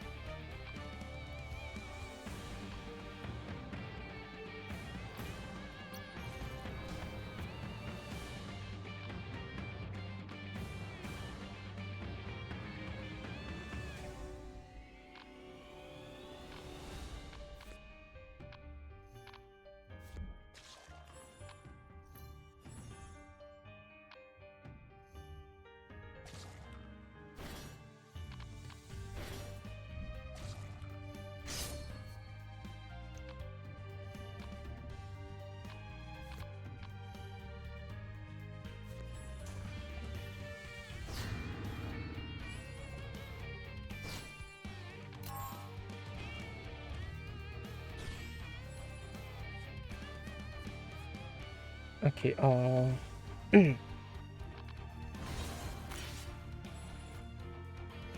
deflect is here, so everything above this will be lost.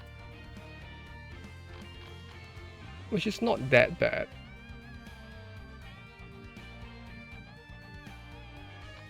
But we need to 1, 2, 3, 4 lower. Or 2. Okay, wait, 2, 0, 0. So what we need to do is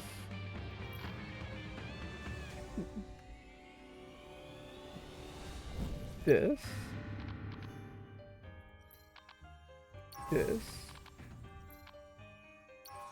it.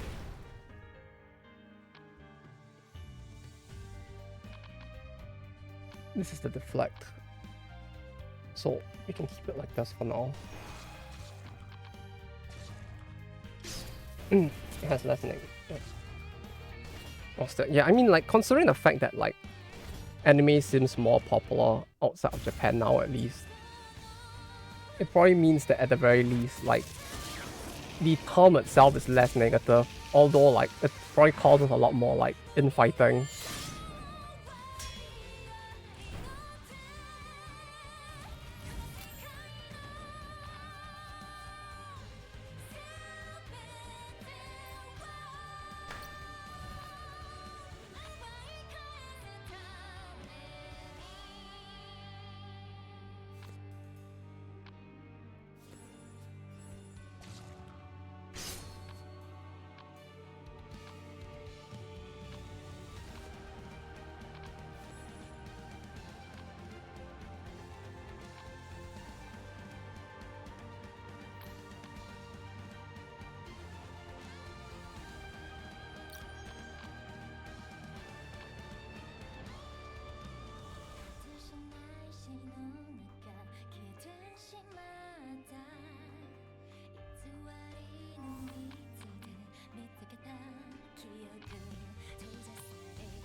Oh, yeah, this is really bad, huh?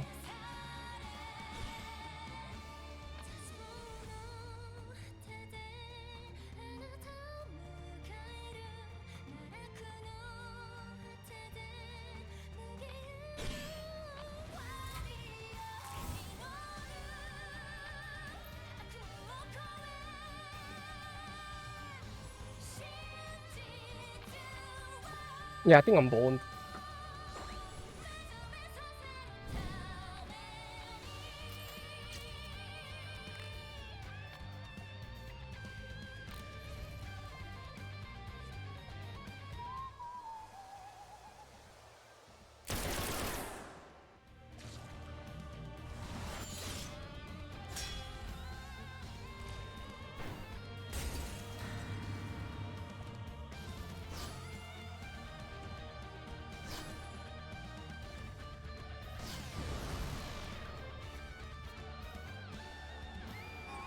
Yeah, this is going really, really badly.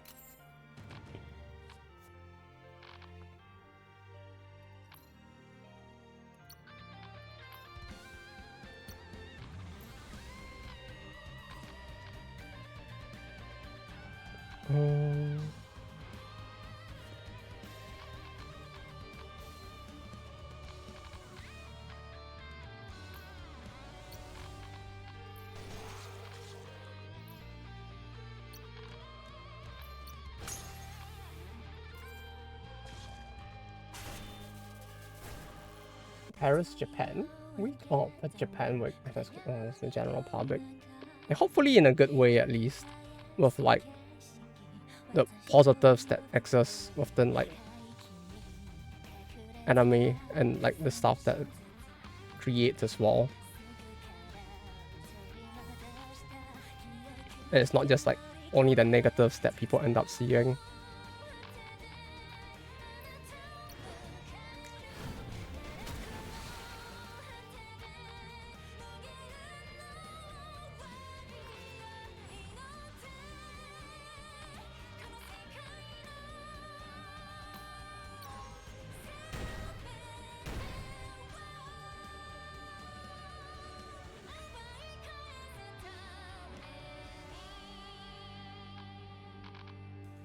Like this here, so we lose this.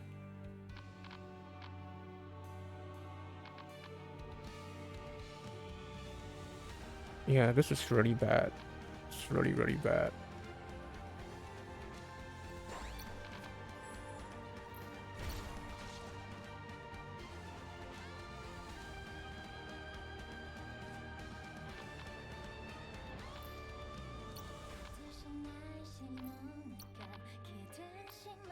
I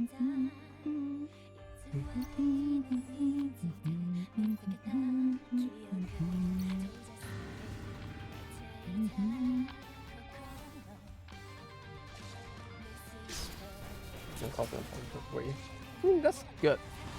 That it also does lead to some of the is.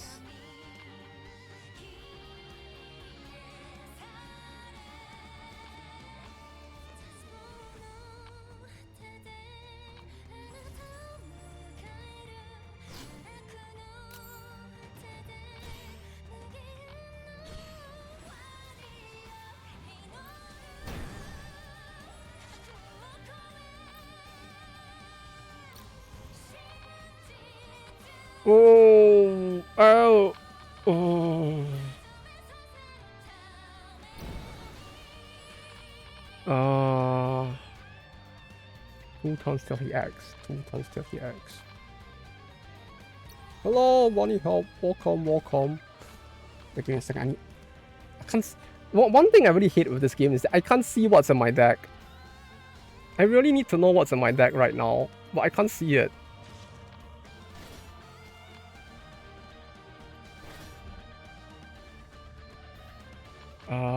I can survive that.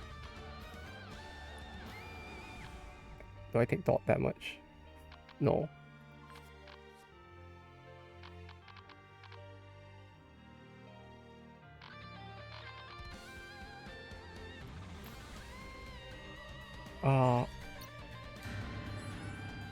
Survive on Death's Door?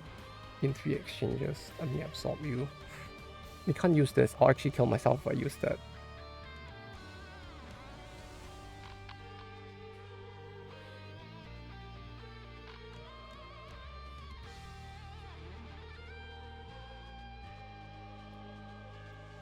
Yeah. I really messed up this battle.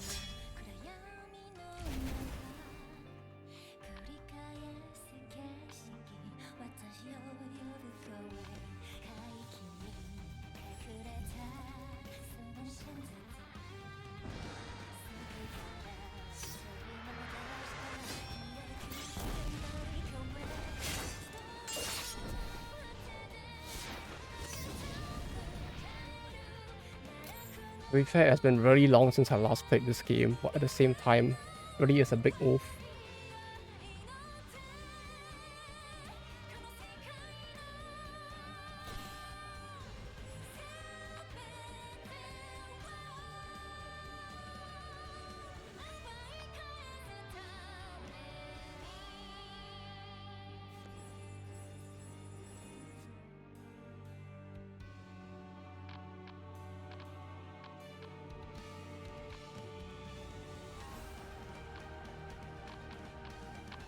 Okay.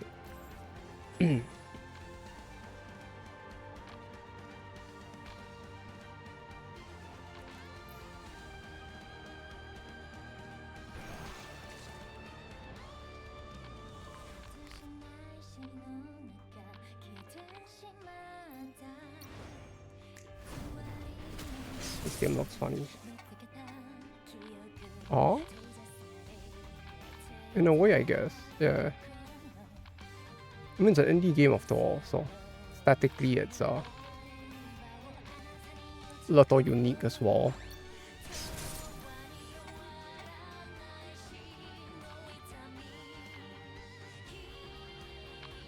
We need to heal here. Intoxication. It's a dot. It's a dot. It's a dot.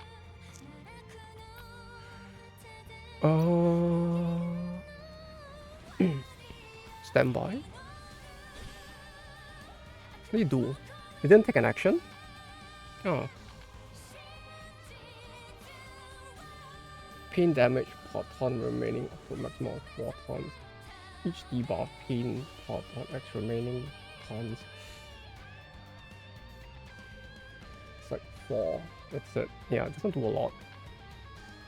In that case, we'll probably wanna use this to draw.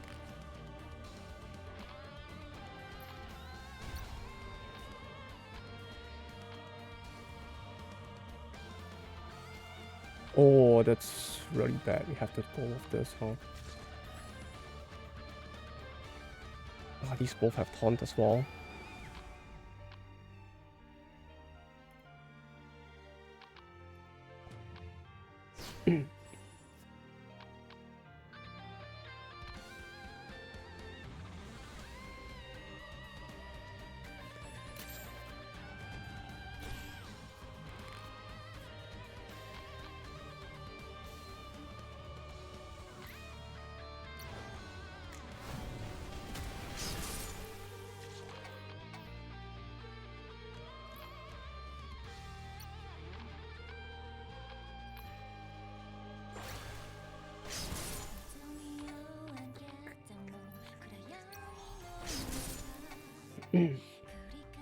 Oh.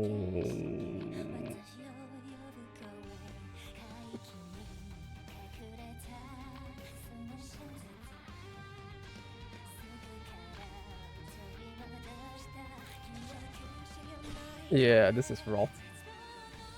Ambition does in the game. Yeah, it did receive a fair amount of funding, I think, at the time. In terms of like Kickstarter money as well.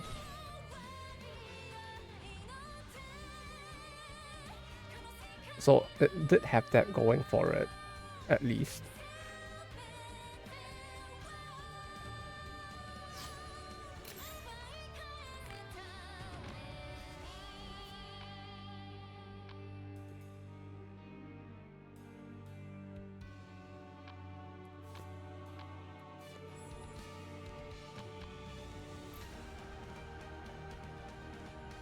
Eight, 8, 16 soul stick more here.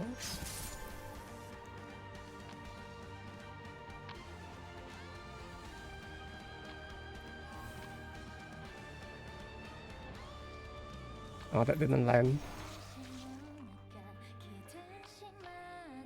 Oh wait, no, I need to. Never thought of it. I mean, it's quite niche because of its difficulty as well. So, you know, since it's not an RPG but a roguelike game as well. And yeah, within that space as well, it's pretty niche because of its difficulty.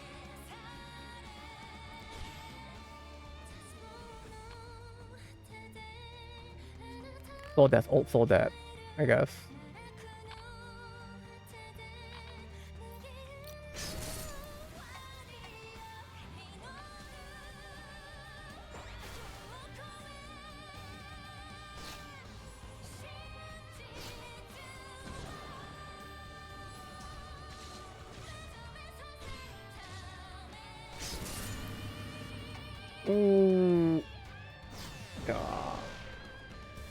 Fuck.